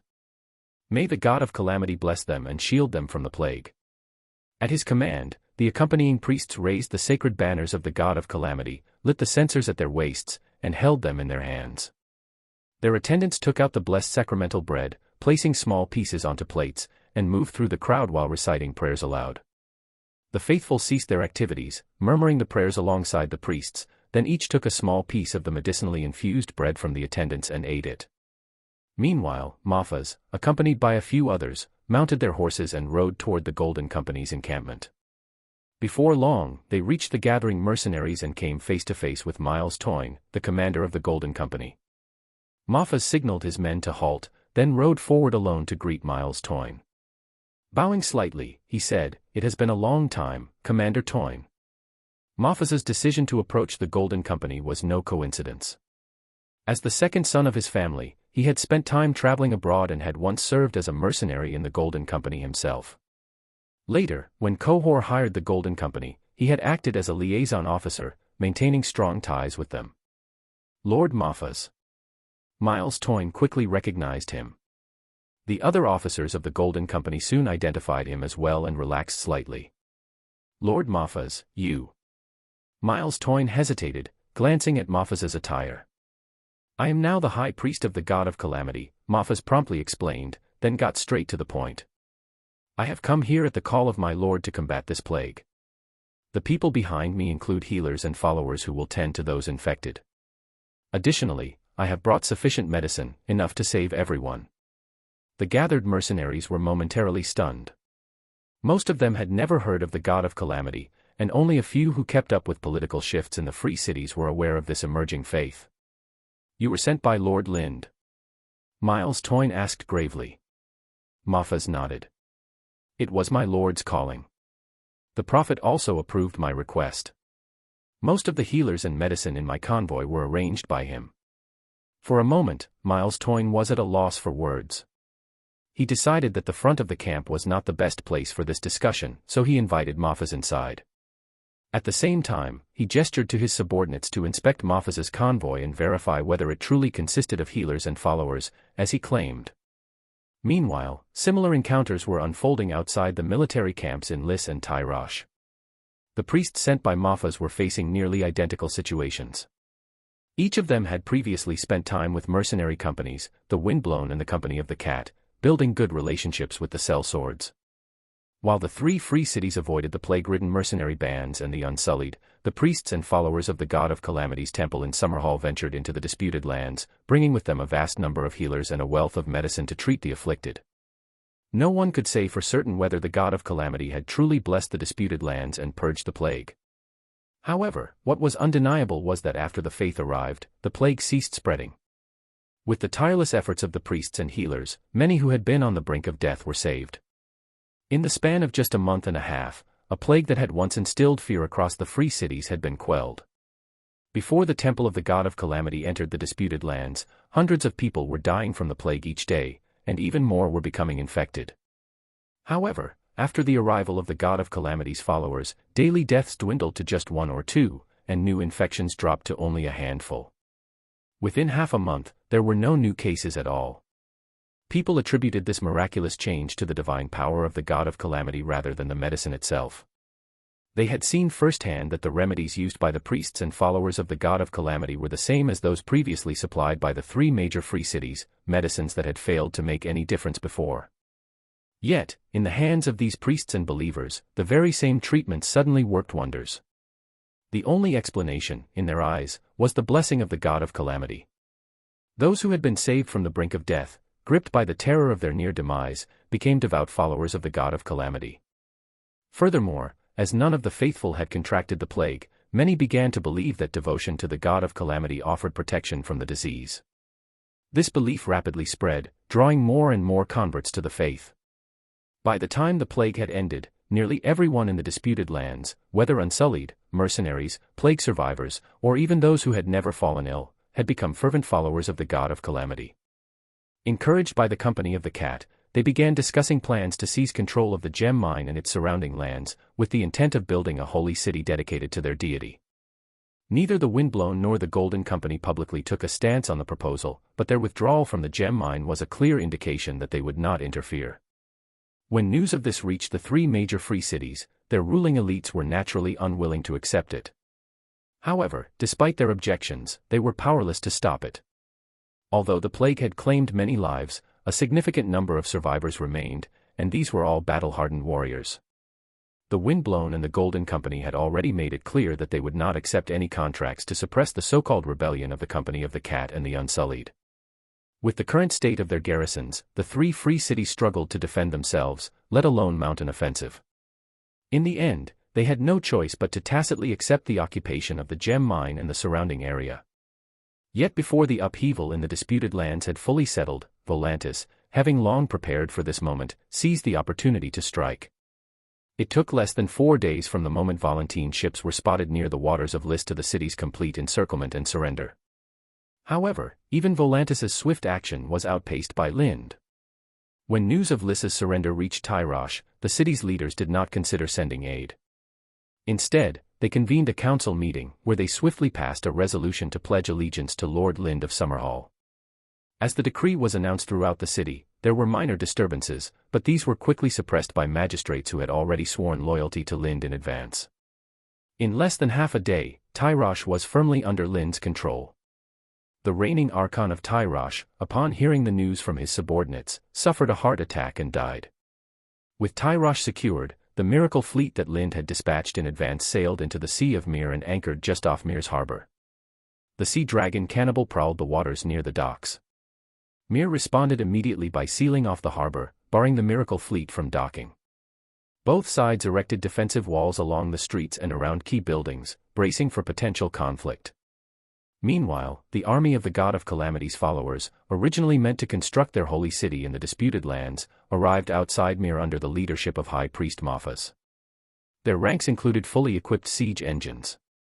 At this point, the Windblown and the Golden Company had already withdrawn from the disputed lands, making their way to Volantis to recuperate.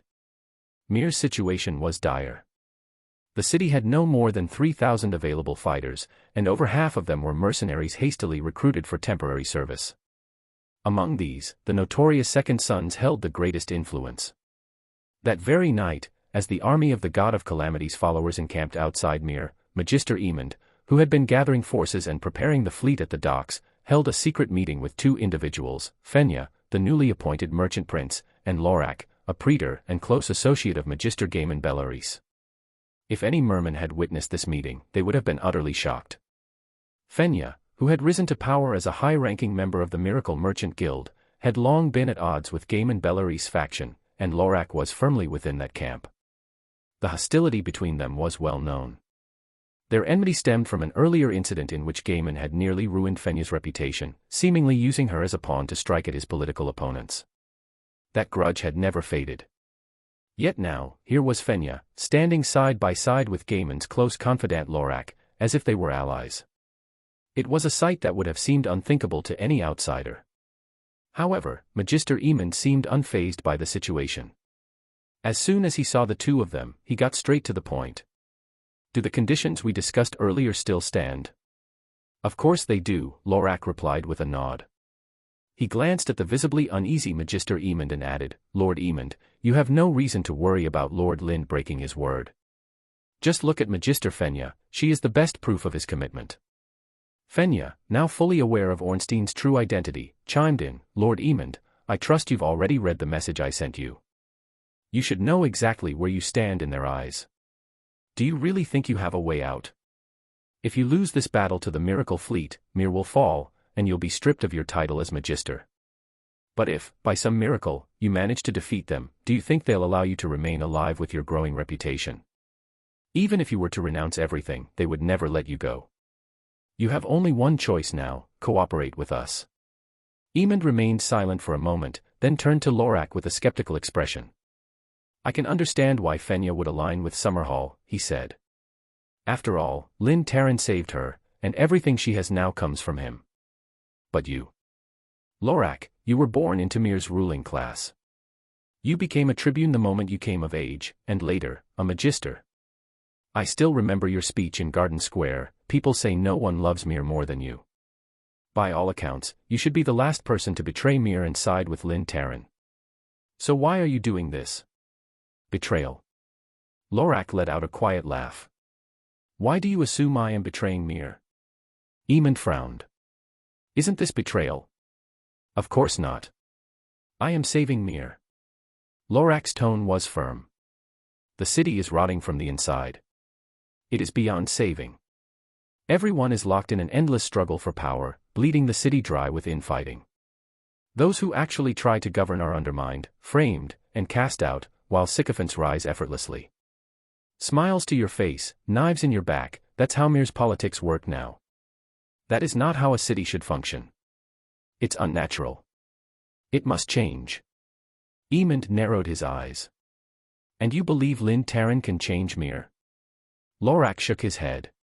"No. Lord Lind has no interest in reforming Mir. All he cares about is keeping it under his control, even if that means ruling over ruins." Emond's confusion deepened. "Then why are you siding with him?" A slow smile spread across Lorak's face.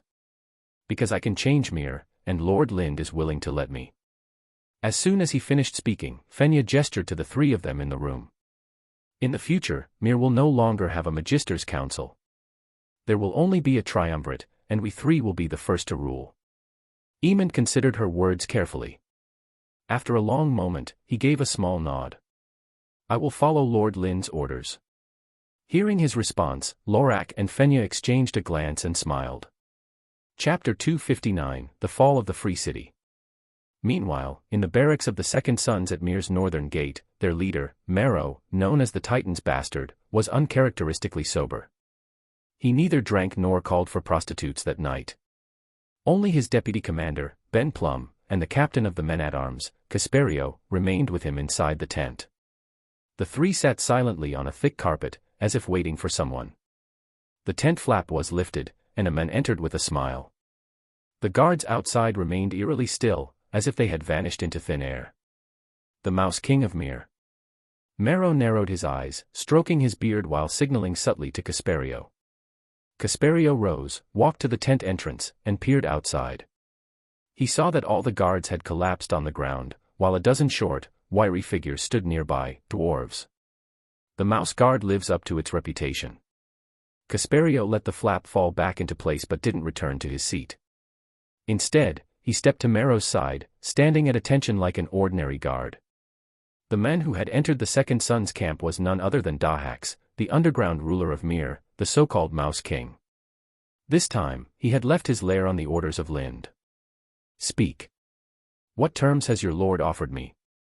Marrow asked directly. "My lord's offer is simple, your lives," Dahax replied, glancing over the three men before him. "Once you open the northern gate, you're free to leave. The followers of the Scourge God outside the walls will not stop you." "That's it." Ben Plum snapped angrily. "You expect us to throw open the gates for nothing? Dahax responded calmly, "No, my lord has given you the most valuable thing of all, your survival. Are you mocking us?" Mero's expression darkened as he rose to his feet, his hand drifting toward his weapon's hilt. Dahax remained unfazed, meeting Mero's gaze steadily. "I am not mocking you. I am simply stating the truth. Whether you open the gate or not makes no difference.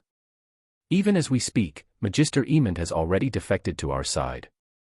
The miracle fleet has landed at the docks completely unscathed. If you insist on holding the northern gate, it will only be a minor inconvenience in our takeover of Mir. The outcome will not change. But if your second sons miss this opportunity, you will cease to exist." Ignoring the hostile glares of the mercenaries, Dahax turned to leave. As he reached the tent entrance, he suddenly paused and glanced back. "Oh, by the way," he said lightly, "it seems that the Magister's residence inside the city is barely defended. Almost everyone has been pulled to the walls and the docks. A dangerous oversight. What if someone were to take advantage of that?" With that, he lifted the tent flap and stepped out. His footsteps faded into the night.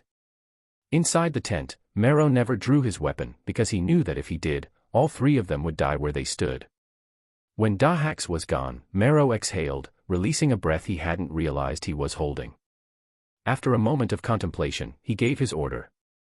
"Wake everyone up. We're making our move." Ben Plum and Casperio hesitated for a brief moment, but then understanding dawned. They exchanged knowing grins, cold and predatory. That night, the second sons betrayed Mir's Magisters. They looted several of the Magisters' residences near the northern gate before fleeing the city through the very gate they had been guarding. At the same time, the army of the Scourge God's followers marched into Mir unopposed, streaming through the opened northern gate to crush the last remnants of resistance. Almost simultaneously, the miracle fleet sailed into the harbor and seized control of the docks. Mir's navy offered no resistance. As scattered uprisings were stamped out, Mir fell completely. The next day, at Mir's magisterial council, mirroring the events in Tyrosh, the Magisters voted to submit to Summerhall. However, unlike Tyrosh's submission, they added a new clause, official recognition of Lin's rule over the disputed lands. The abrupt transformation of the three major cities in the disputed lands left the world stunned. Not long ago, news had spread of a great plague ravaging the region. Then, just as suddenly, the sickness vanished, and the three cities were swiftly divided between Volantis and Summerhall. Aside from the naval and landing battles that took place when Volantis seized Lys, Summerhall's conquest of Tyrosh and Mir had met no significant resistance. It was as if both free cities had long been waiting to surrender. Tyrosh's allegiance to Summerhall did not surprise the other free cities. With Summerhall's army entering Tyrosh and the city completely abandoning its defenses, its fall was inevitable, the only question was when. However, Mir's swift surrender caught everyone off guard. Its fleet was still intact, and it retained some naval power. Like Tyrosh, Mir was protected by high walls, and if the Magisters had transferred even a portion of their forces to defend the city, they could have withstood several waves of attacks, at least until Lyn personally intervened. Yet, against all expectations, Mir's fleet collectively surrendered the moment the chosen fleet approached. Many struggled to understand this, though the betrayal and flight of the second sons, who had been in charge of defending the city, was somewhat easier to comprehend. In the end, Lyn did not even need to appear on the front lines. He seized control of two free cities without resistance. With Mir's submission, he declared his dominion over the disputed lands, and Tyrosh promptly followed suit with the same declaration. At the same time as Tyrosh's proclamation recognizing Summerhall's rule over the disputed lands, something unusual was happening in Lys. Perhaps the ease of Lys's conquest had made the generals of Volantis complacent. Or maybe the merchant princes and magisters of Lys had been so cooperative that Volantis deemed them harmless. Either way, the Volantans had failed to impose any restrictions on their movements. In Lys's famed Purple Rose courtyard, a group of nobles in flowing robes and hooded cloaks were led through a secret passage beneath the brothel to a hidden chamber. When they removed their hoods, their faces were immediately recognizable. These were Lys's merchant princes and magisters, the very men who had wielded the city's highest authority just days ago. Now, they were nothing more than wealthy merchants. "Tregor Ermalin, why have you summoned us here?" The speaker, Bilamir, prided himself on his Valyrian heritage. His long, silvery hair and violet eyes marked his lineage. Before the Volantens took the city, he had overseen shipping at the Lycine docks. Now, he had not only lost his power but also a valuable shipment stored in his warehouse. Desperate for answers, he wasted no time confronting their host. "No need to rush, Lord Bilamir. We are still waiting for a few more people." Tregor Ormalin gestured for patience. After a brief wait, 2 more individuals arrived. Only then did he raise a hand to silence the room. He took the hand of a hooded woman beside him and led her to the center, motioning for her to lower her hood. The woman revealed herself with a cascade of golden curls, a voluptuous figure, and striking beauty. On any other occasion, the gathered merchant princes and magisters would have been eager to court her, perhaps even compete for her attention. But tonight, they had more pressing concerns. Seeing their confusion, Tregor Ormalin spoke. "This is my beloved, Linnes Hightower." "Yes, the very same Hightower you are thinking of. She is the youngest daughter of the Lord of Hightower. However, I did not bring her here because of her family name, but because of her other connections. One of her sisters is the Lady of Highgarden in Westeros. But more importantly, another is an influential figure, the right hand of the Lord of Summerhall, Melora Hightower, the Lady of Black Cave." Murmurs spread through the chamber. Those present were not fools, they quickly grasped the implications. A doubtful voice spoke up. "I thought Summerhall and Volantis were on good terms. Volantis moved against us only because Queen Nymeria of the New Roynars mediated the conflict between the elephants and the tigers. Nymeria is the wife of Summerhall's lord, which means Lyn Taran must have known about Volantis's plans. He might even be their ally. Otherwise, how could they coordinate so seamlessly? While Volantis attacked us here, Summerhall seized Myr and Tyrosh." More murmurs of agreement followed. The consensus was clear: Lyn Taran could not be trusted. Tregor, unperturbed, raised his hand once more to quiet them before continuing. "According to my latest information, Lyn Taran arrived on Grey Gallows in the Stepstones 3 days ago. The fleet of the Triple Kraken Alliance has gathered there as well. If I am not mistaken, Lyn Taran should already be leading their fleet toward Lys." "He intends to take Lys too," someone blurted out. Tregor remained calm. Myr and Tyrosh have publicly recognized his dominion over the disputed lands, effectively acknowledging him as their king. Lys is part of the disputed lands as well. Do you really think he'll let us be?" A heavy silence settled over the room. Reality sank in like a stone thrown into deep water. They were powerless, at the mercy of forces far beyond their control. "Who will emerge as the ultimate victor, Volantis or Summerhall?" someone suddenly asked. The question made many uncomfortable, but they all understood the reality of their situation. Lys was no longer a participant in this struggle, it was merely a prize to be claimed. "It should be Summerhall," someone quickly answered, and the others nodded in agreement. Had this been the past, they might have considered the two forces evenly matched, making the outcome uncertain. But after word of Lyn's exploits in Cohor spread, no one believed in Volantis's chances anymore. Not only did Lyn command the fearsome 3 sea krakens, but he alone was rumored to be capable of sinking the entire Volantene fleet. After all, he was the true incarnation of the storm god. Someone spoke up, saying, "Honestly, swearing allegiance to Summerhall might not be such a bad thing. From what I hear, most of the magisters and rulers of Tyrosh and Myr were allowed to keep their positions, and their powers weren't greatly diminished. Only the military forces, such as the city garrisons, were placed under Summerhall's control." Many nodded in agreement. Others remained silent, not outright opposing the idea, but lost in their own thoughts. Bilamir's deep voice broke the silence. "Tregor, what about you? Do you think it's better to submit to Summerhall or remain under Volantis?" Tregor Ormalin, ever shrewd, gave a noncommittal response. "I'm merely the one who brought us together. I'll follow whatever decision we reach. If the consensus is to submit to Summerhall, I'll send Linnes to meet Lyn Taran. Given her connections, getting an audience with him shouldn't be difficult, and she could ensure that he takes us seriously." Those familiar with Tregor knew better than to expect a straightforward answer from him, so they pressed him no further. Instead, they turned to one another, discussing the feasibility of pledging loyalty to Lyn.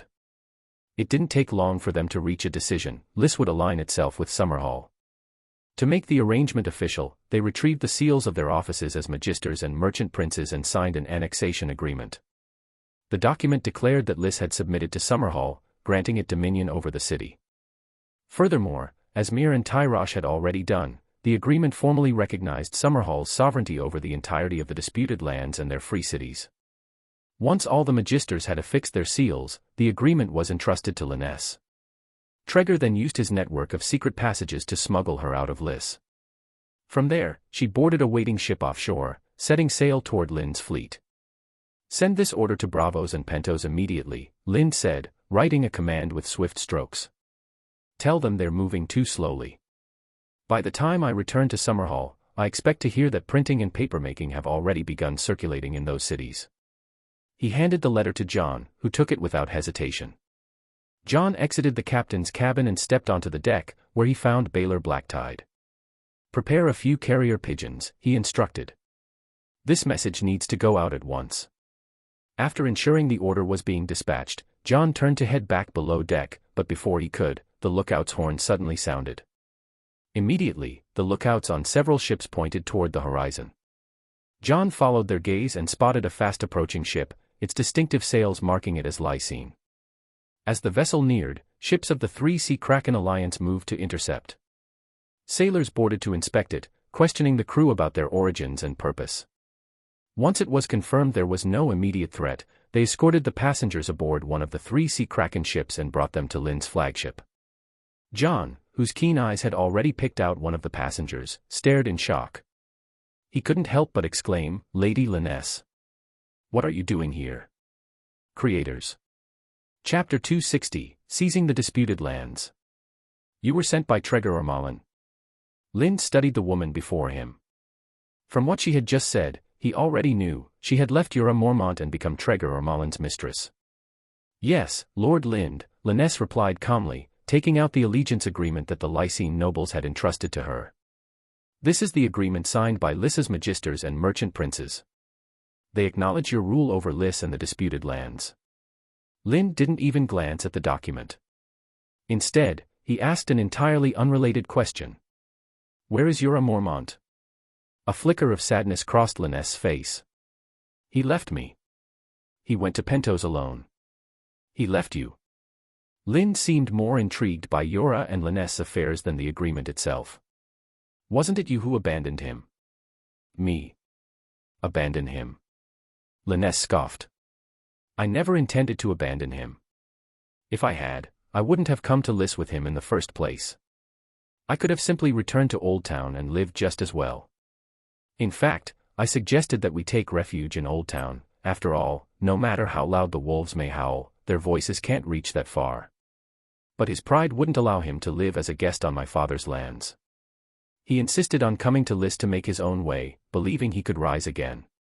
But he couldn't even manage to be a decent mercenary. Later, when he couldn't even afford to survive, kicked out of an inn, unable to put food on the table, his only solution was drinking. I was the one who kept us afloat, yet he resented me for it. He cursed me, blaming me for his downfall. Lynn's voice remained steady. "And your solution was to become Treger or Malin's mistress? Lord Lind, do you look down on me as well?" Liness lifted her chin, trying to appear proud. "I don't know how to weave or forge. I don't have much education, so I couldn't become a tutor for Lysine noble children. I wasn't about to lower myself to a brothel, washing clothes for prostitutes. My only asset was my beauty. I wanted to live, and live well. My husband couldn't provide that for me, so I had to do it myself. Was that wrong?" Lynn didn't comment. Instead, he asked, "I met Ura Mormont in Bellow Town and lent him 2,000 gold dragons. Even if you were extravagant, you shouldn't have spent it all so quickly." Liness' lips curled in disdain. "Didn't I just tell you?" He couldn't even cut it as a mercenary. There was open contempt in her expression. He was attacked on his way back, and all the money was stolen. "I sold all my jewelry, hired the best apothecary in Lys to save him from death, and became another man's mistress just to secure the funds to help him recover. And what did he do? He's just a weak, spineless man." She didn't bother to continue. Her disgust toward Ura was already evident. Lynn didn't attempt to judge who was right or wrong. Neither of them was trustworthy. Liness was certainly not as innocent as she claimed, her reckless spending had undoubtedly played a role in their misfortunes. And Yora? He was not as submissive as he might have appeared. If he truly followed Lyness's wishes, they would have settled in Old Town, where even a Stark-issued execution order wouldn't have reached him. He could have lived comfortably, far better than he did in Lys. With his curiosity satisfied, Lind returned to the matter at hand. He accepted Lys's allegiance, wrote several orders for Treger and the others to carry out, and handed them to Lyness. As she prepared to leave, Lind asked, "Once this is all over, I can arrange for you to return to Old Town. Or, if you prefer, you could settle in Summerhall or Highgarden. I imagine Lady Allery and Melora would be pleased too." Before he could finish, Lyness shook her head. "No need. I'm happy where I am. Treger treats me well. He buys me whatever I want. I'm satisfied with my life." With that, she boarded the waiting dinghy and swiftly returned to the Lycian ship she had arrived on. "I never expected Lady Lyness to become someone else's mistress," John remarked, shaking his head. "I imagine her old suitors back in Old Town would be devastated." "Suitors?" Lind smirked. "Did that include you? Does Lady Victoria know about this?" John quickly waved his hands in protest. "My lord, that's not a joke I'd dare make." Lind chuckled and turned back toward the captain's quarters, John following close behind. A signed allegiance agreement, bearing the seals of all the magisters and merchant princes of Lys, had been quietly sent to Lind, while the Volantene occupation forces in Lys remained completely unaware. As the warships of the Three Sea Kraken Alliance advanced toward Lys, they were spotted by Volantis's patrol fleet. The Volantene navy quickly mobilized to intercept, taking nearly 70% of the occupation forces with them. To the Volantene army, Lind posed a far greater threat than the Lycene elite who had already surrendered.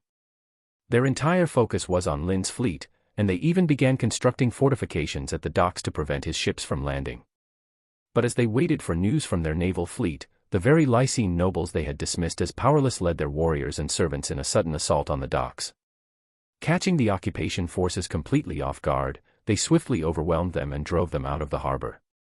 Then, taking control of every ship, they sailed them to block the harbor entrance, ensuring that if the Volantene fleet returned in defeat, they would have nowhere to land. However, the defeat of the Volantene fleet that many had anticipated never came to pass. Before the fleet could even reach Lind's forces, it was ambushed. The Kraken cannibals struck swiftly, consuming and burning several of the fleet's command flagships. Without exception, everyone aboard perished in the flames. With its leadership wiped out, the entire Volantene fleet was thrown into disarray. Surrounded by the ships of the Three Sea Kraken Alliance, they had no choice but to surrender. When Lind's fleet, now escorting the captured Volantene ships, arrived in the waters near the Lys docks, the Volantene general still engaged in the assault on the docks realized the inevitable. With no other option, he surrendered, not to Lys, but to Lind and Summerhall. News of Lys's fall spread rapidly. Merchant ships, permitted to leave after the battle, carried word back to Volantis. The revelation sent shockwaves through the city. Both the Tiger Party and the Elephant Party were furious.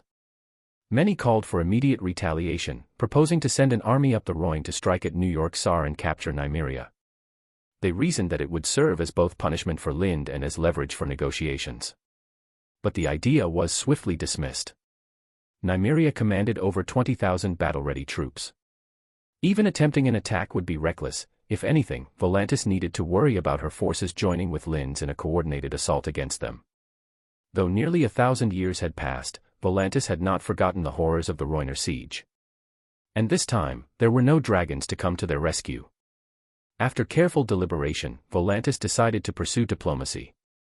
A confrontation with Lind could prove disastrous, so they would attempt to resolve the crisis through negotiation. "Lord Lind, you have gone too far this time." Aelios Keter, a leading triarch of the Tiger Party and a known ally of Summerhall, had been chosen as the chief negotiator. Upon receiving his orders, he hurried to Lys, where he found Lind in the Magister's office, calmly attending to administrative matters. Lind did not respond to Aelios's indignation. Instead, he spoke in a measured tone. "I have received reports that Volantis has blocked the Rhône, shut down the Miracle Merchant Guild's branch, arrested my men, and seized shipments bound for New York Sar. Tell me, Lord Aelios, is this true?" Aelios's face stiffened. For a moment, he was at a loss for words. Volantis had spent a great deal of time preparing for the conquest of Lys. The Tiger Party had even made significant concessions to the Elephant Party to gain their support. But now, after less than 2 weeks of occupation, Lys had slipped from their grasp. That loss was not something they could easily accept. Some within the Tiger Party had acted rashly. Without waiting for the Triarchs to make a decision, they had taken direct action against the Miracle Merchant Guild and New York Tsar, believing it would pressure Lind into relinquishing Lys. By the time the Triarchs were aware of the situation, it was too late, and worse, they couldn't openly condemn these actions without undermining their own authority. "It was not my decision," Aelios said, offering what little defense he could. "I know," Lind replied evenly. "But have you considered the consequences? Does Volantis intend to go to war with me?" The weight of the question hung heavy in the room. Aelios felt the pressure emanating from Lind, but he forced himself to hold firm. Drawing a deep breath, he countered, "It is you who seeks war with Volantis, and with the free cities." Lind let out a small chuckle. Reaching into a nearby box, he retrieved 3 documents and placed them on the table. "I occupied Lys, Tyrosh, and Mir with the formal approval of their respective councils. Their ruling bodies officially transferred sovereignty to me through proper legal channels." "And Volantis? When you seized Lys, did you seek permission from its rulers? Did you possess any legal claim to govern?" "No. You have nothing. So tell me, on what grounds do you accuse me of starting a war with Volantis?" Aelios stared at the documents before him, the official decrees from 3 free cities acknowledging Lind's authority. The urge to tear them apart surged within him, but he dared not act on it. If he made any sudden move, the Holy Sisters of Salvation and the silent men standing nearby would strike him down before he could lift a hand. He had already witnessed their strength firsthand when Nimria passed through Volantis not long ago. The memory of their power still haunted him. "Another thing, you've either made an unintentional mistake or a deliberate one. Volantis is Volantis, and the free cities are the free cities. They are not the same," Lind continued. "Do you really think the free cities will stand up for Volantis? They won't. Never mind Cohor and Norvos, Bravos would be more than happy to see Volantis, with its slave trade, burned to the ground. The only possible ally you have is Pentos, but would they dare send troops now? If they do, that gives me a perfect excuse to attack Pentos. And the Magisters there would never be foolish enough to hand me that opportunity." Aelios didn't like what he was hearing, but he knew that Lind was right. The free cities and Volantis had a long history of animosity, and even Pentos, the most likely to intervene, would rather watch Volantis struggle than lend a helping hand. "They won't stand by and let a Westerosi take the disputed lands," Aelios said gravely. "True, they don't want me to rule the disputed lands. But what can they do about it?" Lind sighed. "You and I have a decent rapport, so I won't lie to you. I will not give up the disputed lands, and Volantis does not have the strength to take them from me. So instead of wasting time arguing over things neither of us can change, why don't we talk about something more practical?" Aelios narrowed his eyes. "And what exactly do you mean by practical?" "For example, the gem mines in the disputed lands," Lind said steadily. Aelios's breath hitched slightly. "You're willing to give up the mining rights?" Lind nodded. "Not just the gem mines, other mineral deposits as well. I'm willing to allow the free cities to mine them, but only under my conditions." "Your conditions?" Aelios asked, frowning. Lind, well prepared, pulled out a written agreement and placed it in front of Aelios.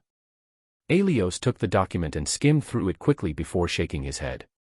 "These terms are far too harsh. There's no way we can agree to this." "No, they aren't harsh at all." Lind shook his head. "My people have done the calculations. Even under the terms I'm proposing, you will still turn a profit, just not as much as you might have hoped. But you'll have a stable income every year, without the need to station personnel to oversee the mines, meaning you save on wages and commissions. In the end, every coin that reaches your pockets will be real, tangible gold." Aelios remained silent for a long moment, then picked up the document again. This time, he read it with far more care, going over key sections twice. Finally, he spoke in a measured tone. "I will take this agreement back to them, but I cannot guarantee they will accept it." Lind nodded. "As a gesture of good faith, I'll allow you to return with the Volantene fleet. Of course, some flagships were lost, along with a number of men. I trust you won't take that personally. A faint smile crossed Aelios's face. Though he had failed to reclaim Lys, bringing the fleet back intact was a significant success. It would certainly bolster his standing in Volantis. Chapter 261, The Seven's Redemption. In the end, nothing changed. Though Volantis was unwilling to see its spoils taken away, there was nothing it could do to alter the situation. Severing ties with Lind was not an option either, as that would mean forfeiting any share in the lucrative mines of the disputed lands. Moreover, they lacked the energy to deal with this matter, as the plague that had previously appeared in the disputed lands had suddenly erupted in Volantis once again. The people of Volantis blamed the Windblown and the Golden Company, who happened to be resting in the city, and expelled them. However, not wanting to completely antagonize two such powerful mercenary groups, they provided them with ample supplies of food and fodder as they were driven out. After briefly stopping in Volandaris, which had already been sacked and left in ruins by the Dothraki, the two companies went their separate ways. The Windblown headed east, planning to take the Demon Road to Slaver's Bay, while the Golden Company moved north in search of work in New York Sar, Goyandro, Cohor, or Norvos. Yet, even after their departure, the plague in Volantis did not subside. Instead, it grew even more severe. As a result, many in the city turned to worshipping the god of plagues, hoping that the Triarchs would set aside land for a temple in his name and send for aid from the priests constructing the holy city of the Scourge in the disputed lands. For Volantis's rulers, allocating land for a new temple was not a difficult decision. Though the city was primarily devoted to Lawler, the Lord of Light, whom almost all native Volantene, both commoners and nobility, worshipped, it did not mean they were incapable of tolerating other religions. In fact, temples to the Lion of Night, the Moonsingers, and the many-faced god already stood within the city, and their followers coexisted, albeit uneasily, with Lawler's devotees. Another god among them was not necessarily an issue. However, the idea of inviting the priests of the god of plagues presented a problem for Volantis's elite. Lind's conquest of Myr had made it clear that the Church of the God of Calamity was wholly loyal to him. It was even rumored that the god's statues were designed by Lind himself, rather than depicting a specific form. They bore only a single symbol, the same emblem that marked the pommel of the sword in Lind's coat of arms. This close association between Lind and the Church of the God of Calamity left Volantis deeply uneasy. They feared that, through the Church, Lind could infiltrate Volantis just as he had with Tyrosh and Myr, conquering without ever needing to draw a blade. However, before Volantis could even decide whether to invite the priests or not, the plague had already spread beyond them. All three major cities of Slaver's Bay fell to the sickness, as did nearly every free city. Only Norvos and Cohor remained untouched. Rumors even suggested that the plague had reached the many Khalasars roaming the Dothraki Sea. And that was not the end of it. Soon, every city that had traded with the free cities was afflicted: Miracle Harbor in Lind, Sunspear and Planky Town in Dorne, Old Town in the Reach, Lannisport in the Westerlands, King's Landing in the Crownlands, Gull Town in the Vale, and White Harbor in the north. Only then did people finally realize the plague had originated with the Dothraki. By the time they left the disputed lands, the sickness had already taken root. However, since it spread primarily among their slaves and captives, the Dothraki paid it no mind.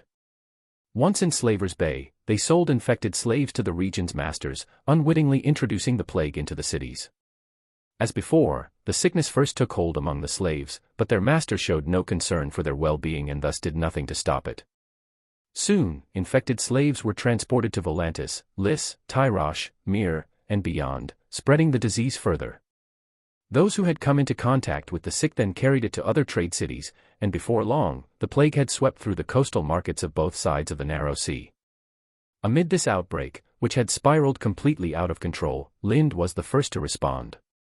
He established quarantine zones within his city, distributed medicine, and set up inspection stations at the docks. He would have sealed off Lys, Tyrosh, Myr, and Miracle Harbor, along with the Stepstones, if such a thing were even possible. But even with all his power and influence, that was beyond his reach. Still, thanks to the use of artemisinin, the miraculous plague remedy, and the swift detection and containment efforts, the outbreak in his domain was eradicated in less than half a month. The situation in other cities, however, was vastly different. The plague continued to worsen. In King's Landing, for instance, countless people had perished, and in Flea Bottom alone, a third of the population was dead. Similar devastation had gripped city after city. Now back at Summerhall Castle, Lind carefully reviewed the reports submitted by his officials. His expression remained severe throughout. As he finally closed the last document, a trace of exhaustion flickered across his face. He had not had a proper night's rest since the plague began. Although the plague was caused by the Dothraki, he had foreseen it in advance and allowed it to unfold, believing he could contain it within the disputed lands. Now, reality had delivered a harsh slap to his face, pulling him out of his arrogance and pride. Ever since he reclaimed the magical armor and demonstrated godlike power in Cohor, subduing an entire free city on his own, Lind had grown conceited, convinced that everything was under his control. He had even let himself be carried away by the praises of the priests and septons of the god of calamity, the god of storms, the god of magic, and others. Now that he had come to his senses, he found it difficult to understand his past actions. Why had he believed he could control a plague that even the most advanced technology of his previous world had failed to contain? The only explanation was that, at that moment, he had truly considered himself a god. Lind let out a self-deprecating chuckle before turning to the bishops of the Redemption September and the Miracle September, who were waiting nearby. "Bishop Hullen, Bishop Zanchi, have you completed the preparations I asked for? The personnel and supplies are ready. We can depart at any time," the two men replied promptly. "Then there's no need to delay, go now." Lind nodded, then added, "If you encounter anything you can't resolve, send someone to report immediately. Also, remind the septons that when it comes to saving others versus protecting themselves, their own safety must come first." The two bishops responded with a nod, took the authorization document for supply distribution from Lind's hand, and left the room. Lind then turned to Lyra, the High Septon of Storms, who had just arrived from Bravos. "Return to Bravos immediately and take the medicine with you. I'll send a few more shipments later. You must follow my epidemic prevention guidelines strictly, there can be no lapses. If the medicine supply runs low, send a messenger in advance. Don't wait until it's gone before reporting it." "As you command," Lyra answered swiftly. Once Lyra had departed, Lind turned to Maphas, the high priest of the god of calamity. "You should already know what to do regarding Pentos and Volantis, right?" Maphas inclined his head. "I understand, my lord." Then, after a brief hesitation, he asked, "What about Slaver's Bay?" Lind cut him off. "We'll deal with Pentos and Volantis first. Slaver's Bay can wait." Hearing this, Maphas said no more. He took the authorization document and hurriedly left the study. Lind turned to the Holy Sister of Redemption, who had just arrived from New York Tsar, and asked, "How are things on Nimeria's side?" The Holy Sister of Redemption replied, "Everything is normal. So far, there are no signs of the plague, and the medicinal supplies you sent over are more than sufficient." "Did she say when she would be returning?" Lind asked in a low voice. The Holy Sister shook her head. "The lady hopes Augustus can stay in New York Tsar for a while." Lind let out a self-deprecating chuckle. "What is this, a separation?" He sighed, then nodded. "When you return, take Augustus with you. I'll also send some maesters specializing in construction." With that, Lind stood up and, accompanied by the Holy Sister, walked out of the study, making his way to the dragon's nest that had been specially built on one side of the castle. When he arrived, the wyverns, whether soaring in the sky or resting on the platform, instinctively gathered around him, lightly nudging him with their heads in a show of affection. Though only a few months old, the wyverns had grown rapidly, and the first batch had already taken to the skies. Lind's efforts to tame them had been highly successful. Their wild nature had been carefully restrained, and despite freely flying over the town of Redemption for days, they had never once attacked people or livestock, proof that the training had worked. The coordination between the Chosen Ones and the wyverns was also improving. The creatures had learned to recognize commands given through special whistle signals and displayed unwavering loyalty to their riders. Only their designated riders could issue commands through the whistle, and they refused to eat food from anyone else, except for Lind. "Where's the little one?" Lind asked one of the Chosen Ones.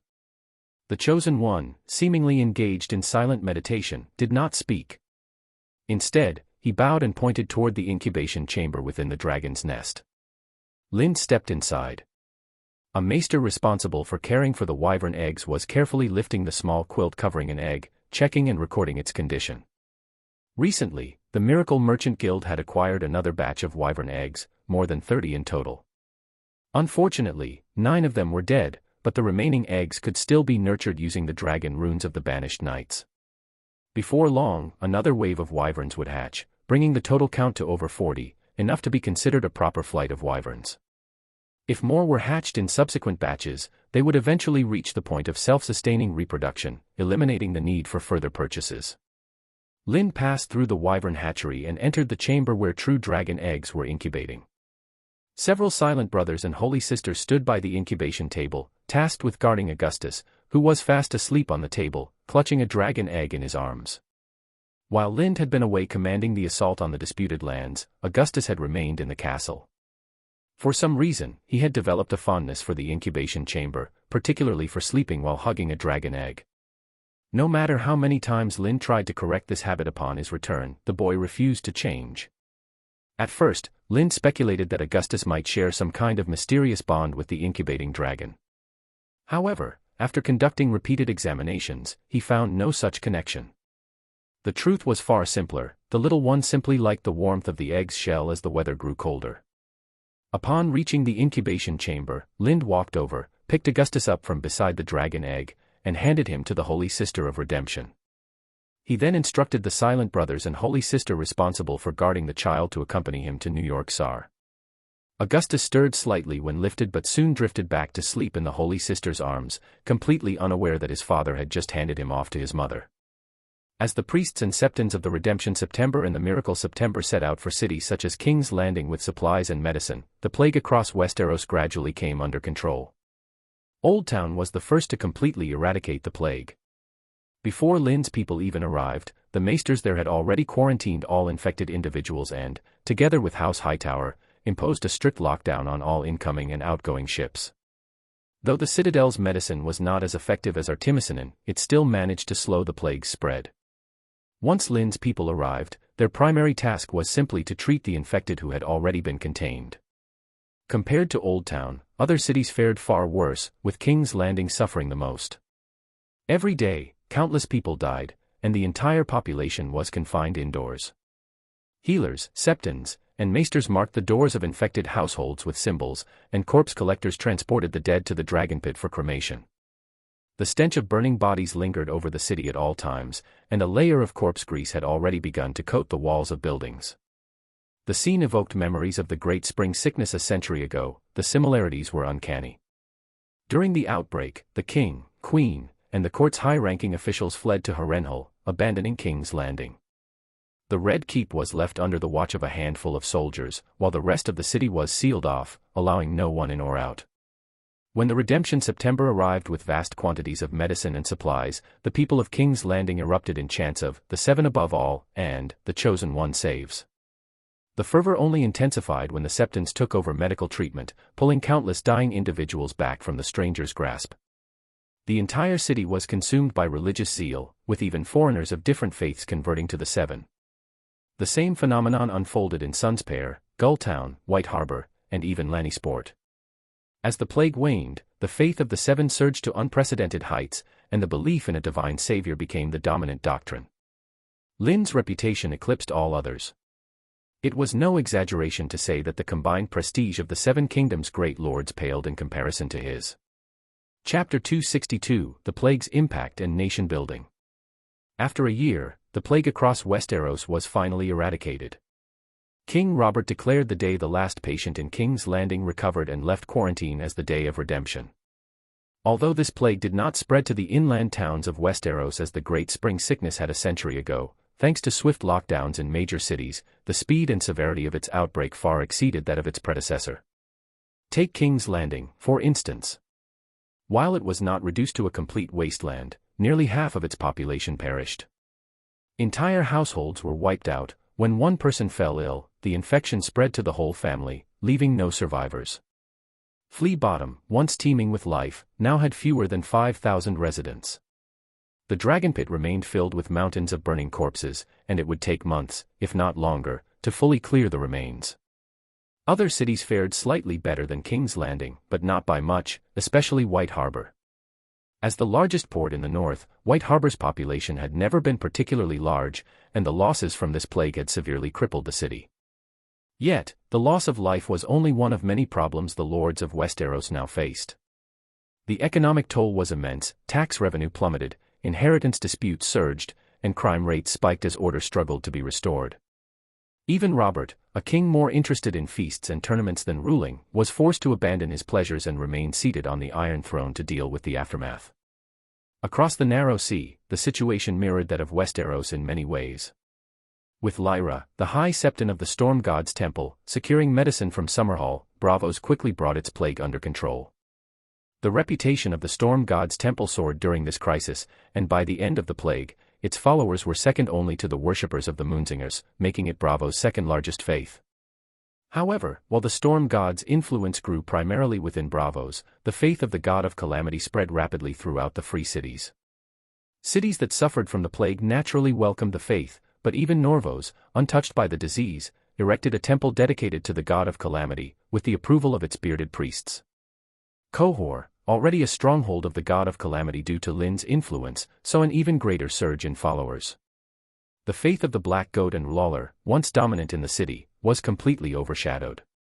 The two rival religious factions, previously enemies, were now forced to unite just to resist the overwhelming rise of the God of Calamity's worship. A similar transformation occurred in Volantis. After the Church of the God of Calamity successfully eradicated the plague, a temple to the deity was established in the heart of the city, directly opposing the Red Temple of the Lord of Light. Maffa's Pantheon did not linger in Volantis. As soon as the city's plague was dealt with, he led his followers toward Slaver's Bay, seeing this as the perfect opportunity to spread the faith. If they missed this chance, there was no telling when another one would arise. However, Maffa's and his followers soon returned to the disputed lands. The plague in Slaver's Bay had burned out far faster than expected. Since the disease primarily spread among slaves, the masters of Slaver's Bay took a brutal but effective approach. They simply buried all infected slaves alive, wiping out the plague at its source. While this method left little room for the God of Calamity's intervention, the three major cities of Slaver's Bay still constructed temples in his name. Unsurprisingly, nearly all worshippers of the deity in the region were slaves. Compared to the Seven Kingdoms, the Free Cities, and Slaver's Bay, the Dothraki, as the source of the plague, suffered the most. The Dothraki held deep superstitions about magic, shunning healers, witches, and sorcerers. They not only refused treatment from such people but also avoided any contact with them. Ironically, many of those they scorned possessed medical knowledge far superior to the crude healing practices of the Dothraki. Though they could not cure the plague outright, they could have at least slowed its spread. Yet, without proper containment measures, and given the Dothraki's nomadic lifestyle, the inevitable happened: the entire Dothraki sea was consumed by the plague. Even V's Dothrak was not spared. However, within V's Dothrak, the Dosh Khaleen included many skilled healers, and they managed to control the outbreak within the city. They even saved numerous Khalasars that had arrived seeking refuge, earning them significant prestige. But for the roaming Khalasars scattered across the plains, it was a different story. With no medicine and only their bodies and faith to rely on, they succumbed in vast numbers. Many Khalasars were wiped out entirely. Khal Drogo's Khalasar, the origin of the plague, suffered the worst casualties. When he had left the disputed lands, he commanded a force of 100,000 Dothraki warriors. By the time he reached V's Dothrak, only 20,000 remained.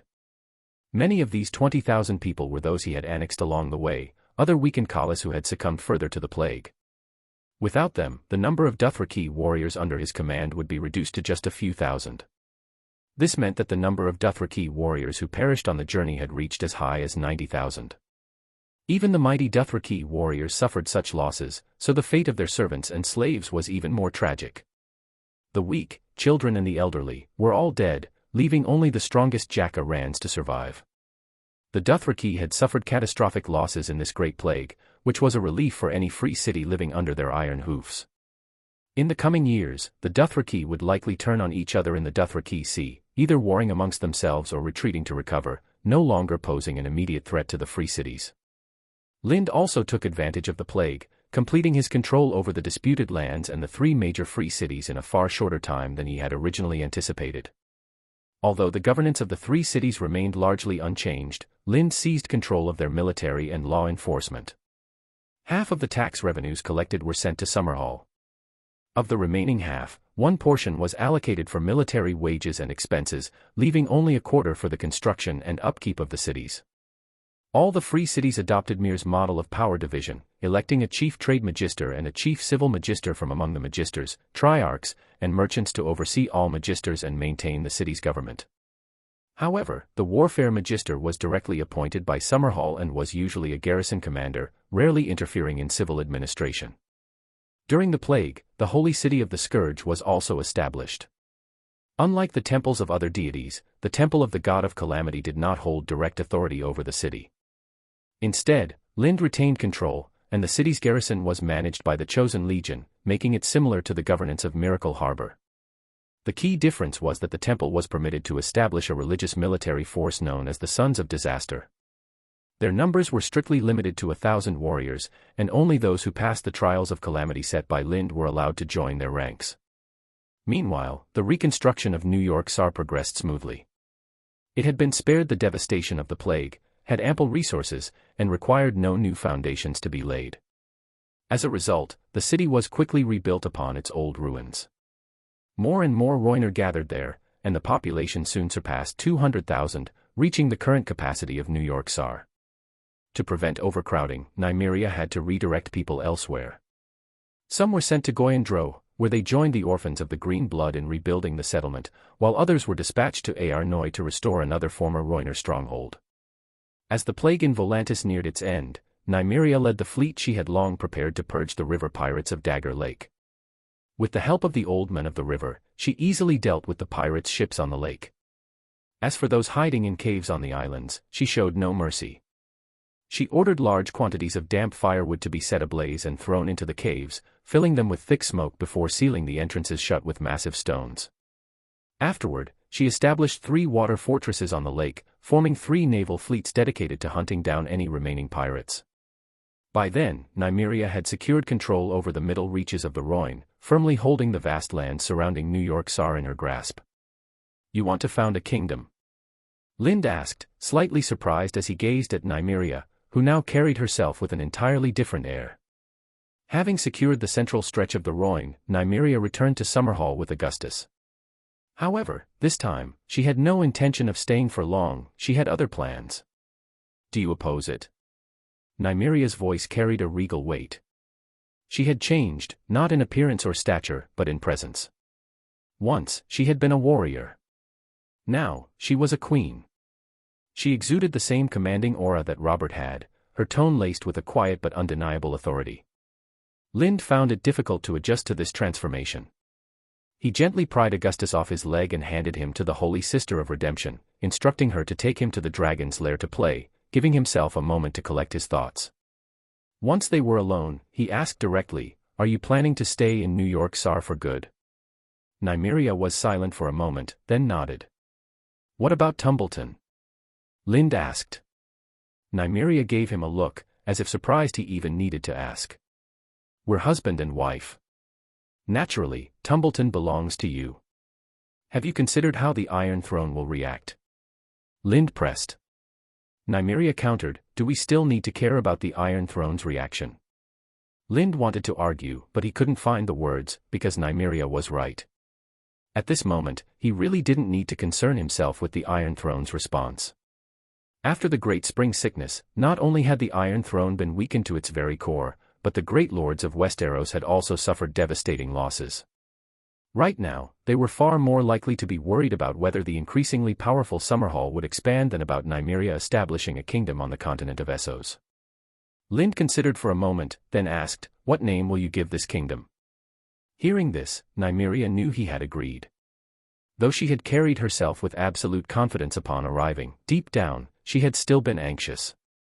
After all, the only reason she had been able to establish New York Sar was because of Lind, his reputation, his resources. If he opposed her founding a kingdom, she would have no choice but to abandon this long-cherished plan. In truth, founding a Roiner kingdom along the Rhône had never been a spur-of-the-moment decision. From the moment she had set foot in New York Sar, the thought had taken root in her mind. Every policy she enacted there, from political structuring to military organization, to defining territorial boundaries, had been aimed toward this goal. The only thing missing was Lind's support. Even so, she had been uneasy before this conversation, because she knew exactly how much she was asking for. If she established a kingdom, she would have to remain there for long stretches of time as its ruler. She wasn't sure if Lind would accept such an arrangement, with husband and wife living in different lands. But now, at last, she could breathe a sigh of relief. A smile spread across her face. "I'm naming it Roin." Lind nodded slightly. "And after the kingdom is founded, what's your next step?" Nymeria thought for a moment. "I plan to build a road connecting the Valyrian highway from Myr to Pentos. That way, the Roin will have a direct link to Summerhall. Supplies can be transported overland instead of relying on Volantis." Lind nodded again. "I'll have the people in Myr assist you." Nymeria continued, "I also plan to expand the kingdom's borders southward, all the way to the Sorrows, to Croyane." Lind raised a brow. "Croyane is overrun by stone men. How do you intend to deal with the grayscale they carry? Does the Black Cave have a cure?" Nymeria asked. "It's difficult," Lind admitted, shaking his head. "There's no effective treatment at the moment. The common folk believe amputation is a solution, but the Black Cave has already tested that method. The results were mediocre. At first, it seemed to work, but before long, the affliction would resurface elsewhere on the body." Mid-sentence, he suddenly stopped, his expression shifting. After a brief pause, he said, "I'll build a research settlement near Croyane specifically to study grayscale. You'll be responsible for securing the area and capturing stone men for study." Nymeria's gaze sharpened. "Have you thought of a cure?" Lind nodded. "I know of a potion that can reverse petrification, but it was originally designed for magical petrification. Whether it works against grayscale, I can't say. Worse still, the key ingredients for the potion have gone extinct. We'll have to experiment with alternatives, and that could take years." Nymeria wasn't deterred. "That's fine. There's no rush." Then, with a peculiar glint in her eyes, she fixed her gaze on Lind. "But there's a third matter of importance after the founding of the kingdom, one we must attend to immediately." Lind blinked. "What is it? Why the urgency?" Nymeria stepped closer, wrapped her arms around him, and murmured, "We need to have another child. He, or she, will be the heir to the kingdom of Lorne." With that, she wasted no time in taking Lind's hand and leading him toward the castle's bedchamber. Chapter 263, The Kraken in Action. Neighbor shouted at the sailors on deck, his hands gripping the rudder tightly as he steered the longboat through the storm-tossed waves. As the captain of a fishing boat from Lannisport, he had faced countless storms before, but he never let his guard down. He had seen too many sailors perish because they underestimated the sea.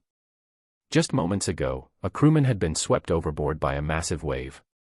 It was clear he was done for. He wasn't a novice, he had spent more than a decade at sea, yet even he had fallen victim to the ocean's wrath. In the face of the sea, veteran and rookie alike were at its mercy. "Look. Neighbor, look over there. The merman's fury. It's the merman's fury." The lookout, who had lashed himself to the mast, bellowed over the storm while pointing to the port side. Neighbor's stomach twisted as he turned his gaze in that direction. On the distant horizon, a strange white line had appeared on the water. But it wasn't a line, it was a wall of enormous waves. Sailors called this phenomenon the merman's fury, claiming that the raging waves were caused by furious mermaids rolling beneath the surface. Some even said that if you were swallowed by the waves, you would glimpse the mermaids swimming past you as you drowned. No matter how absurd the tale, one thing was certain, the appearance of the merman's fury meant death. No ship could survive it. "Tie yourselves to the mast. Secure yourselves." Neighbor roared. He knew it was futile, but there was nothing else he could do. After issuing the command, he immediately turned the bow toward the monstrous waves. He had to reach them before they crested and crashed down. His only chance of survival was to let the ship ride over the peak before it collapsed. But he had miscalculated.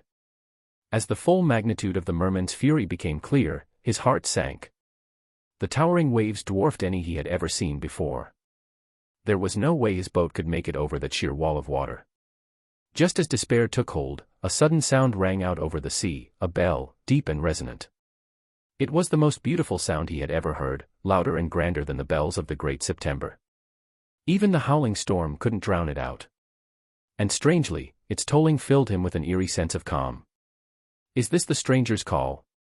Neighbor murmured in awe. What happened next was beyond belief. Above him, the storm clouds began to disperse, peeling away with each toll of the bell. The raging winds and torrential rain faded into nothingness. No, not all of the storm had vanished. Beyond this patch of sea, the tempest still raged, waves crashing in fury. But here, in this isolated stretch of ocean, the waters were eerily still. A gentle breeze stirred the surface, and sunlight broke through the parted clouds, casting a golden glow over the sea. The effect was almost divine. Without the storm to fuel it, the merman's fury broke apart. The colossal wave split in two, each half surging in opposite directions. Where they had once stood, the water lay utterly calm. The broken waves collapsed into rolling swells, which lifted Neighbor's boat before gently setting it down again. But Neighbor was no longer looking at the sea around him. As the massive waves fell away, the sight beyond them became clear, and what he saw made his breath catch. A fleet. A vast armada of ships stretched across the horizon, cutting swiftly through the water, heading straight toward him. As the fleet drew nearer, Neighbor realized that the powerful, echoing bell was coming from one of the three-masted ships. On the deck of this vessel, atop a raised platform near the helm, hung a massive bell. Around it, a dozen storm god priests stood chanting, their robes rippling in the sea breeze. A towering storm priest, broad-shouldered and powerful, wielded a wooden beam, striking it against the bell. With each resonant toll, glowing patterns flickered across the bell's surface. Each burst of light spread outward, dispersing the lingering storm around them. This was why the waters here were so eerily calm. The sea witch. The sea dogs. An old sailor suddenly cried out in alarm. It's the fleet of the three krakens of the stepstones.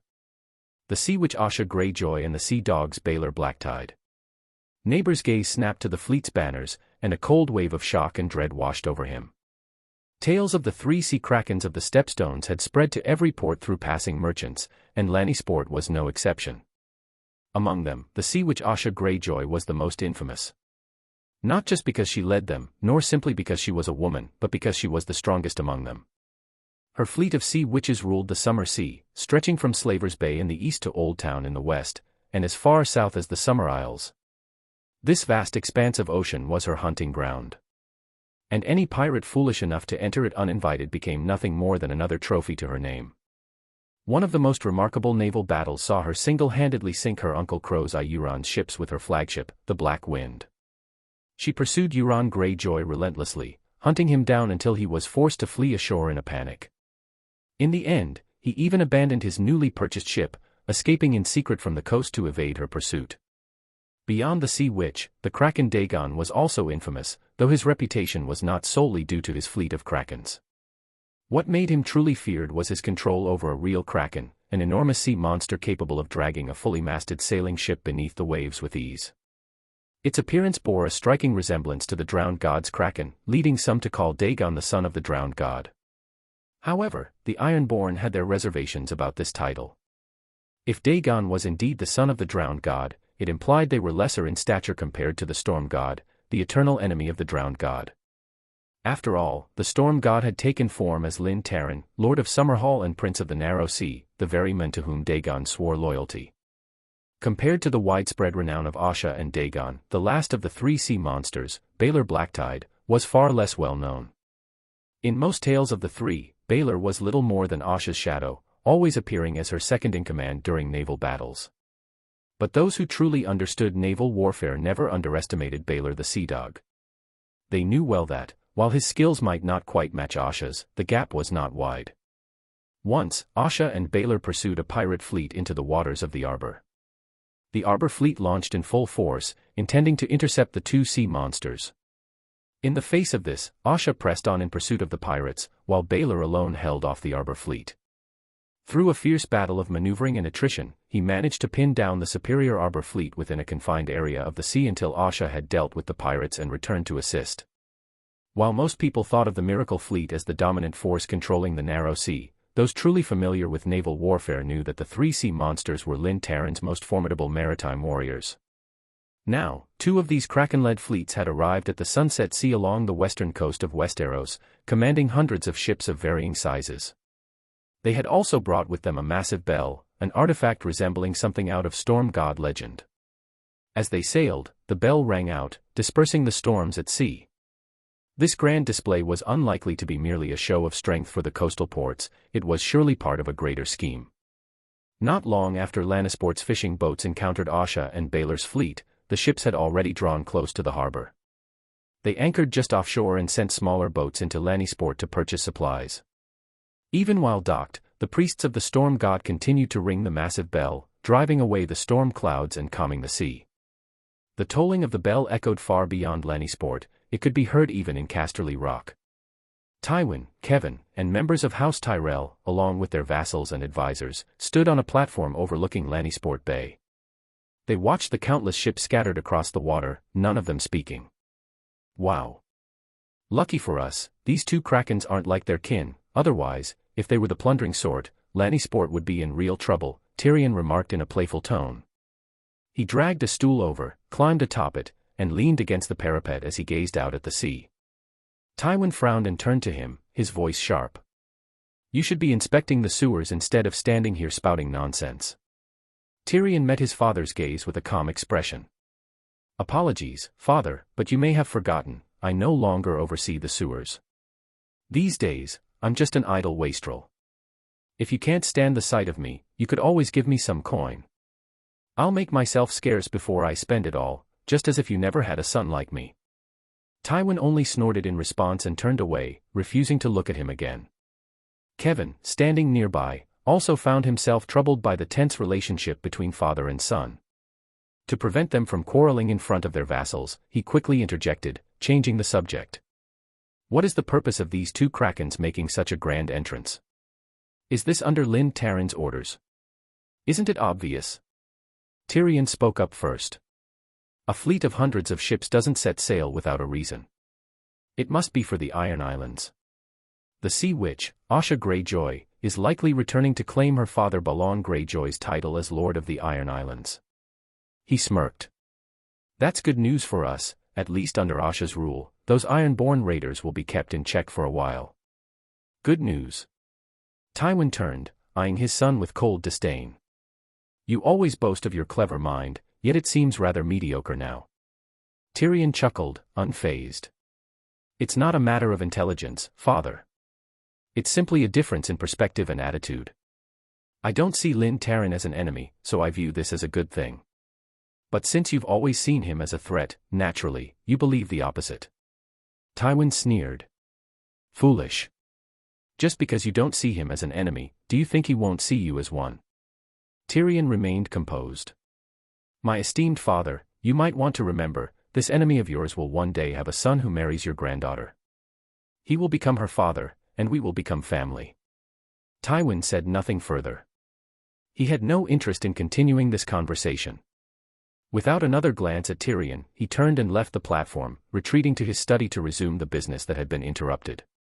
Tyrion, meanwhile, kept his eyes on the ships, his expression betraying a hint of envy. Then, as if coming to a sudden decision, he hopped down from his stool, turned, and dashed toward the stairs leading down. Before long, he had left Casterly Rock and arrived in Lannisport, where he boarded a small boat and began making his way toward Asha's flagship. Aboard the Black Wind, Asha and Baelor were deep in discussion about reclaiming the Iron Islands. At this point, their primary targets were just 4 islands: Pike, Saltcliffe, Old Wyke, and Orkmont. Harlaw was under the rule of House Harlaw, and with Dagon Harlaw being the sole heir and future lord, it was clear that Harlaw would not stand against the 3 sea krakens. Likewise, Blacktide belonged to Baelor.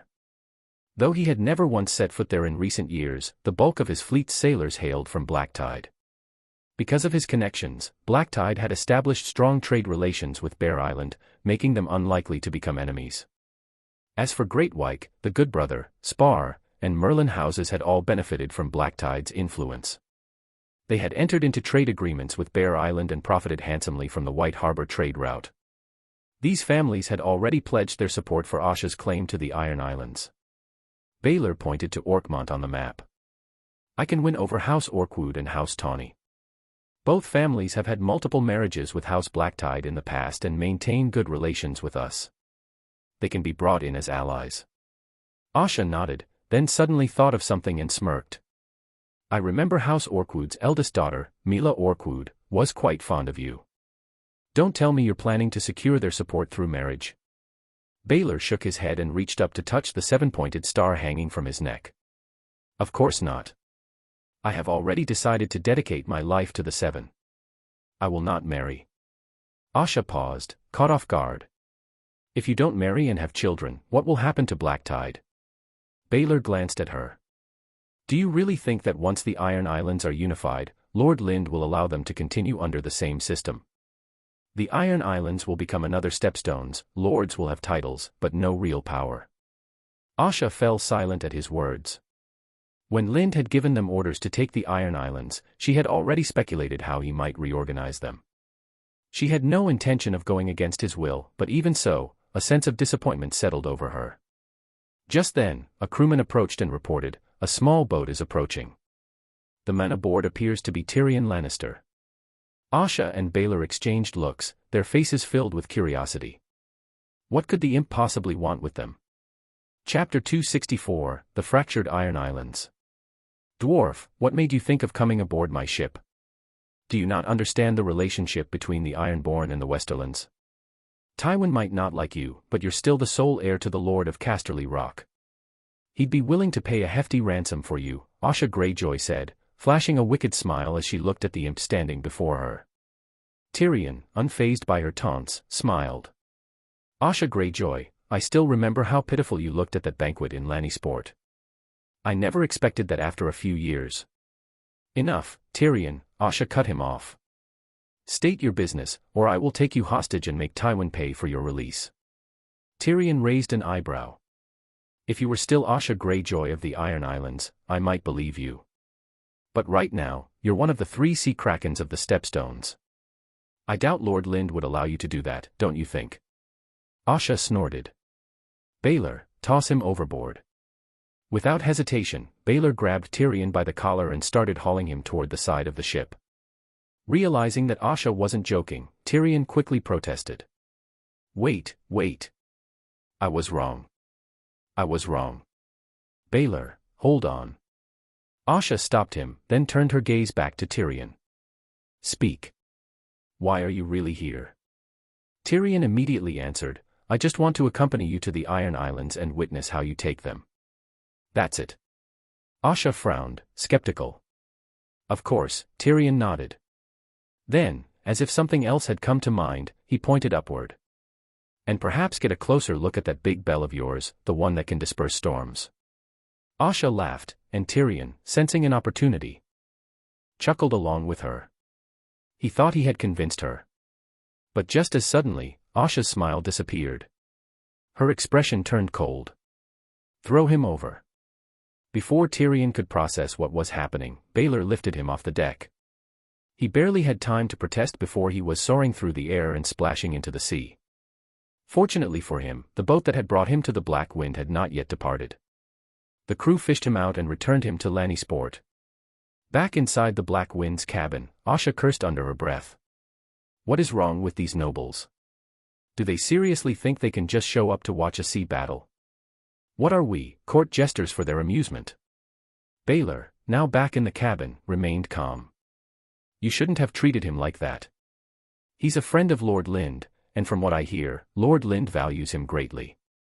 Asha lifted her chin defiantly. This is my ship. Even if Lord Lind were here, I'd have given the same order. She hesitated for a moment before adding, with less certainty, besides, Lord Lind is magnanimous. He wouldn't punish his trusted subordinates over something so trivial. And anyway, I wasn't the one who threw him overboard. Baylor simply stared at his friend, unimpressed. The brief incident didn't disrupt the fleet's plans. After securing ample supplies from Lannisport, the ship slowly set sail, leaving the bay behind as they charted a course for the Iron Islands. Not long after the 3 sea monsters' fleet departed, other ships began following in their wake, merchants, bold enough to bet on what was to come. They had correctly surmised that the fleet's destination was the Iron Islands, and that a struggle for power was imminent. Regardless of who emerged victorious, the losing side would inevitably seek out merchants to trade their spoils. These traders saw an opportunity to turn a profit. The risk of being caught up in the war itself, that was a concern for another time. As the fleet passed Fair Isle, word of their approach had already reached the Iron Islands. Balon Greyjoy wasted no time. He summoned the lords of the Isles to Pike, calling for a council to decide their next move. Where are the men of Blacktide, Harlaw, and Great Wyke? Have they all died? Balon Greyjoy sat on the seastone chair, his expression dark as he scanned the gathered lords and captains in the hall. His face was grim, his temper fouler than the storm brewing outside. "I don't think they're coming," said the head of House Sunderly from Saltcliffe.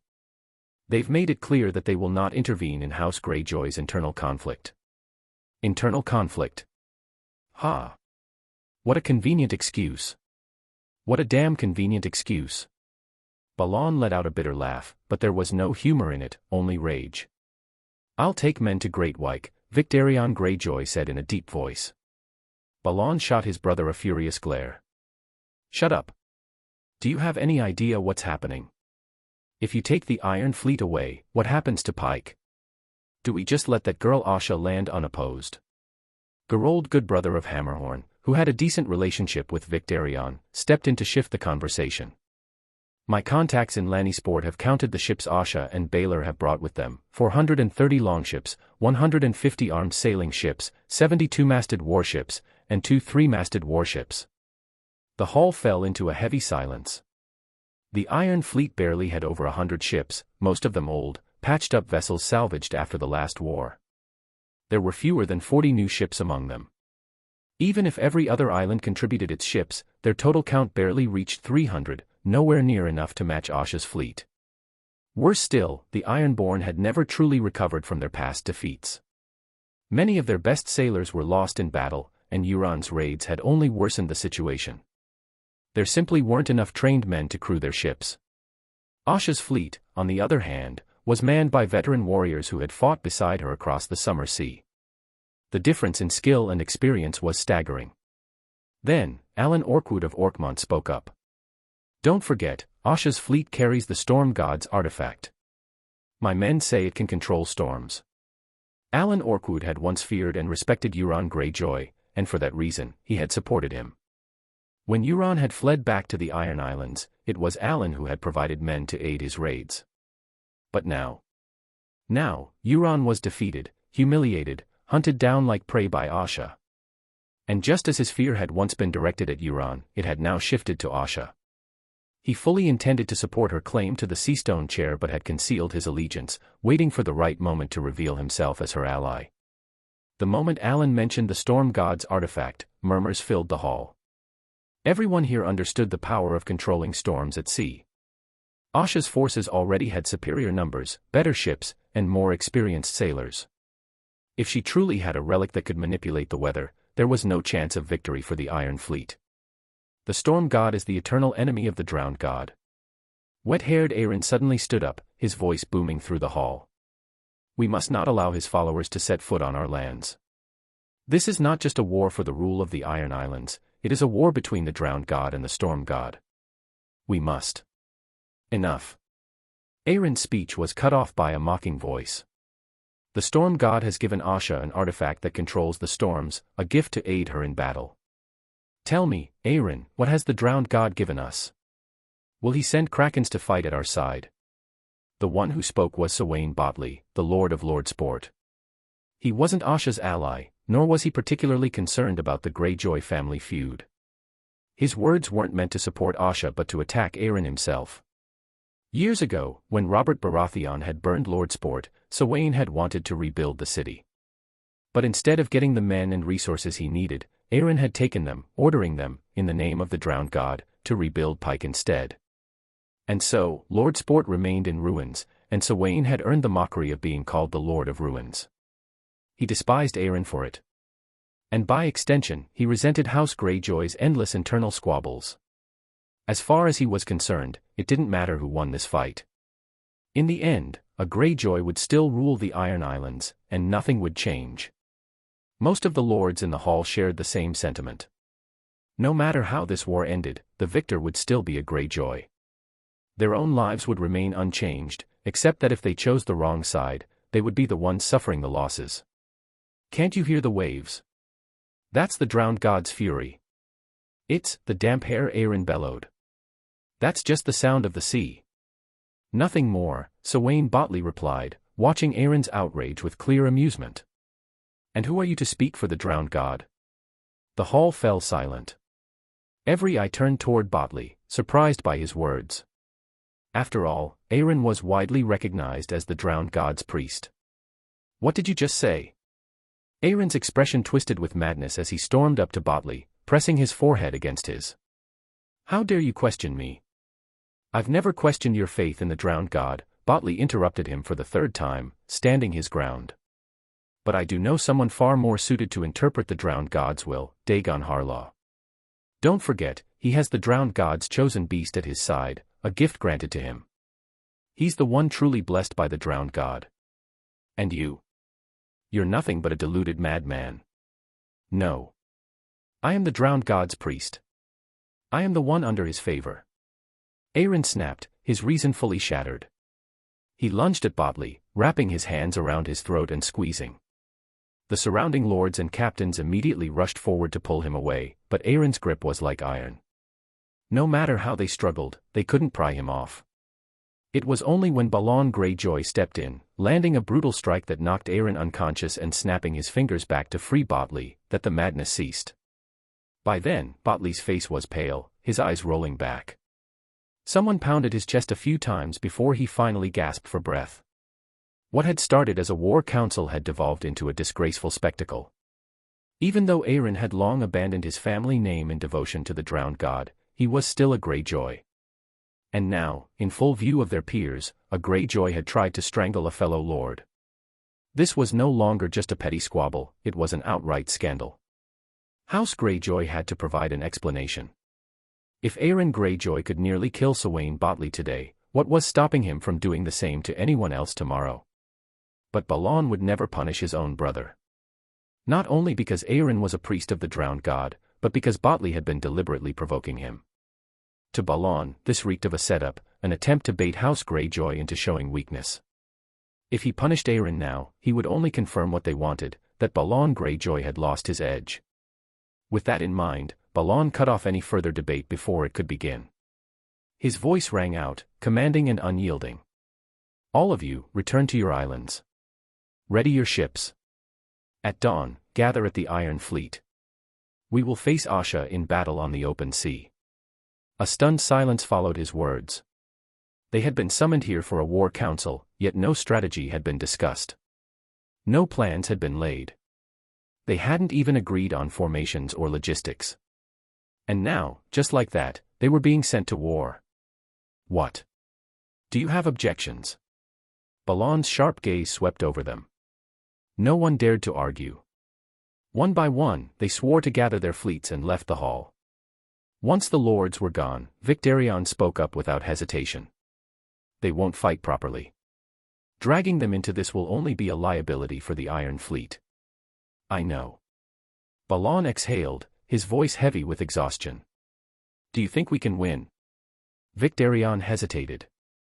For the first time, he saw Balon not as the ruthless ruler of the Iron Islands, not as the man who had once stared down storms and commanded the seas, but as an old man. A man burdened by the weight of years and war. Victarion pushed the thought aside and answered, his voice steady. Asha may have the numbers, but we're not without options. If we sink her flagship, her fleet will fall into disarray. Without command, they'll collapse, and we can turn the tide. Balon was silent for a moment before asking, and does her fleet follow only her orders? Victarion stiffened. He understood immediately. Yes, Asha was their commander, but she didn't own those ships. She was only the one leading them. The true master of her fleet was Lyn Taran, the man many called the avatar of the storm god. He was the real power behind this armada. Even if Asha's flagship was destroyed, another commander would take her place. Her fleet wouldn't crumble the way Victarion had hoped. Balon, too, seemed to reach the same conclusion. Rising from his throne, his eyes burned with renewed determination. I want to see it for myself, the strength of the sea witch who chased Euron like a hunted dog. Creators. Chapter 265, A Sudden Death. Balon was dead, without warning. He had just ordered the fleet to assemble, preparing for a final battle at sea against his own daughter, Asha. But after returning to his chambers, he was found dead, a small knife buried in his chest. Victarion was the one who discovered him. He immediately recognized the knife. It was the same one Balon had given to Asha when she was taken away by Lind. Without hesitation, Victarion shouted that Asha had murdered Balon, committing the unforgivable crime of kinslaying. The gathered lords exchanged glances, their expressions tinged with skepticism. No one here was a fool. It was clear as day that this was a setup. The doubts were obvious.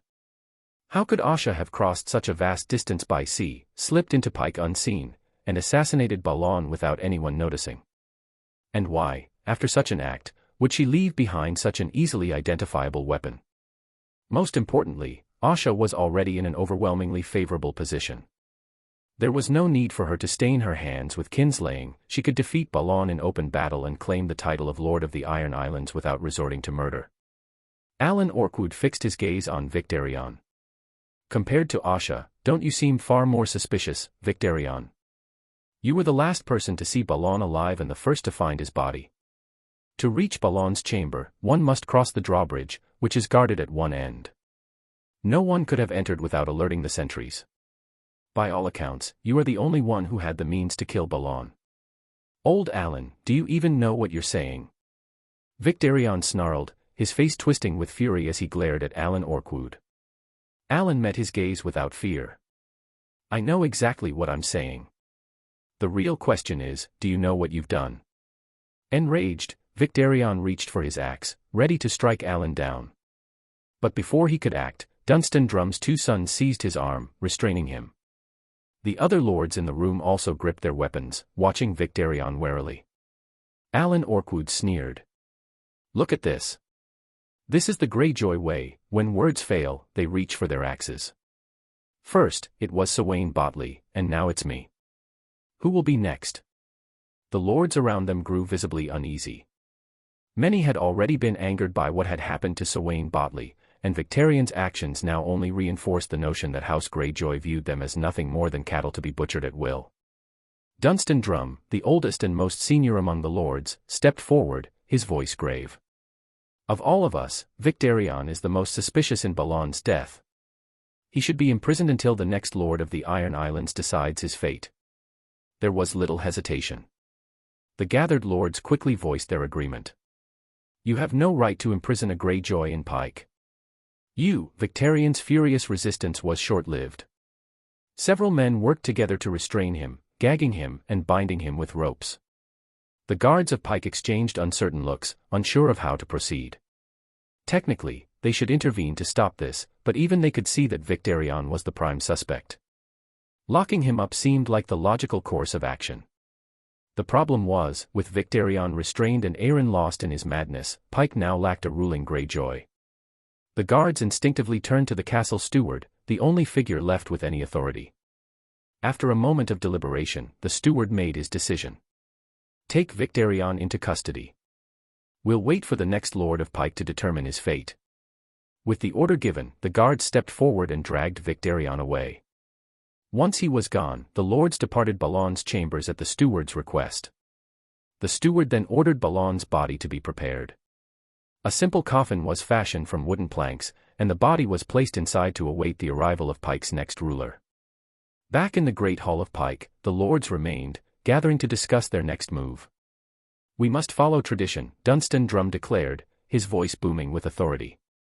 We should convene a Kingsmoot immediately to elect a new Lord of the Iron Islands and unite against Asha Greyjoy's fleet. His eagerness was met with silence. Aside from his own two sons, who promptly cheered in agreement, the rest of the lords looked at him with varying degrees of disbelief, some puzzled, others outright disdainful. Alan Orkwood scoffed. A Kingsmoot requires the presence of all the lords of the Iron Islands. Any man has the right to stand for the crown. But right now, the lords of Great Wyke, Blacktide, and Harlaw aren't even here. Do you expect us to summon them on such short notice? He folded his arms, his gaze sharp with skepticism. Even if they agreed, it would take at least 10 days to prepare for a proper Kingsmoot. Meanwhile, Asha's fleet arrives tomorrow. Do you really think we have time for this, Lord Dunstan? Or were you planning to hold a kingsmoot here and now with just the men in this hall? Dunstan's face flushed red, his eyes darting as if caught in the act. It was clear, this was exactly what he had been hoping for. Then, a voice from the crowd spoke up. Does a kingsmoot even matter anymore? Even if we elect a new lord of the Iron Islands, will he be able to defeat Asha's fleet? In the end, doesn't she take the title anyway? A murmur of agreement rippled through the gathered lords. The logic was difficult to refute. Some objected, saying, a woman as lord of the Iron Islands. I can already imagine how the mainlanders will mock us. The woman you speak of is leading hundreds of warships toward us, and we have no way to stop her. Alan Orkwood glared at the dissenter and said, next time, think before you speak. Consider whether you even have the right to look down on others. That comment wasn't just an insult to yourself, it was an insult to all of us. He then turned to the gathered lords and continued, our only choice now is whether to fight or to surrender. The lords nodded in agreement. Alan Orkwood proposed, since we can't reach a consensus, and Balon is dead, we should decide this the old way. The others voiced their approval. They instructed the steward of Pike Castle to make the necessary preparations before leaving the hall. Each lord went outside, chose a stone that represented their stance, and returned to place it into the steward's prepared box. When the last stone was cast, the steward lifted the lid and spilled the contents onto the floor. The result was clear, only a handful of sharp, jagged stones symbolizing war, while the rest were smooth, rounded pebbles representing surrender. With the decision made, the lords wasted no time. They returned to their respective strongholds to prepare for the arrival of their new ruler. They also sent envoys to Asha's fleet to establish contact and avoid unnecessary conflict. Meanwhile, deep within Pike's dungeons, Victarion Greyjoy found himself face to face with someone who had no business being there. Euron. What are you doing here? Victarion's expression twisted with shock, and a flicker of fear, when he saw Euron Greyjoy standing on the other side of the iron bars. Pike is my home. Why wouldn't I be here? Euron smirked, his signature grin both mischievous and unsettling. His lips, tinged blue, made him look unnatural, but even stranger were his eyes. He had removed the eye patch covering his left eye, revealing an inky black pupil that seemed to swallow the light, like the abyssal depths of the ocean. His right eye was no less eerie, silver blue and faintly glowing, cold as ice. Your eyes. A chill ran down Victarion's spine.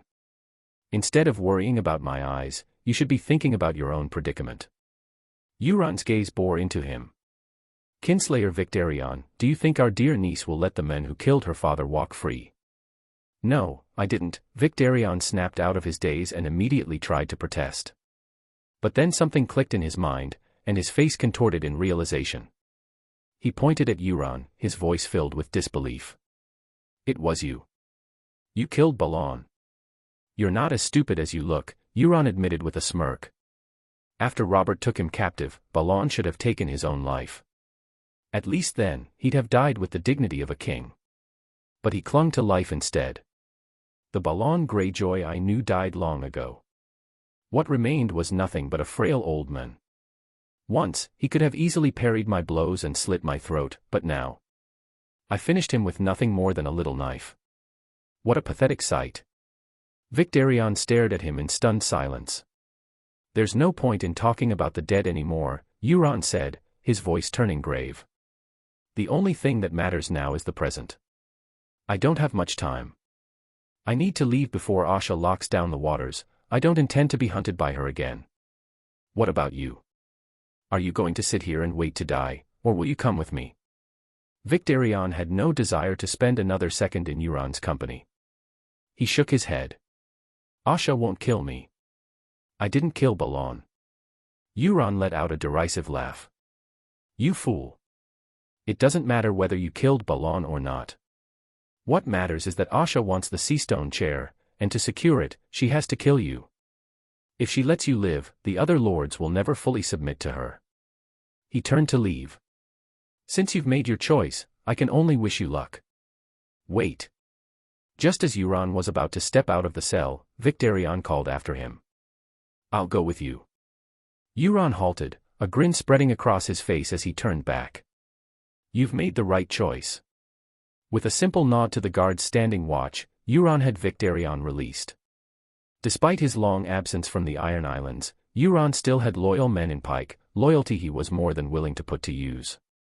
Victarion flexed his bound arm slightly before taking the axe handed to him by the guard. "We can't just leave like this. Take me to the Iron Fleet. I won't let that girl Asha have my ships." "That's exactly what I was thinking," Euron said, nodding with a knowing look. He understood all too well that Victarion's reason for taking the Iron Fleet wasn't what he claimed. It wasn't about denying Asha the ships, it was about using the fleet to challenge him. Euron didn't mind. In his eyes, it wouldn't take long before he had Victarion's fleet under his command, and in the end, the result would be the same. Whether it was an oversight by the Master of Pike or simply the assumption that Victarion's imprisonment made further warnings unnecessary, no message had been sent to the Iron Fleet. So, when Victarion, Euron, and their men arrived, the fleet was completely unaware of what had happened in Pike. They still saw Victarion as their commander. The result was inevitable. By the time the Master of Pike finally sent word to the fleet, it was too late. Victarion had already taken command and sailed away. Only then did they realize that Victarion had escaped. At that moment, Asha Greyjoy was still unaware of the events unfolding at Pike. She was in the midst of a final battle drill with Baelor Blacktide. Once they were confident that every detail had been accounted for, they began issuing orders to the various fleets. That was when the envoys from the lords arrived. At first, Asha assumed their message was merely a ruse meant to lower her guard. But when they mentioned that the dagger used to kill Balon was the very one he had once given her as a gift, she knew immediately that it wasn't a deception, it was the truth. And she knew exactly who had done it. That dagger had been lost when she fought Euron. She had stabbed him with it, but he had taken it with him. Only Euron could have infiltrated Pike so silently and assassinated Balon. Though she wanted nothing more than to turn her fleet around and return to Pike immediately, she forced herself to stay calm. Instead, she advanced steadily toward Pike, keeping everything in order. Once they entered its waters, she ordered the fleet to hold position and sent out summons to the lords of the Iron Islands, calling them aboard her flagship for negotiations. In the end, there were no surprises. The lords of Old Wyke and Saltcliffe had already decided to surrender, while the others, Blacktide and Great Wyke, offered no resistance. Asha Greyjoy became the undisputed ruler of the Iron Islands. Her first decree as ruler was to issue a warrant for the arrest of Euron and Victarion, declaring them traitors who had murdered Balon and fled with the Iron Fleet. Chapter 266, Aftermath of a Crown Forged. Asha Greyjoy's ascension as ruler of the Iron Islands did not draw much attention in the Seven Kingdoms, as another event had completely captured the realm's focus, one that shook the foundations of Westerosi politics. Lady Nymeria Footley, Lady of Tumbleton and wife of Lyn Taran, had declared the establishment of a Rhoynar kingdom in Essos, naming it Rhoyne. She crowned herself queen, with Lynd as prince. A vassal declaring themselves a king in foreign lands was an act rarely seen in Westerosi history, the only precedent being Daemon Targaryen, who once proclaimed himself king of the Narrow Sea and the Stepstones. At first glance, Nymeria's actions seemed strikingly similar to Daemon's, but the key difference was that Daemon had no land within the Seven Kingdoms when he made his claim. Nymeria, on the other hand, controlled Tumbleton, one of the most vital territories in Westeros. Tumbleton had grown into one of the most prosperous inland cities in the realm and had become the second-largest grain producer. Nearly half of the food consumed in King's Landing and the Crownlands came from its fields. But that was not the most concerning part. The real issue was her husband, Lyn Taran. As the Lord of Summerhall and Prince of the Narrow Sea and the Stepstones, Lyn's status was equal to that of the Wardens of the Seven Kingdoms. However, unlike the Wardens, he had absolute control over his lands, as he had never granted lordships to vassals. His actual power far exceeded that of any warden. So when word reached Westeros that Nymeria had crowned herself queen in New York Sar and had bestowed the title of Prince of the Rhoynar upon Lynd in front of countless witnesses, speculation ran rampant. What would Lynd do next? Would he challenge the Iron Throne? They have already violated the laws of the Seven Kingdoms. We must reclaim the lands of Nymeria Footley and Lyn Taran, Stannis Targaryen declared at the small council meeting, his voice as firm as his convictions. Renly smirked and said, "I quite agree with my brother's suggestion." And since it was his idea, it seems only fitting that he should carry it out. Why don't you lead the fleet from Dragonstone, take back the Stepstones first, and then move on to reclaim Summerhall and Tumbleton? I imagine it should be quite an easy task for you." Stannis clenched his fist beneath the table, his knuckles whitening. His glare at Renly was so cold it seemed to strip away any notion of brotherly affection. "Enough," Robert Baratheon growled, rubbing his forehead. "I don't want to hear your petty squabbles. We're here to discuss strategy, not to listen to you two bicker." He turned his gaze to the rest of the council. "What are your thoughts? Speak up, don't just sit there like a bunch of mute monks. You are my small council, not a pack of silent brothers." Peter Baelish, known as Littlefinger, leaned forward and said, "At this moment, both Prince Lind and Lady Nymeria are far away in New York Sar, and there is no one truly in charge of their lands. If your grace wishes to take action against Summerhall, now would be the perfect time." Varys spoke softly, "Lord Baelish, I fear you may not have studied the power structure of Summerhall closely enough. Its governance differs entirely from that of any other territory in the Seven Kingdoms. Even if Prince Lind and Lady Nymeria remain absent for a long time, the region will not fall into disarray. Its military is not only capable of defending against invasion but could even launch offensive campaigns. The recent success of Asha Greyjoy in securing the Iron Islands is a testament to this." He paused briefly before adding, "More importantly, if we were to strike Summerhall now, there is no telling what its legions and garrisons might do in the absence of Prince Lind's command. I also oppose military action against Summerhall," Grand Maester Pycelle said unexpectedly. He rarely spoke unless necessary, but now his voice carried weight. "The Great Spring Sickness has only just passed. The lands of the realm are still recovering, and none of the great houses have the strength to lend forces to the Iron Throne. Nor does the throne itself have the means to wage war. But the more crucial matter is that Lyn Taran, this so-called Chosen One, commands an astonishing level of devotion among the people. To the vast majority, he is a savior. If the Iron Throne were to move against him, I have no doubt that the moment our army marches from King's Landing, the city's own people would storm the Red Keep and tear us apart." Silence fell over the room. Pycelle's words had struck a nerve. In their earlier discussion, they had all overlooked one undeniable fact: Lyn's influence had grown far beyond what anyone could have imagined. Recently, statues of Lyn Taran had begun appearing across the realm. In the Starry September, the Redemption September, the Miracle September, and the Great September, the Septons of the Faith of the Seven had erected a likeness of him beside the emblem of the Seven, resembling the statue of the storm god but accompanied by a sacred beast, Glory. Many other septs across Westeros had followed suit. Only the Great September of Baelor had yet to erect a statue of Lyn Taran, due to the Iron Throne's influence. But even so, the people of King's Landing continued to petition the Sept to build one, their voices growing louder with each passing day. All signs pointed to one undeniable fact: Lyn Taran's influence had reached the highest level a mortal could achieve. His ties to the faith of the Seven were so deeply intertwined that he and the Church were practically inseparable. A war against Lyn Taran would be tantamount to waging war against the faith itself. Even more pressing was the political reality: if the Iron Throne moved against Summerhall, it would not have the unanimous support of the Seven Kingdoms. The Reach and Dorne would outright oppose it, while the Stormlands and the Riverlands had grown close to Summerhall in recent years. Even if their ruling lords pledged allegiance to the Iron Throne, many of their vassals would likely resist, or worse, openly betray them in favor of Summerhall. At this moment, Summerhall was like a slumbering beast. The best course of action was to leave it undisturbed. If awakened, the one to rouse it would surely become its prey. Jon Arryn, having only recently recovered from a grave illness, had remained silent throughout the discussion, simply observing the others. Once the room fell quiet, he finally spoke. "Nymeria Footley has declared herself queen in New York Sar, founding a kingdom of her own. This act is a direct violation of the laws of the realm and cannot be ignored. She must be stripped of her lands." His words left the council momentarily stunned. Had the hand of the king fallen asleep during the discussion? After so much debate, they had just reached the conclusion that attacking Summerhall was not an option. Yet now, Jon Arryn had seemingly brought them back to square one. Just as Robert was about to interject, Jon Arryn continued. "Lady Nymeria is already married to Prince Lind. By extension, her lands, including Tumbleton, have become part of Summerhall. What we are stripping is only Nymeria Footle's legal ownership of the territory. It does not affect Prince Lind's control over Tumbleton. Realization dawned on the council.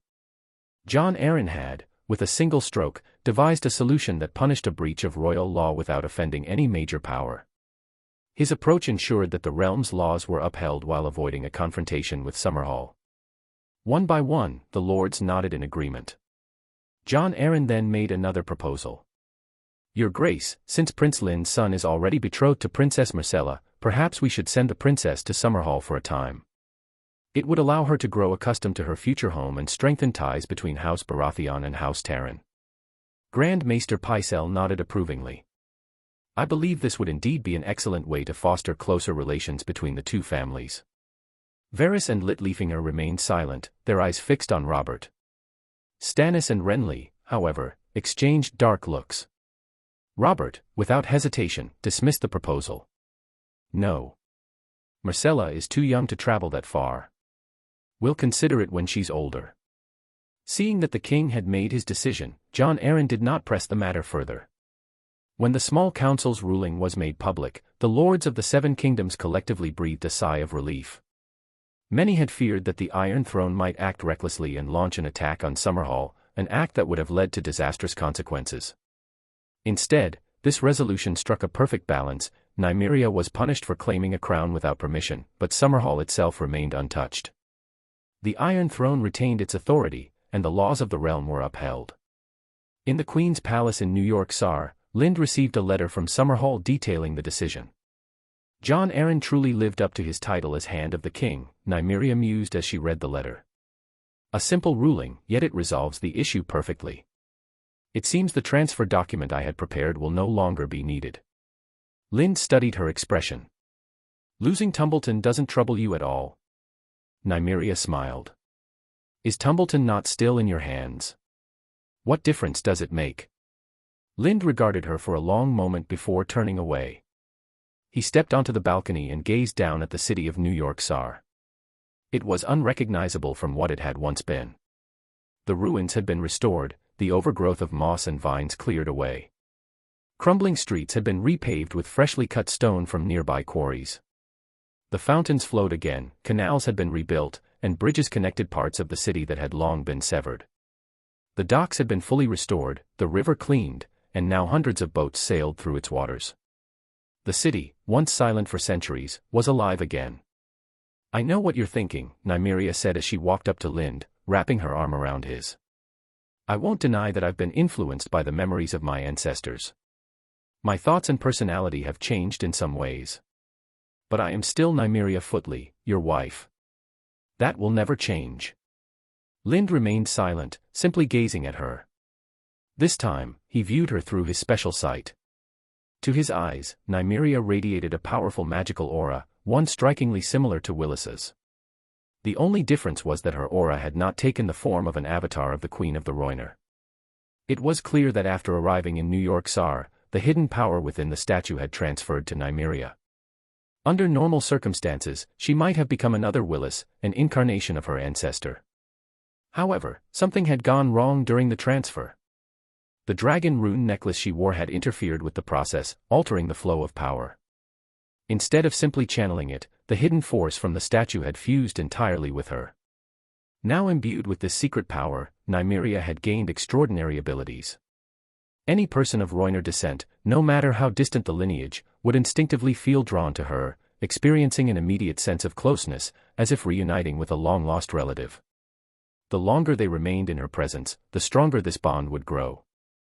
This, more than anything else, explained why she had been able to so easily unite 100,000 descendants of the Rhoynar under her rule.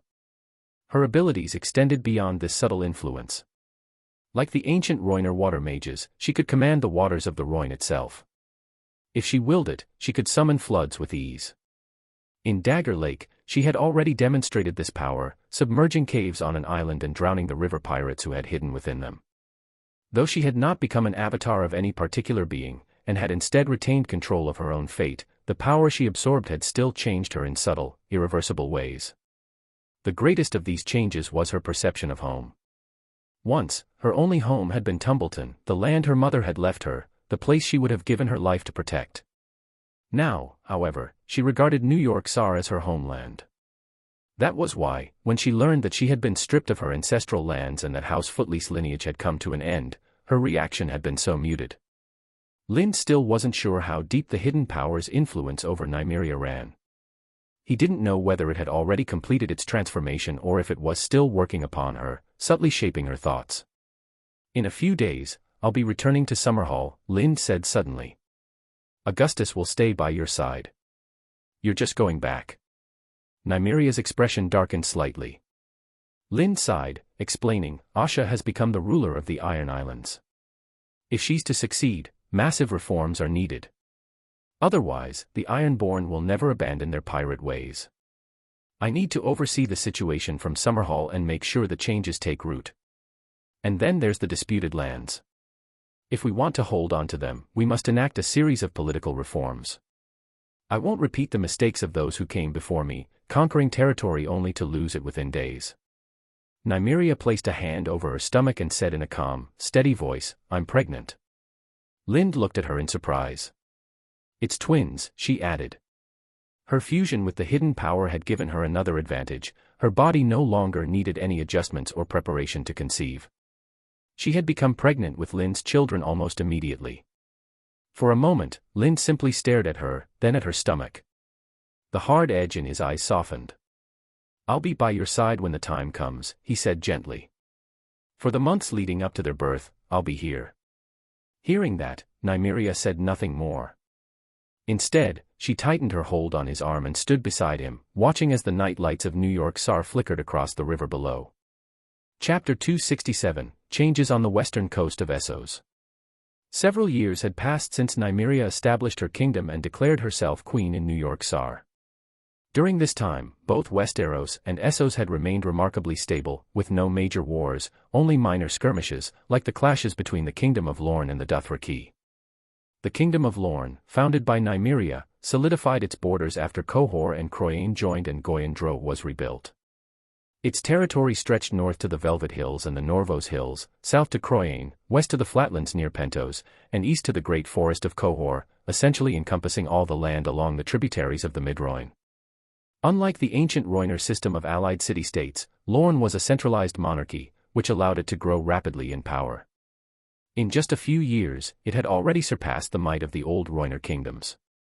Meanwhile, the Dothraki had recovered from the Great Spring Sickness and, after a period of internal conquest, several large Khalasars emerged. Among them, a particularly strong Khalasar led by Khal Kogo gained prominence, his name second only to Khal Drogo's. Believing himself powerful enough, Khal Kogo set off westward toward the Free Cities, hoping to extract tribute and raid towns along the way. Instead, he ran into the newly ascendant Kingdom of Lorne and Nymeria's Rhoynar army. A great battle broke out in the northern Golden Fields, near Cohor. Nymeria didn't deploy a single warrior from Summerhall for the fight. The forces she led were entirely composed of the new Lorne legions formed after the kingdom's founding. The battle ended with over 3,000 casualties on Nymeria's side and around 2,000 Dothraki dead. During the fight, Khal Kogo was cleaved in half by Nymeria's axe. After his Khalasar retreated, they were immediately absorbed by Khal Drogo, who had been trailing them. Khal Drogo then led his forces toward the Kingdom of Lorne, seemingly looking to exploit Nymeria's exhaustion after the battle. But when Lind appeared at her side with the army of the Chosen, Khal Drogo promptly withdrew. Not long after, Khal Drogo's Khalasar signed an agreement with the Kingdom of Lorne. The terms of this agreement remained unknown, but it was widely understood that Khal Drogo's forces were allowed to pass through Lorne without interference. They refrained from looting any towns or villages, even engaging in trade with settlements along the way, an unheard-of behavior for a Dothraki Khalasar. Though the agreement cost Khal Drogo some prestige, the gains more than made up for it. He alone reaped the tributes from Norvos, Pentos, and Volantis, while the other Khalasars were blocked to the east by the Kingdom of Lorne. They could only find limited spoils in Slaver's Bay or were forced to raid even farther eastward. In the disputed lands, the establishment of the holy city of the Scourge brought Tyrosh, Lys, and Myr into close alignment, forming a religious district under the god's name. This led to unprecedented development in the three free cities, and for the first time, a lasting peace settled over the region. For the citizens of the three cities and the surrounding lands, the peace was a welcome relief, they no longer had to live in fear of war. But for mercenary companies who relied on conflict for survival, the new order was stifling. Long-term contracts, like guarding city walls, disappeared. The laws grew strict, so strict that even minor brawls resulted in fines. One by one, mercenary bands had no choice but to leave the disputed lands and seek work in other free cities. Yet as the mineral wealth of the disputed lands was gradually tapped, both internal and external trade surged. Merchant caravans began arriving from all over, and those caravans needed protection. This new demand brought mercenaries back to the region in droves. Escort commissions were now plentiful and lucrative, more than enough to cover previous losses. And besides, guarding trade routes was far safer than waging war. Tristan Rivers was from the Riverlands, the bastard son of a prominent noble. Prominent was the only clue he had, he never knew exactly who his father was. What he did know was that before he came of age, his mother received a generous monthly allowance, enough to live in luxury. But Tristan wasn't the type to be content with what he had. Once he understood the circumstances of his birth, he began to dream of becoming a true noble. To chase that dream, he convinced his mother to hire a wandering knight who taught him swordsmanship and the etiquette of knighthood. After coming of age, Tristan entered tournaments that didn't require noble blood. Then came the blow, the mysterious benefactor cut off their funds. To make matters worse, his mother married the very knight who had trained him. With no support left, Tristan had to fend for himself. At first, he clung to his ideals, upholding justice, helping the weak, much like Sir Duncan the Tall, whom he deeply admired. He dreamed of winning the favor of a wise ruler and rising to greatness. But reality soon crushed those dreams. The burden of survival drove him to abandon his ideals. He turned to banditry, raiding caravans, and in time became a wanted man, forced to flee and live in a foreign land. Like many other bastards and wanted men from Westeros, he had joined the Golden Company as a mercenary and had remained ever since, eventually rising to the rank of sergeant major. After the disputed lands came under Lynn's control, Miles Toyne, the commander of the Golden Company, showed great foresight by relocating the company's headquarters to Volantis. There, taking advantage of its strategic location, the company focused on escorting caravans from various regions and signed long-term contracts with major merchant guilds. Later, they even took part in the war between the Kingdom of Lorne and the Dothraki, earning notable military merits and a substantial commission in return. This allowed the Golden Company to recover quickly. Now, they were nearly as strong as they had been before the Great Spring Sickness. Tristan had been promoted to sergeant after that war, though not due to his battlefield achievements, but because of his seniority. Within the Golden Company, those with more experience than him had either perished during the Great Spring Sickness or died fighting the Dothraki. Meanwhile, those more capable than him lacked the seniority to command respect, and in the end, Tristan benefited from the opportunity. Miles Toyne was fully aware of Tristan's limitations and knew he wasn't suited for complicated assignments. That's why he only assigned him to caravan escort duties between Volantis and the holy city of the Scourge. This time, however, Tristan's task wasn't to escort a caravan but to accompany a pair of sisters from House Maegor on a pilgrimage to the holy city of the Scourge. House Maegor was an old family aligned with the Tiger faction, known for its strong ties with Summerhall and substantial trade connections. During the Great Spring Sickness, the Maegor sisters had both contracted the plague and were on the brink of death. It was the priests of the God of Calamity who pulled them back from the edge, and since then, their faith had shifted from Lawler, the Lord of Light, to the God of Calamity. Lord Tristan, is the holy city of the Scourge really as magnificent as you say? The younger sister, Maris Maegor, poked her head out of the carriage and asked. Yes, Tristan nodded in reply. He was genuinely fond of the sisters, not because of their beauty, but because, unlike the arrogant and indifferent Volantene nobles he had encountered before, they treated everyone with kindness, even the servants. They continued to call him Lord despite knowing he wasn't of noble birth.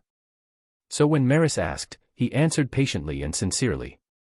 The stones used to build the holy city of the Scourge were quarried from sites near the local gemstone mines. These stones often contain small precious gems, and when sunlight hits the buildings constructed from them, they reflect a dazzling array of colors. Even though the city isn't yet complete, with only the Temple of the God of Calamity, the City Hall, and some stone-paved main roads finished, you can already imagine how stunning the holy city will be when it's fully built. Using gemstones as building materials, the holy city of the Scourge really does sound magnificent, said her sister, Joanna Maegor, who, growing bored inside the carriage, lifted the curtain and joined in. Lord Tristan, could you tell us more about the Temple of the God of Calamity? I'm sorry, Lady Joanna, Tristan said, tugging on the reins and slowing his horse until it was level with the carriage window, but I've only ever seen the temple from a distance. I've never been inside. He continued, unlike other temples dedicated to the God of Calamity, entering the temple in the Holy City requires a certain qualification. Only those who pass the trial of piety are allowed to make a pilgrimage there. Is the trial of piety difficult? Joanna asked immediately. Not really, Tristan replied, shaking his head. Every month, High Priest Mophas conducts the trial for pilgrims. He gives them a gemstone and asks them to recite a prayer to the God of Calamity. Only those with true faith can make the gemstone glow like a candle. Glow like a candle. Marissa's face lit up with wonder. Just as the Mager sisters were about to ask more about the Holy City, a scout, one of the mercenaries Tristan had sent ahead, came galloping back on horseback. Before he even reached the front of the group, he shouted loudly, "Bandits! There's a group of bandits charging this way." The group immediately broke into a stir. Tristan quickly apologized to the sisters, then rode to the front, gave the scout a quick reprimand, and ordered the wagons and supplies to be pulled together to form a makeshift barricade. Everyone took cover behind the wagons, drawing bows and weapons in preparation for battle. Soon enough, the bandits appeared on the horizon, over 100 of them, all mounted and wearing crude leather armor. Judging by their gear and formation, they were seasoned raiders. Why are there so many bandits? Tristan was visibly surprised after estimating their numbers. Ever since the disputed lands had come under Summerhall's control, bandits had become a rare sight in the region. A band of over 100 was almost unheard of. He could hardly recall even a group of a few dozen showing up in recent years. Although the caravan numbered over 300 people, far more than the approaching bandits, the vast majority were unarmed servants with no combat ability. The only trained fighters were the 40-some men under Tristan's command. He wasn't at all confident they could protect the caravan if it came to a fight. Assessing the situation quickly, Tristan ordered the Mager sisters to dismount and stay close to his horse. If it became clear they couldn't hold off the bandits, he would retreat with his men and get the sisters to safety. As for the rest of the caravan, they would have to be left behind.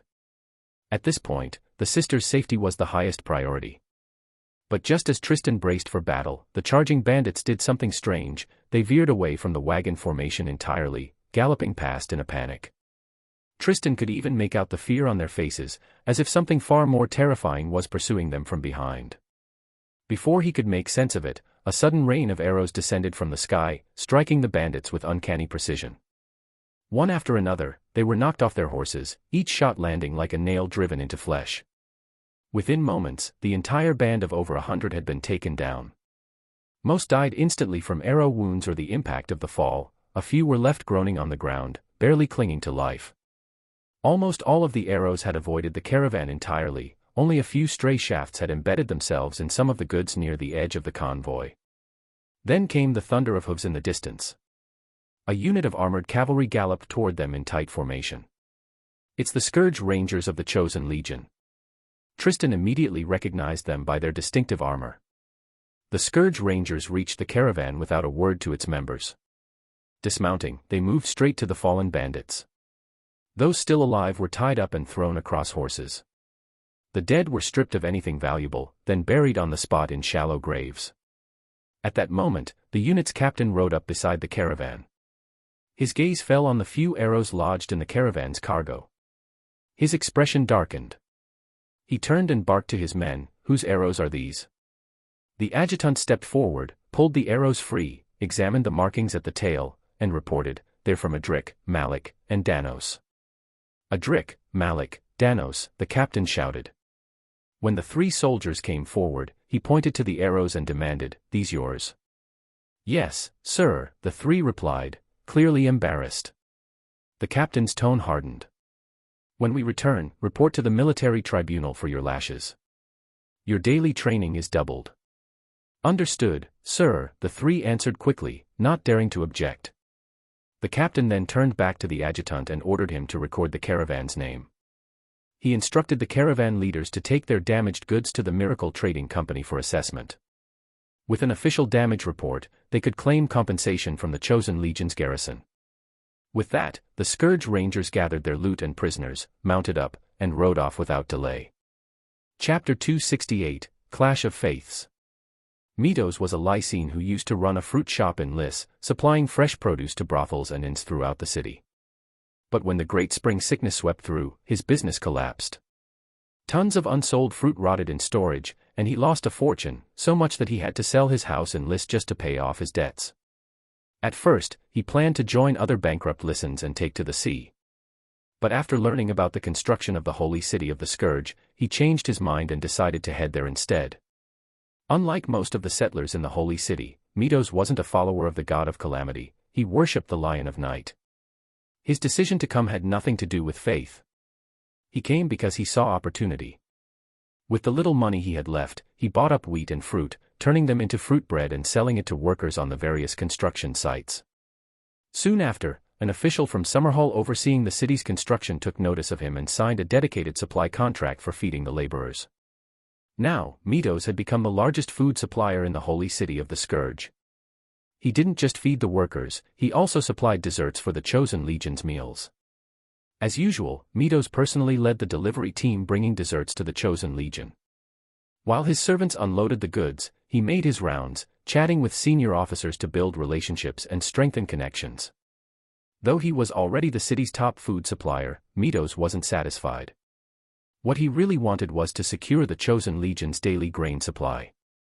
Feeding 5,000 soldiers every day was no small contract. Only by winning the deal could he truly solidify his position at the top. As always, none of the officers made any promises. But Mitos wasn't discouraged. He believed that with enough persistence, he'd eventually secure the long-term contract he was after. Just as he was leaving the camp with his men, a group of Scourge Rangers came walking toward them. From the bloodstains on their armor and the prisoners they trailed behind, it was clear they had just returned from a patrol where they dealt with a bandit group. Captain Parn. Mitos quickly waved when he saw the men leading them and called out loudly, "I was just looking for you inside the camp. They told me you were out on duty. I never thought I'd run into you just as I was leaving, surely this must be the work of the god of calamity. What else could explain such perfect timing?" "Boss Mitos, I bet you've used lines like that on half the camp by now," Parn said, reining in his horse. He signaled his men to continue escorting the prisoners back, then turned to Mitos and added, "Same as always, right? Still haven't gotten what you wanted?" "No matter," Mitos replied with a pleasant smile, keeping his tone humble. "I believe the officers in the camp can feel my sincerity. Sooner or later, I'll have the honor of serving you all properly." Parn, who had a fairly good relationship with Mitos, and had accepted more than a few favors from him, offered a bit of advice. "It's no use. Even if every officer in the camp agreed to back you, it still wouldn't change a thing." Mitos paused, puzzled. "Why not?" Parn thought for a moment, making sure what he was about to say wasn't confidential, then answered frankly. "All provisions for the Legion are allocated directly by the Military Logistics Department in Summerhall. They only do it once a year, and each time they allocate enough for the whole year. That department falls under the Ministry of Military and Political Affairs. If you want to become a supplier for military rations, your only shot is to negotiate directly with the ministry back in Summerhall." Mitos's expression darkened. He understood immediately what that meant. If Parn was right, then he had no chance. Towns like Tumbleton, Redwatch, and the newly built Ridgehold were all major grain producers under Summerhall's control. The chosen legion's rations were bound to come from those places, there wouldn't be room for outside suppliers. Seeing his reaction, Parn added another hint of advice. Even though the logistics department tries to allocate enough food, shortages still happen sometimes. When that happens, each legion has to buy food locally. Those local suppliers are recommended by the legion's commanding officer and then vetted by the logistics department. That changed things. Mitos's eyes lit up. Now he knew exactly what to do. He immediately thanked Parn and hinted that a generous gift was on its way. Parn just waved it off and rode back to camp. As he dismounted and headed toward the War Merit Office to report in and log his achievements, the commander's adjutant came over and led him straight to the commander's office. "My lord, is something the matter?" Parn stepped forward, saluted the commander, and asked respectfully. The commander continued working through a stack of documents as he replied, "What were you just discussing with that dessert supplier?" The commander of the chosen legion stationed in the holy city of the Scourge was named Adam Hightower, a cadet of House Hightower from Old Town. Years ago, he had accompanied Melora to Summerhall, where he joined the chosen legion. He had only recently been transferred from Summerhall to the holy city. Adam wasn't known for brilliance or boldness. What set him apart was his steadiness and caution. It was precisely those qualities that allowed him to stand out from a pool of far more capable candidates and be appointed as commander of the chosen legion in the holy city of the Scourge. Over the past few years, Adam had managed the legion with remarkable efficiency, flawlessly carrying out every task assigned by Summerhall. Word had even come from there that he might soon be recalled to undergo the loyalty trial at the Redemption September. He suspected that passing the loyalty trial would make him the next overall commander of the chosen legion. That was why he had been especially cautious lately, determined to avoid even the smallest misstep during such a critical time. When he saw Parn speaking with Meadows from the balcony, it immediately raised a red flag, prompting him to summon Parn for questioning. Parn had no idea why he'd been called, but he understood it wasn't a time for excuses. So he gave a full and honest report of the conversation. After a moment of silence, Adam Hightower said coldly, "Unauthorized involvement in state affairs. 1 level of military merit revoked. 20 lashes." Parn was stunned but didn't protest. He accepted the punishment without a word. Adam was satisfied with the response and motioned for him to leave. "My lord, isn't that a bit harsh?" The adjutant beside him spoke up once Parn had gone, trying to plead on his behalf. Everything Parn said was public knowledge. Anyone interested could have learned it from the city hall.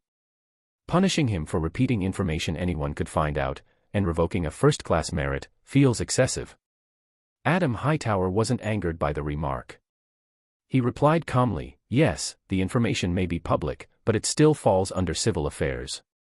Anyone can speak of it, except for those serving in the Legion. Military interference in political matters is a serious offense. Don't forget what happened last year. Even Lord Mitt, who's been with Lord Lind the longest, was punished. I won't let Parn ruin his future over something so trivial." Hearing that, the adjutant held his tongue. Just then, an officer hurried in from outside. "My lord, there's been another clash between the followers of the Seven and the followers of the God of Calamity. You should come take a look." Adam Hightower's expression darkened instantly. He rose and followed the officer in haste toward the barracks. They quickly arrived at the scene. A crowd had already gathered, some merely watching, others actively involved. The opposing sides were easy to distinguish by the emblems engraved on their armor. One group bore the holy symbol of the Seven, marking them as soldiers from the Seven Gods division of the Chosen Legion. The other wore the distinctive insignia of House Terran, signifying allegiance to the God of Calamity. Tensions ran high. The two sides were shouting and shaking fists, clearly on the verge of a brawl, yet no one had drawn a weapon, no one even placed a hand on a hilt. Adam Hightower stepped between the two factions and roared, "Silence! Every participant, 20 lashes from the military court. 40 for the instigators. 1 month's pay forfeited." He didn't ask what had started the fight. He didn't need to. His sentence was swift and final, but no one objected. The shouting ceased immediately, and both sides began dispersing toward their respective military courts to accept punishment. This wasn't the first time such a clash had occurred. As long as weapons weren't drawn, these incidents were handled according to precedent, swift punishment, no further questions. Though Adam wanted to resolve the issue before his tenure ended, he had ultimately given up. The problem wasn't just internal discipline, it ran deeper, rooted in a growing religious divide. At first, all soldiers transferred to the holy city of the Scourge had been followers of the Seven. But over time, many converted to the God of Calamity, whom they saw as more closely aligned with their true loyalty. In recent years, the Chosen Legion stationed in the holy city of the Scourge had recruited many new soldiers from the disputed lands and the free cities. The vast majority of these recruits were followers of the God of Calamity, and the internal balance of faith within the Legion had shifted. Where once the ratio of 7 worshippers to Scourge followers had been 9-1, it had now become 4-6. Unsurprisingly, conflicts between the two factions had been steadily increasing.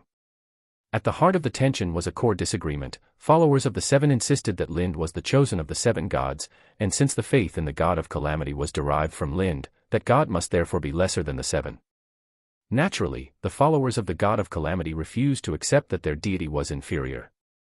Instead, they argued that Lind was the chosen of all gods, that the seven were but one part of his divine aspect, and the god of calamity another. In this view, there was no hierarchy between the two faiths. The strongest support for this claim was that even the Church of the Storm God regarded Lind as the incarnation of their own deity. After resolving the latest conflict, Adam Hightower returned to his office and, as usual, recorded the incident in the official report to be submitted to the Ministry of Military and Political Affairs in Summerhall. To Adam, this was just another routine skirmish born of religious tension. But back in Summerhall, the matter had already landed on Lind's desk. In response, Lind summoned all available commander-level officers of the Chosen Legion to the castle for a formal meeting.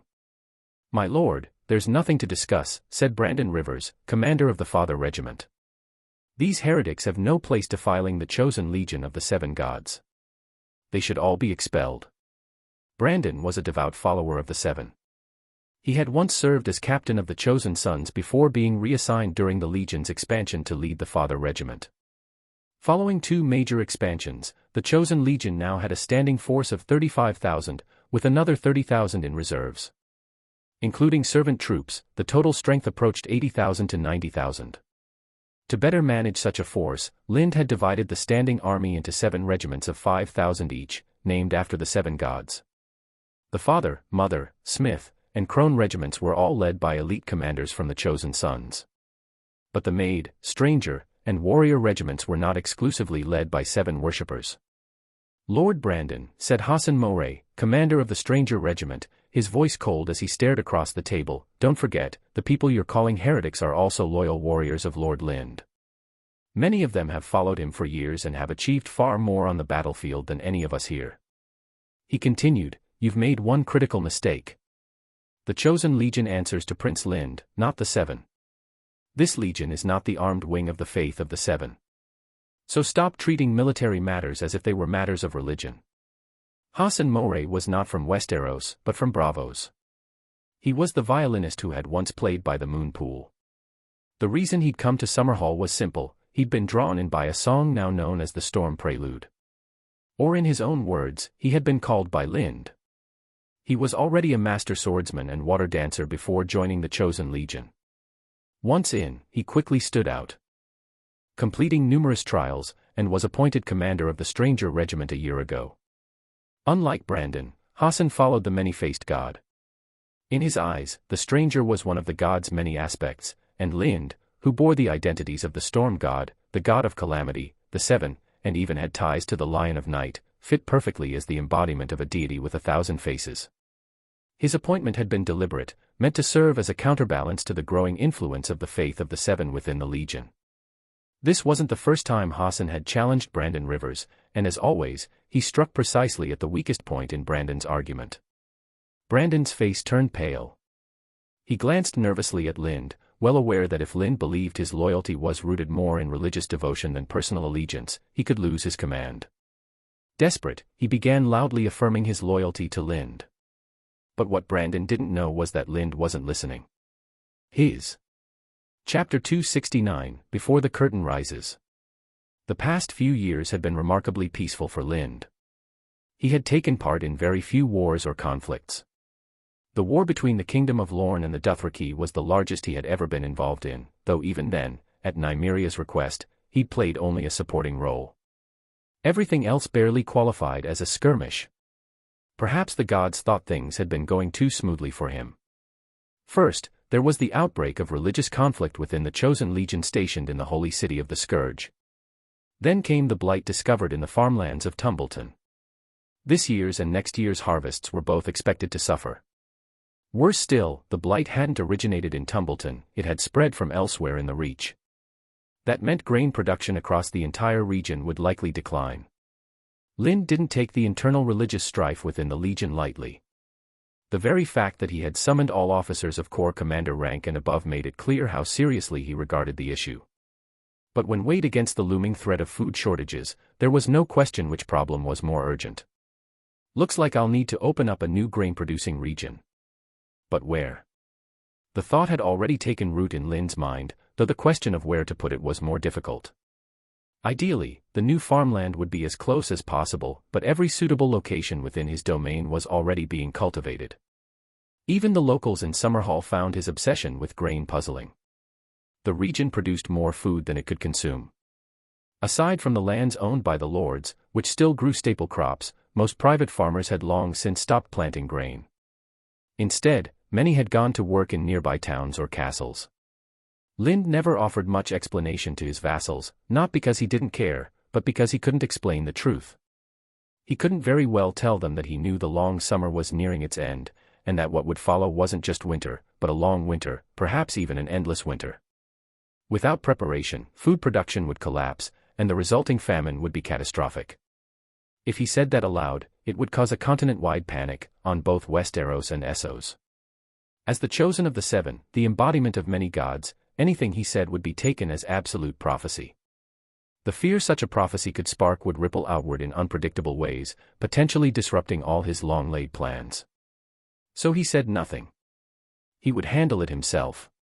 To that end, he had already converted every usable plot of land in his territory to food production. Most of the harvest was stockpiled, stored deep underground in frozen vaults sealed with dragon rune enchantments. The magical metals granted by the Nameless King's memories had perfectly filled the gap left by the rarity of Valyrian steel, allowing him to create as many rune-based artifacts as he needed. He had also tasked the Black Cave with developing cold-resistant grain strains capable of surviving in winter, or exploring ways to help ordinary crops grow during colder months, such as recreating greenhouse technology from his previous life. Two options came to mind almost immediately, and Lind muttered to himself, if Westeros has nothing to offer, then we'll have to look across the narrow sea. The Golden Fields. Or the Disputed Lands. The Golden Fields and the Disputed Lands. Jon, who had been recording the meeting, looked up in confusion. What do you mean, my lord? Lind didn't answer. Instead, he rapped his knuckles against the table. The sound cut through the room like a signal. Everyone fell silent at once, as though someone had pressed a button to mute their voices. After a brief pause, Lind delivered his decision. All followers of the Seven within the chosen legion stationed in the holy city of the Scourge are to be recalled to Summerhall. The legion there will be reformed with new local recruits. From now on, the chosen legion based in Summerhall will be known as the Chosen Legion of the Seven, and the one in the holy city of the Scourge will be called the Chosen Legion of Calamity. The Chosen Legion of Calamity will be divided into 5 sub-legions, each consisting of 5,000 standing soldiers. Their names will be Calamity, Death, War, Famine, and Plague. All members of the Chosen Legion of Calamity must complete their training in Summerhall. Every officer will undergo a loyalty trial. Until their training is complete, the defense of the holy city of the Scourge will remain the responsibility of the Chosen Legion of the Seven. The room went still. Lind's officers looked around at one another in stunned silence. What? Do any of you object? Lind frowned, his voice low and firm. No, my lord, everyone replied at once. Good. Then go make the necessary preparations. Lind gestured for them to leave. Once the officers of the Chosen Legion had left one by one, Jon, unable to hide his concern, spoke up. My lord, a military redeployment of this scale, it could stir up some. It's fine, Lind interrupted, shaking his head to ease Jon's worry. There haven't been any major wars in years. All minor conflicts have been handled by local garrisons. The Legion trains daily, but training can't replace real combat. Essos has more than enough going on. Sending the Chosen Legion there for some field experience will do them good. As for what others think, we don't need to concern ourselves. Seeing Lind speak so decisively, Jon said no more. Instead, he pulled a report from the stack of documents and handed it to Lind. My lord, this is something you might want to take a look at. Lind took the report and scanned it. It described how someone had spotted Euron secretly returning to the Iron Islands and meeting with several lords dissatisfied with Asha's reforms. Judging by their mobilization of supplies, it looked like they were plotting a rebellion against her. Does Asha know about this? Lind asked as he set the report aside. She does. But she's not acting just yet, she's waiting for them to gather before she moves in for the kill. Jon pulled out another file, this one from the Stepstones, and handed it over. Dagon requested a fleet transfer to the Iron Islands recently, to relieve Baylor's fleet. It's most likely connected. By now, the fleets of the 3 Krakens should all be in position around the islands. Lind glanced through the report and was pleased with Asha's caution. He set the file down and was about to move on to other tasks when a thought struck him. He picked the report back up, looked it over again, and said, "This might be a good opportunity." "What kind of opportunity?" John asked, puzzled. Lind didn't answer. He simply resumed flipping through the documents on his desk, reviewing and signing them in turn. After handling the last of the paperwork, he signed one more directive and handed it to John. "Take this to the ruling council. Have them approve it immediately and send it to the holy city of the Scourge without delay." John took the document, read it briefly, and froze. "My lord, we already have more farmland than we need. Even with the blight and some expected loss in yield, our overall grain production should still be quite substantial. Assigning the holy city to clear even more farmland around it, won't that be a bit excessive?" "Just carry out the order," Lind said flatly, without offering any explanation. "Yes, my lord." Though John still didn't understand Lind's deep fixation on grain, he trusted there had to be a reason behind it. He made a mental note to send a letter to his own stronghold at Black Crown, advising Maester Norman to begin stockpiling supplies as well. "What year is it now in the Aegon calendar?" Lind asked suddenly. John thought for a moment. "It should be the 297th year, my lord." The 297th, already. The date triggered something in Lind's memory. If he remembered correctly, this was the very year that marked the beginning of events in his past life's version of this world.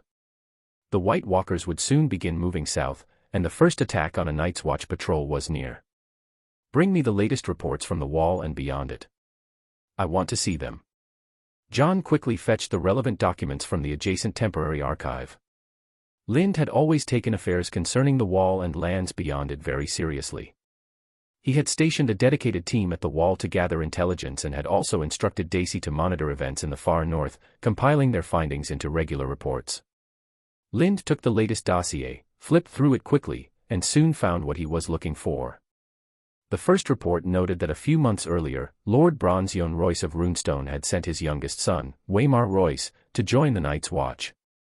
If nothing had changed, Waymar would soon be killed by a White Walker during a routine patrol. The second report came from the Walrus folk, trading partners of Daisy's, who had spotted signs of white activity near the upper reaches of the frozen river, at the edge of the land of always winter. After returning to Bear Island, Daisy had followed Lind's orders to establish contact with the wildling tribes north of the wall. Thanks to Lind's growing reputation beyond the wall, she had quickly forged a relationship with the Walrus folk along the frozen shore and opened up a stream of trade. Daisy's supply of armor and weapons to the men of the frozen shore had allowed their villages to win repeated victories against the cannibal tribes, strengthening ties between them and Bear Island. Their alliance grew so close that Daisy even hired a unit of their White Bear warriors to join her army. Her trading with the wildlings beyond the wall, however, drew discontent from the Night's Watch. But that discontent never escalated beyond complaints. Everyone understood that while Daisy was nominally under Winterfell's jurisdiction, her true allegiance was to Lind Taryn. Setting aside Lind's goodwill and assistance toward the wall, his power alone was reason enough for the Night's Watch to tread carefully. So, they turned a blind eye. In fact, many among the Watch grew envious upon seeing how profitable Daisy's trade with the wildlings had become. Some even attempted to make contact with the tribes themselves, hoping to claim a piece of the pie. But the Watch's long-standing bad reputation among the wildlings made those efforts fruitless. The tribes simply didn't trust them. The third notable report came from the wall itself. In Icemark, Willis had discovered a concealed cave system that extended deep beneath the wall, eventually revealing a massive subterranean altar. There, he found the remains of the 300 Night's Watch brothers who had mysteriously vanished from Icemark over a century ago. After this discovery, Willis chose to remain at the altar permanently, ceasing all engagement with external matters. The Night's Watch soon descended into chaos. Following his entry into the Watch, Willis had quickly risen to prominence, thanks to his status and his long-standing support for the Order. He became second only to Lord Commander Georg Mormont, and in terms of influence, he arguably surpassed him. With the Watch growing rapidly and old outposts being reactivated, the Lord Commander could no longer manage its daily affairs alone. Willis, effectively acting as a shadow commander, took over most responsibilities in his stead. So when Willis locked himself away inside the altar and withdrew from the outside world, the watch lost its backbone. Disorder was inevitable. Jeor Mormont now found himself unable to control the Night's Watch, which had ballooned to 50,000 men. The only option left was to delegate authority to the commanders of each garrison and let them manage on their own. After finishing the report, Lind closed his eyes and reflected for a moment before writing 3 letters, which he handed to John to deliver, 2 to the Wall and 1 to Bear Island. The letter to Bear Island instructed Dacey to closely monitor the frozen shore and prepare to evacuate the men of the frozen shore to Bear Island if necessary. The letters to the Wall were addressed separately to Jeor Mormont and Willis. The one to Mormont was brief. It informed him that the whites north of Bear Island had begun moving southward. The letter to Willis, however, was more direct. Lind asked him outright what his intentions were. Lind had maintained contact with Willis over the years, but had never once asked him why he had gone to the Wall. Now, with growing concerns, he felt it necessary to ask, to ensure Willis's actions wouldn't interfere with his own plans. After finishing the letters, Lind turned to John again and asked for the latest intelligence from King's Landing. As for the coming war, he had no intention of stopping it. In fact, he needed a war. A massive one. Something powerful enough to shatter the ancient system that had governed the 7 kingdoms for 1,000 years. But that war, however vast, had to unfold under his control. Soon, the latest reports from King's Landing were placed in Lind's hands. There were 2 sets of documents, one from Varys, the other from Lind's own agent stationed in the city. Varys's report detailed how Lord John Arryn, the Hand of the King, had secretly met with several of King Robert's bastards in the capital, and had later traveled to Storm's End to see Edric Storm, the openly acknowledged bastard being fostered there. Clearly, John Arryn had begun to suspect that Joffrey and the others were not Robert's trueborn sons. The report also mentioned that Lisa Tully had recently suffered another miscarriage, her 4th. Evidence suggested that the unborn children from her 2nd and 3rd pregnancies after birthing little Robert might have actually been fathered by Peter Baelish. And it was highly likely that John Arryn had been responsible for inducing the miscarriages. Lind's own agents hadn't uncovered anything within the Red Keep itself, but they did bring him news from the streets of King's Landing. Of particular interest was the High Sparrow. He had settled in Flea Bottom and begun preaching there. Lind had always kept an eye on the High Sparrow. The man's true name had long been lost to time. He had first appeared in the Starry September in Old Town, and had traveled the 7 kingdoms as a wandering septon. Now, he had taken root in King's Landing, likely drawn there by the unique importance of the Great September of Baelor. Across the 7 kingdoms, the faith of the 7 followed Lind's guidance. The Great September, however, remained under the control of the Red Keep, untouched by Lind's influence. If the High Sparrow hoped to rise within the church, the Great September of Baelor was his only chance. Chapter 270, Farce of Rebellion. Is everyone here? Dunstan Drum asked as his son Donnell Drum stepped into the cabin. Everyone's come except the folk from Harlaw, Blacktide, and Pike, Dennis Drum replied, his voice brimming with excitement. Even the good brothers, Spars, and Merlins of Great Wyke are here. That bitch's actions these past few years have thoroughly enraged the leaders of the Iron Islands. Even Great Wyke, once her staunchest supporter, has turned against her. This time, victory is ours. A satisfied grin spread across old Dunstan's face. He stood, then led his son out of the cabin and into a small boat, rowing toward a large nearby longship. Across the waters of Iron Man's Bay, more than 100 ships, large and small, were anchored. Though this fleet was smaller than the one under Asha's command, not all her ships remained by her side. The Seawolf Baelor, considered her most loyal hound, had already sailed off toward Bear Island with his men.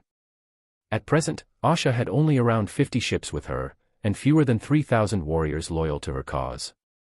By the time Dunstan boarded the ship where the gathering was taking place, the assembled lords of the Iron Islands were already deep in conversation. Their raised voices rang with fervor. Each of them could sense the chance to finally bring down Asha Greyjoy. As Dunstan pushed open the door to the cabin, he saw the heads of the Good Brother, Spar, and Merlin families of Great Wyke standing near the entrance with their sons. The Lord of House Stonehouse from Old Wyke was in a heated argument with Alan Orkwood. The Tawny family of Orkmont, the Sunderleys of Saltcliffe, and the Saltcliffs of Salt Shore stood nearby watching the scene unfold. Meanwhile, Lord Gilbert Farwind and his son Giles Farwind sat curled in a corner, seemingly uninterested in the drama. At that moment, Dunstan realized the situation wasn't quite as he had expected. The argument between Sylvie Stonehouse and Alan Orkwood looked ready to explode into violence. Both had their hands on their weapons. Enough. Our enemy is that bitch in Pike Castle, not the comrades who fight beside us. Dunstan strode between the two men and barked the words loudly. Comrade. Sylvie Stonehouse snapped. I'll never fight alongside this two-faced scum. It's either me or him. If he joins the fight, I won't. I'm not risking my back for some coward to stab it when the battle heats up. You could hardly blame Sylvie for his fury. Over the years, Alan Orkwood, acting as Asha's rabid dog, had done no small number of outrageous things to the lords gathered here, restricting their fishing grounds, demanding extra taxes, and more. But his offenses against House Stonehouse were the most egregious. Alan had outright seized Sylvie's daughter as a salt wife and nearly razed one of the Stonehouse villages to the ground. Faced with such a personal enemy, how could Sylvie stomach the idea of fighting side by side? I don't trust him either, said the Lord of House Goodbrother in a low voice. He's always been Asha Greyjoy's mad dog, biting anyone she pointed him at. Now, suddenly, he turns on her and wants to work with us. It reeks of deceit. This whole gathering could be a trap he and Asha planned together. Several others echoed doubts about Alan's sudden change of heart. Alan didn't defend himself. He knew full well that no explanation he gave would sway their minds. Instead, he turned and looked to Dunstan. Dunstan stepped forward and said calmly, I vouch for him. He stands with us. That statement silenced the room. If there was any man among the Ironborn lords who hated Asha Greyjoy most, it was Dunstan. Not long ago, Asha had stripped the Drum family of its lordship over Old Wyke and destroyed one of their raiding fleets. The loss of 30 longships had been brutal. Worse still, Dunstan's heir, Dennis Drum, had died as a result. If even Dunstan, who burned with hatred for Asha, was willing to speak on Alan Orkwood's behalf, then perhaps the men could be trusted after all. Why'd you betray Asha? Someone finally asked Alan, curiosity edging their voice. Because the doom is coming, Alan replied, and there is someone far more worthy of following. As he spoke, he reached up and touched a pendant hanging around his neck, a crystal-carved emblem bearing a spiral pattern. If Lind were here, he would have immediately recognized it as the same spiral that had once encircled the White Walker's altar. Seeing Alan's mystic manner, several of the lords scoffed, faces full of disdain. Still, they didn't press him further and instead turned to Dunstan, asking about the plan of attack. Dunstan laid out the plan, and only then did the others understand why Alan Orkwood was standing among them. The plan was simple and direct. Using Alan's position close to Asha, they would lure away her fleet stationed at Pike's Harbor. Once her ships were drawn off, the rebels would strike Pike directly. If they captured Asha, her fleet would crumble without her, and those still hesitating to rise against her tyranny would be inspired to join the fight. Can you really get Asha's fleet out of the way? Someone questioned. I can't. But this can, Alan Orkwood replied, pulling a command document from his cloak and handing it to the skeptic. The order, signed personally by Asha, instructed the fleet to assist Alan Orkwood in rooting out a hidden smuggling port on Old Wyke, one that just so happened to belong to Dunstan. After the order had made its rounds and been examined by each of the assembled lords, it was returned to Alan, who tucked it back into his pocket. I'll have the fleet moved tomorrow night, he said. My men will light a signal from the lighthouse at the docks.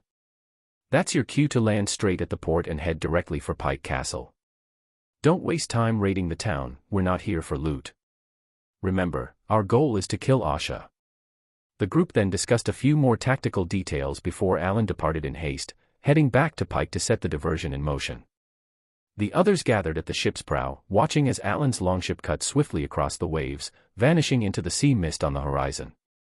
I don't trust him, said Gilbert Farwind of Lonely Light, breaking his silence from the corner where he'd been brooding since boarding. I don't either, added Donnell Drum, Dunstan's younger son and current heir. Several others voiced similar doubts about Alan Orkwood. Dunstan knew full well that Alan could be trusted, for now, but that wasn't something he could openly share. So instead, he asked calmly, then what do you propose? Father, let me keep an eye on him, Donnell suggested. That might be a good idea, a few nodded in agreement. But Gilbert Farwind spoke up again, this time with a weightier tone. "Dunstan, it's not that I doubt your son's capability," he said, "but this matter is too important. Alan Orkwood holds the key to whether this entire plan succeeds. One man keeping watch isn't enough." He shot a skeptical look toward Donnell before adding, "Giles and I will go with him. That should make things more secure." Most agreed that Gilbert's suggestion was cautious and sensible. Though Donnell bristled with anger, feeling personally slighted, he had no grounds to refuse under the weight of collective approval. In the end, he reluctantly agreed to accompany the Farwines to the outskirts of Pike Town and keep watch on Alan. According to the plan, the rebel fleet scattered, quietly closing in on the waters around Pike Island. As night fell the following day, they regrouped, slipping under cover of darkness toward a small inlet near Pike Town. "Damn it. That bastard Alan Orkwood is playing us. He never moved the fleet," Sylvie Stonehouse cursed, glaring toward the hilltop where their lookout was signaling back from a distance. Old Dunstan's expression darkened, but he kept his voice steady. "Sylvie, don't let your hatred cloud your judgment. It's still early. The agreed time hasn't come yet." His words managed to settle the crowd for the moment, but only just. As the minutes dragged by, the unease returned, spreading not only through Sylvie but the rest of the lords as well. What they were doing was treason, plain and simple. Asha Greyjoy had been waiting for a reason to act against them for years. If word got out, she'd have her excuse, and with her temperament, none of their families would be spared. Just as their nerves neared a breaking point, they all saw it, up on the distant hill, a flicker of firelight pulsing in the night, flashing the signal they had been waiting for. "Set sail." Old Dunstan suppressed his usual urge to make a speech and gave a short, sharp order. The rebel fleet, long impatient, swiftly rowed out of the small cove and headed toward the town beneath Pike Castle. Before long, they spotted the town and the lighthouse beside it. The signal on the lighthouse was flashing exactly as Alan Orkwood had instructed. Over the past 2 years, under Asha's orders, the town on Pike Island had more than tripled in size. The docks had expanded even more, 3 to 4 times larger, stretching 2 leagues along the coast. Docks that massive could easily accommodate 200 longships. In peacetime, Asha Greyjoy's Sea Witch fleet would be moored there.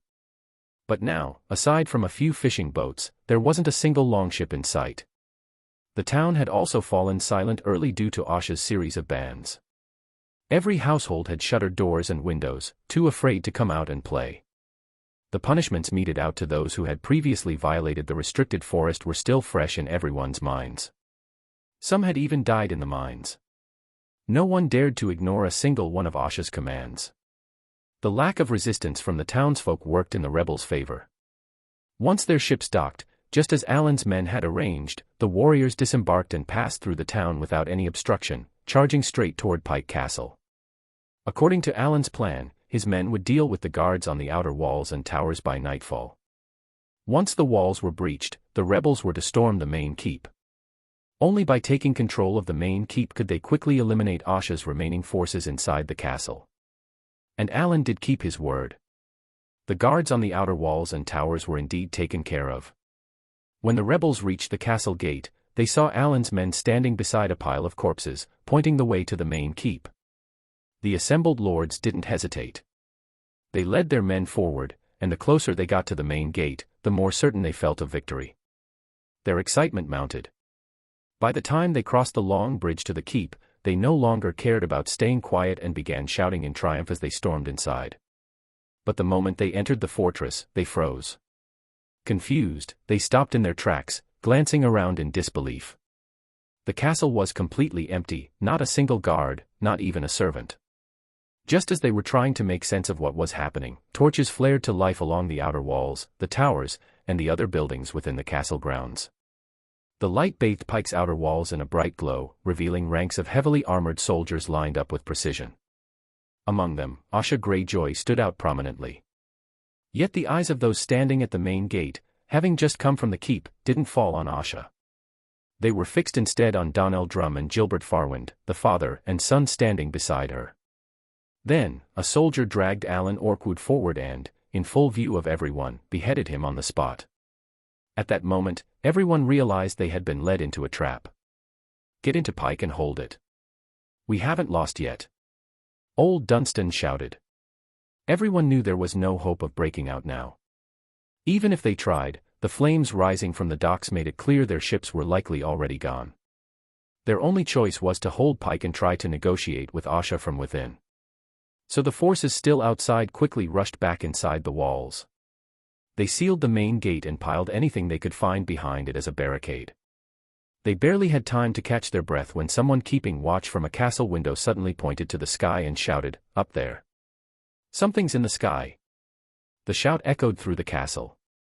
Everyone rushed to the windows to look. With no clouds in the sky, the moonlight clearly illuminated everything above. From a distance, they could all see a group of massive flying beasts hurtling toward them. "Dragons, it's dragons!" someone screamed in terror. Panic swept through the room. But as the flying creatures reached Pike, they didn't dive to attack. Instead, they soared over the castle, and as they passed, strange objects that looked like clay pots began to fall from the sky. Green flames burst open like blooming flowers across Pike Castle. Even from the dark sea far away, those brilliant, deadly blossoms could be seen clearly. Creators. Chapter 271, Pros and Cons of Wyvern Warfare. The first news of the Iron Islands rebellion reached Lind promptly. He had no interest in who the rebels were or how Asha handled their families. What he cared about was how his dragoon unit performed in the battle. After years of careful cultivation, Lind now had 200 wyverns at his disposal, along with more than 300 hatchlings. The hatchlings were kept in the castle to incubate, while the rest of the wyverns were assigned to patrol duties in Miracle Harbor, Ridge City, and Red Watch Castle. Although they underwent various attack drills daily, they had never been deployed on a real mission, let alone a large-scale assault. So, Lind saw the rebellion in the Iron Islands as a perfect live combat drill to assess the combat effectiveness of his dragoon unit. The outcome didn't surprise him, but the process was disappointing. The battle revealed numerous issues within the dragoon corps. For one, wyverns have a strong sense of tribalism. Even among the same species, different tribes treat each other like mortal enemies. Normally, this isn't a problem. The wyverns stationed at the 3 castles came from 3 distinct training batches, each forming its own tribal group. But once these 3 groups were mixed together, trouble arose. The 3 wyvern tribes started attacking each other, completely ignoring their riders' commands. If the cannibal hadn't shown up in time to subdue them, the unit might have suffered casualties before even engaging the enemy. Beyond their instinctual aggression, there were also issues with the wyvern's load-bearing capacity. Adult wyverns are significantly smaller than true dragons, the largest barely the size of an elephant. This naturally limits how much they can carry. After fitting them with a specially designed knight saddle, protective chainmail over vital areas that doesn't hinder movement but can resist arrows, and adding a dragon knight, a wyvern can carry at most 6 wildfire bombs. Usually, the weight of the custom container for the bombs also has to be considered, so most wyverns can only manage 4 or 5. Lind now had over 200 wyverns under his command, which meant more than 1,000 wildfire bombs could be deployed in a single battle. On the battlefield, that kind of firepower could change the tide of combat, at least against ordinary opponents. But when facing the White Walker army, the effect of 1,000 wildfire bombs would likely be far less impressive. Fortunately, that issue had a straightforward solution: simply add a wildfire bomb supply point to the logistics network. Once the battle began, dragoons could resupply nearby after dropping their bombs. However, compared to these solvable problems, the real headache for Lind was the physical constitution of the wyverns. Wyverns native to the northern coasts of Suturios are tropical creatures, completely unsuited to cold climates. In this recent Iron Islands campaign, dozens of wyverns fell ill due to the weather. The rest didn't get sick, but their stamina took a noticeable hit. The Iron Islands are still far from the true cold of the north, and the wyverns were already this weakened. Lind couldn't imagine what would happen to them at the wall, or even beyond it. Is there any way to improve the wyverns' resistance to cold? Lind immediately summoned Melora and the others to ask. Before Melora could respond, Broom, the head of the Mages Association, interjected, "My lord, are you thinking of transforming the wyverns into dragons?" Lind looked at Broom and asked, "You've read Brother Barth's writings too. Do you believe wyverns were created through blood magic?" No, Brother Barth's theory is completely wrong. Wyverns absolutely cannot be transformed with blood magic. Broom shook his head firmly. 2 years ago, I had the blood wizards compare samples from both wyverns and the cannibal. They're entirely different species. Whether through natural evolution or magical modification, it's impossible to turn a wyvern into a cannibal. Lind frowned. If that's the case, why would you assume I intend to turn wyverns into dragons? I think I understand what President Broom meant, Melora said thoughtfully. Dressed more and more like a mage these days, she glanced at both Broom and Lags, the head of the Silent Court. Have you made progress in your study of the rune array on the sacrifice tablet? We have made some small progress, Lags replied with a smile, speaking in common tongue still tinged with a strong accent. Using blood extracted from the cannibal and glory, combined with the rune array on the sacrifice tablet, we conducted blood fusion experiments on various animals. We found that wyvern eggs are ideal vessels, they can easily hold the magically charged blood from cannibal and glory. Lind looked around at the group. So you've had results? Why haven't I received any reports on this? Because the experiment was both a success and a failure, said Marloxen, the high priest of the god of magic. As one of the main participants, and the official record keeper, he knew the details of the experiment well. So when Lind asked, he stepped forward to explain the process in full. The wyverns that hatched from the eggs turned out deformed. Lind asked. Are any of those deformed wyverns still alive? Everyone shook their heads. They're already dead, someone replied, but before they died, they showed signs of magical abilities, like breathing fire and becoming invisible. Lind asked with concern, have you figured out the cause of the failure? No, the three overseeing the experiment all shook their heads. Melora, standing nearby, quickly caught onto something and said, could it be related to the black stone? You used a large amount of black stone from Ashai in the experiment. As far as I know, that stone might be a meteorite from beyond the sky, containing mysterious powers. Many people without any magical talent can perform magic using it. For example, the primary ingredient in the Shade of the Evening used by the Karth witches is that same black stone. The sacrifice tablet itself holds mysterious power, and the runes provided by Lord Lind are also imbued with magical energy. From past tests, we know those two forces don't conflict, they actually complement each other and amplify their effects. But black stone is different. I've tested it before, it has a corrosive effect on any form of power.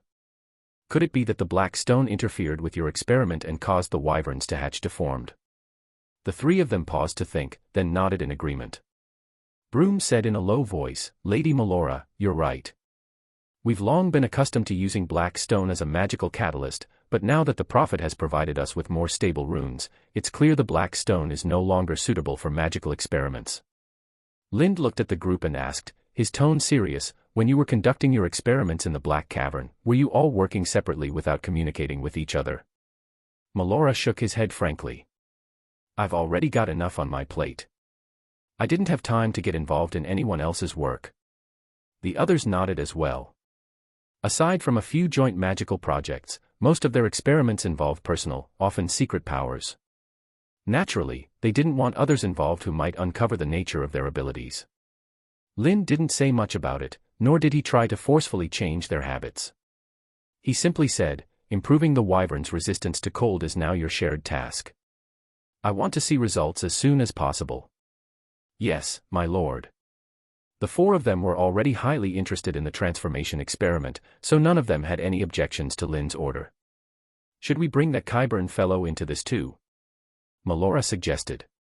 He's got a remarkable talent when it comes to modification and things like that. Maloxen and the others all nodded in agreement. After visiting the Black Cavern and seeing the undead warriors Qyburn had modified, they had been stunned by his talent. A man with no deep understanding of magic, and no magical ability at all, had managed to create a magical construct through sheer trial and error. That kind of talent defied explanation. Lind nodded in agreement, then asked, how is Maester Marwyn's research coming along? Melora, who had been keeping track of Marwyn's progress, quickly responded, it's mostly finished, and the pace is picking up. I believe he'll be able to complete basic rune general knowledge by next year. Rhagas and the others eagerly asked whether they could preview the completed manuscript. Marwyn's practical skills were poor, not only was he no match for anyone present, he was even inferior to an average apprentice. But when it came to magical theory and principles, he far surpassed everyone else. The current apprentice training materials used in the Silent Court had been compiled by him in just 1 month. Rhagas and the others believed that if they had been tasked with writing such a foundational textbook, it would have taken them over a decade. So they held a deep respect for Marwyn, despite his complete lack of magical talent. After joining the Black Cavern, Marwyn showed no interest in hands-on magical experiments. What fascinated him was the underlying theory of magic. So Lind had handed over all the rune-based magical knowledge he knew could function in this world, leaving it to Marwyn to study and organize. What Lind hadn't expected was that in just 2 years, Marwyn had already produced results. Though he was eager to see Marwyn's findings, Lind suppressed his curiosity. He instructed Melora and the others not to disturb Marwyn, letting him focus entirely on his research. As for the book, they would read it once the final version was complete. While most common folk across the Seven Kingdoms paid little attention to the Iron Islands, except for those in the North and Westerlands, who frequently suffered from their raids, many didn't even know the Iron Islands had changed rulers years ago. But this time, the Iron Islands made headlines across the realm. Asha Greyjoy's name, the Sea Witch, had become nearly a household name, thanks to the unbelievable way she handled the rebellion. She had used her own castle as bait and destroyed the ancient stronghold of Pike, along with the rebels inside. Words like cruel or extravagant weren't enough to describe what she did. To those who heard the rumors, Asha Greyjoy seemed like a complete madwoman. Many even thought she was more unhinged than her infamous uncle, Euron Greyjoy. However, others saw something different. They believed Asha's madness was only on the surface, and that beneath it lay a calculating mind. After the battle, she stripped the rebels of their lands and brought them under her direct control. In exchange for Pike, she gained practical control over Great Wyke, Old Wyke, and other key islands. It was a major win. From that moment on, the Iron Islands would be fully under Asha Greyjoy's command. At this point, she could even claim the title of Queen of the Iron Islands. The reason the news of the rebellion, and Asha's actions, spread so far and so fast, reaching all corners of the Seven Kingdoms in just 10 days, wasn't just her wild tactics. It was also because of the Wyvern Dragoons Lind had sent to support her. The fact that Summerhall was raising wyverns was no secret. Many had seen the Dragoons take flight from their nests, patrolling over Miracle Harbor, Ridge City, and Red Watch. Even though people knew these wyverns were still far from being true dragons, the sight reminded many of House Targaryen. Plenty of lords had tried to buy wyvern eggs to hatch and raise themselves, but the results were, predictably, disappointing. Until now, the general view of the Wyvern Dragoons was that they were high-flying scouts, able to give armies a tactical advantage by surveying the battlefield from above. No one believed they could be used directly in combat. After all, wyverns weren't dragons. They didn't have scale armor to deflect arrows or dragon fire to devastate enemy lines. Once on the ground, they were little more than dangerous beasts. But their performance during the Iron Islands campaign proved everyone wrong, and not just a little wrong. The Wyvern Dragoons weren't just capable of fighting in battle, they could determine its outcome. No one had imagined that wyverns, flying through the skies and armed with wildfire, could so easily demolish a fortified castle, and do it so completely. According to the reports, all that remained of Pike were some foundation stones, and the Dragoons had achieved this in less than the time it took to eat a meal. If even Pike couldn't withstand an assault, what hope did other castles have? Among those stunned by the destructive power of the wyverns, none felt it more keenly than Tywin Lannister of Casterly Rock and Jon Arryn of the Eyrie. Both realized their once impenetrable strongholds were no longer safe. Before Lind built Summerhall, only the Eyrie and Casterly Rock had been perched high atop mountains, above the clouds. Their locations had made them some of the most secure castles in Westeros, conquered only by dragons in the past. But now, with the rise of the Wyvern Dragoon cavalry, they saw their castles for what they truly were, coffins, offering no safety at all.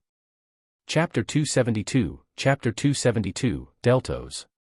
After the Iron Islands rebellion stirred a wave of public discussion, the buzz gradually faded, leaving only a small group still interested in the role the Wyvern Dragoons played in the battle. Once everything had settled down, Lind began preparing to leave the continent of Westeros for New York Sar. He knew that in the coming years, perhaps for many years, he would likely need to remain on Westeros. Augustus was still close to him, but Katerina and Caesar, who were born earlier, had grown somewhat distant. After all, over the past few years, he'd only visited New York Sar 2 or 3 times a year, and his last visit was already half a year ago. He was worried that by now, the 2 little ones might see him as a stranger, just some unfamiliar uncle. The last time he left New York Tsar, Nimria had been pregnant again. Judging by the timing, she should be nearing her due date when he arrived, and Lind planned to stay for at least 2 more months after the birth. He had everything mapped out, even turning down King Robert's invitation to attend the 12th name day tourney for his son. But plans rarely go unchanged. On his way to Miracle Harbor to board a ship, he was intercepted in Blackhaven by a raven from John, because the dragon egg that had been resting in the dragon nest incubation chamber for years had suddenly shown signs of activity in the past 2 days. While everyone else believed the egg was dead, Lind had always known it held a vitality far beyond any other creature's egg. That's why he had a special hatchery built just for it, with assigned caretakers observing and recording its condition daily. He'd even whimsically placed wyvern eggs in the same chamber, hoping their activity might somehow stimulate the dragon egg. But hundreds of wyvern eggs had hatched by now, and the dragon egg remained still. Lind had begun to believe it wouldn't hatch until the red comet appeared. Over the past 2 years, his attention to it had waned, and he often glanced at the caretaker's logs more out of routine than genuine hope. When he read John's letter handed to him by Blackhaven's steward, Lind instinctively suspected the dragon egg might be a pretext, that John had something else he couldn't say directly. After all, Lind had checked on the egg himself before leaving Summerhall and found nothing unusual. And now, not even 2 days later, the egg was suddenly reacting. It was strange. But then again, John wasn't the type to make things up. If something had truly happened, he would have said so outright. He wouldn't hide behind such a flimsy excuse. With those doubts in mind, Lind altered his plans and returned to Summerhall. What exactly is going on? As soon as Lind arrived in Redemption Town, John was already waiting at the gate with his men.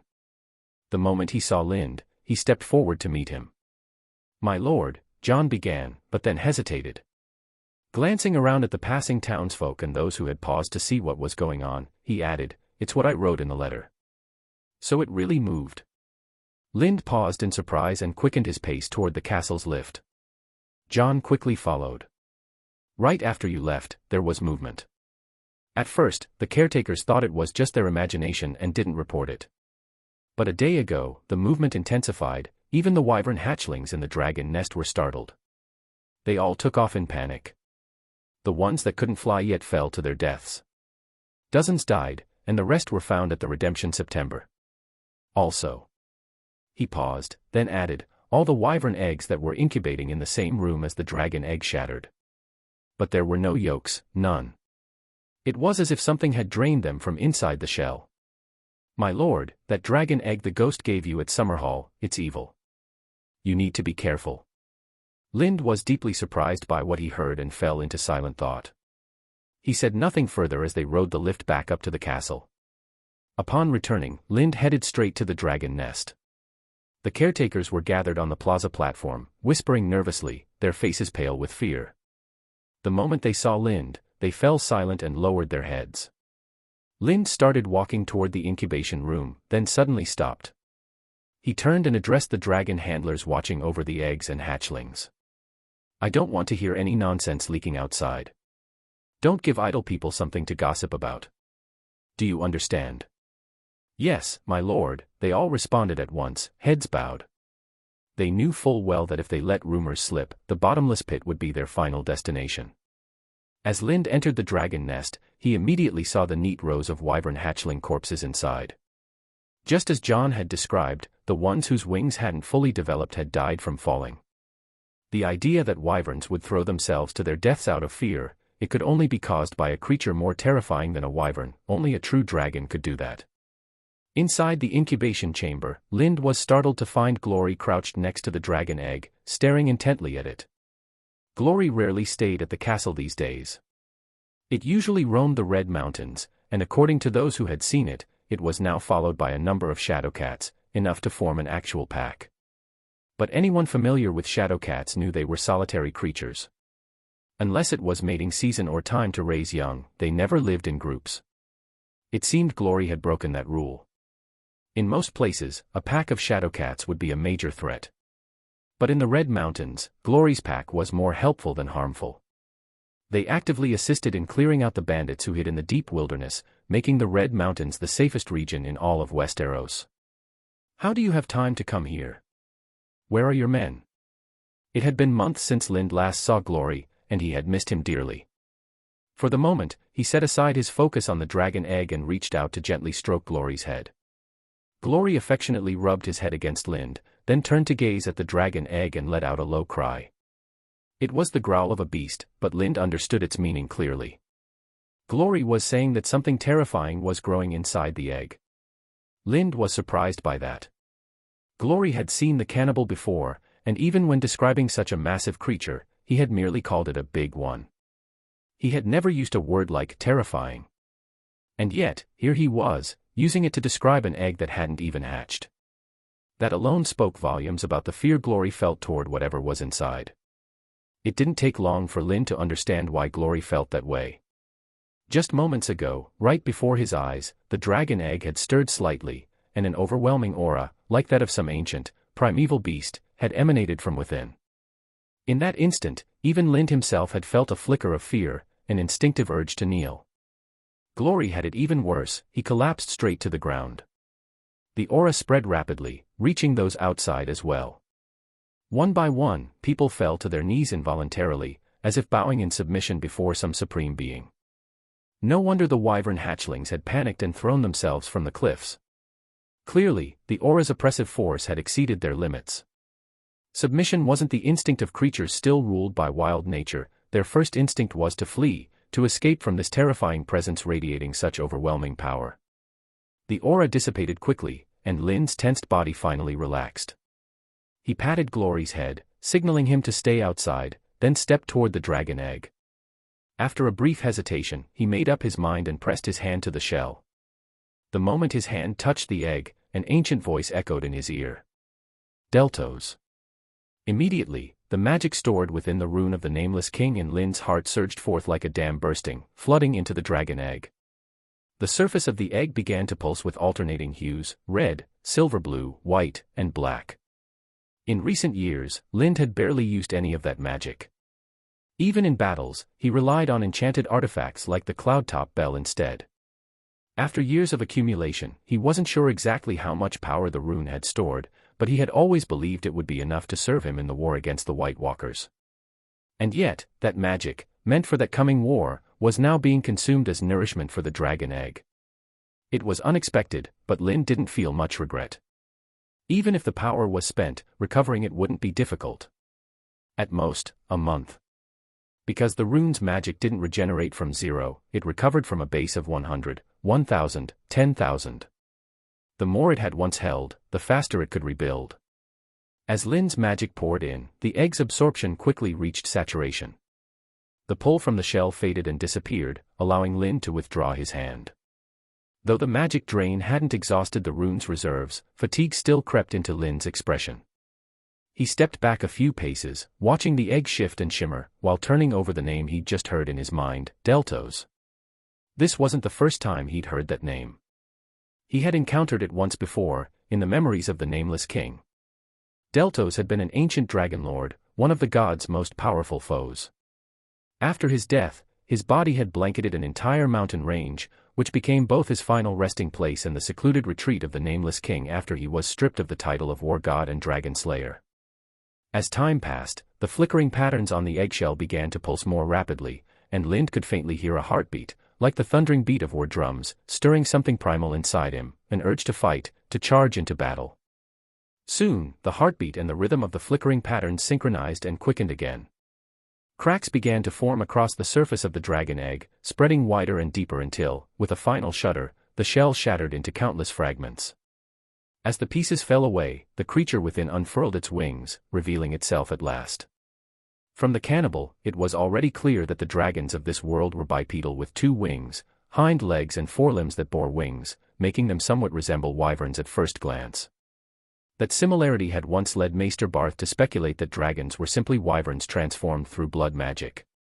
But the hatchling now before Lind was something entirely different, 4 legs, 4 wings.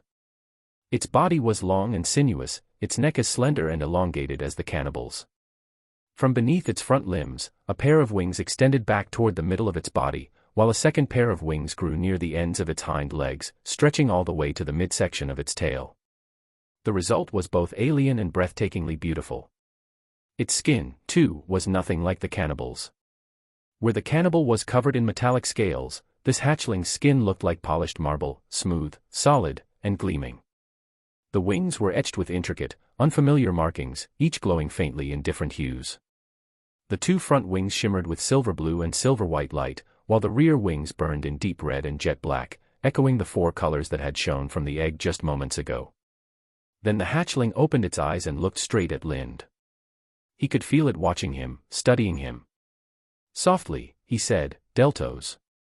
The moment it heard the name, the hatchling moved closer, pressing itself affectionately against him, its wings brushing gently along his body.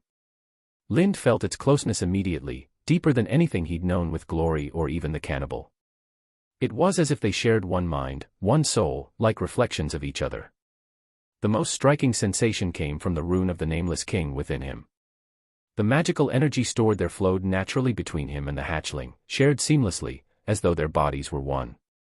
And in that moment, Lind understood why dragons were the cherished children of this world. Their ability to absorb magic was astonishing. The magic he had just poured into the egg, enough to fuel weeks of battle, was already beginning to replenish. He realized he might not even need a full month to recover, perhaps only half that, or even 10 days. And this was while magic in the world was still largely dormant. Once the red comet returned and magic began to stir anew, Deltos might allow him to absorb so much power that running out of magic would become a concern of the past. Lind lifted Deltos in both hands and held him up.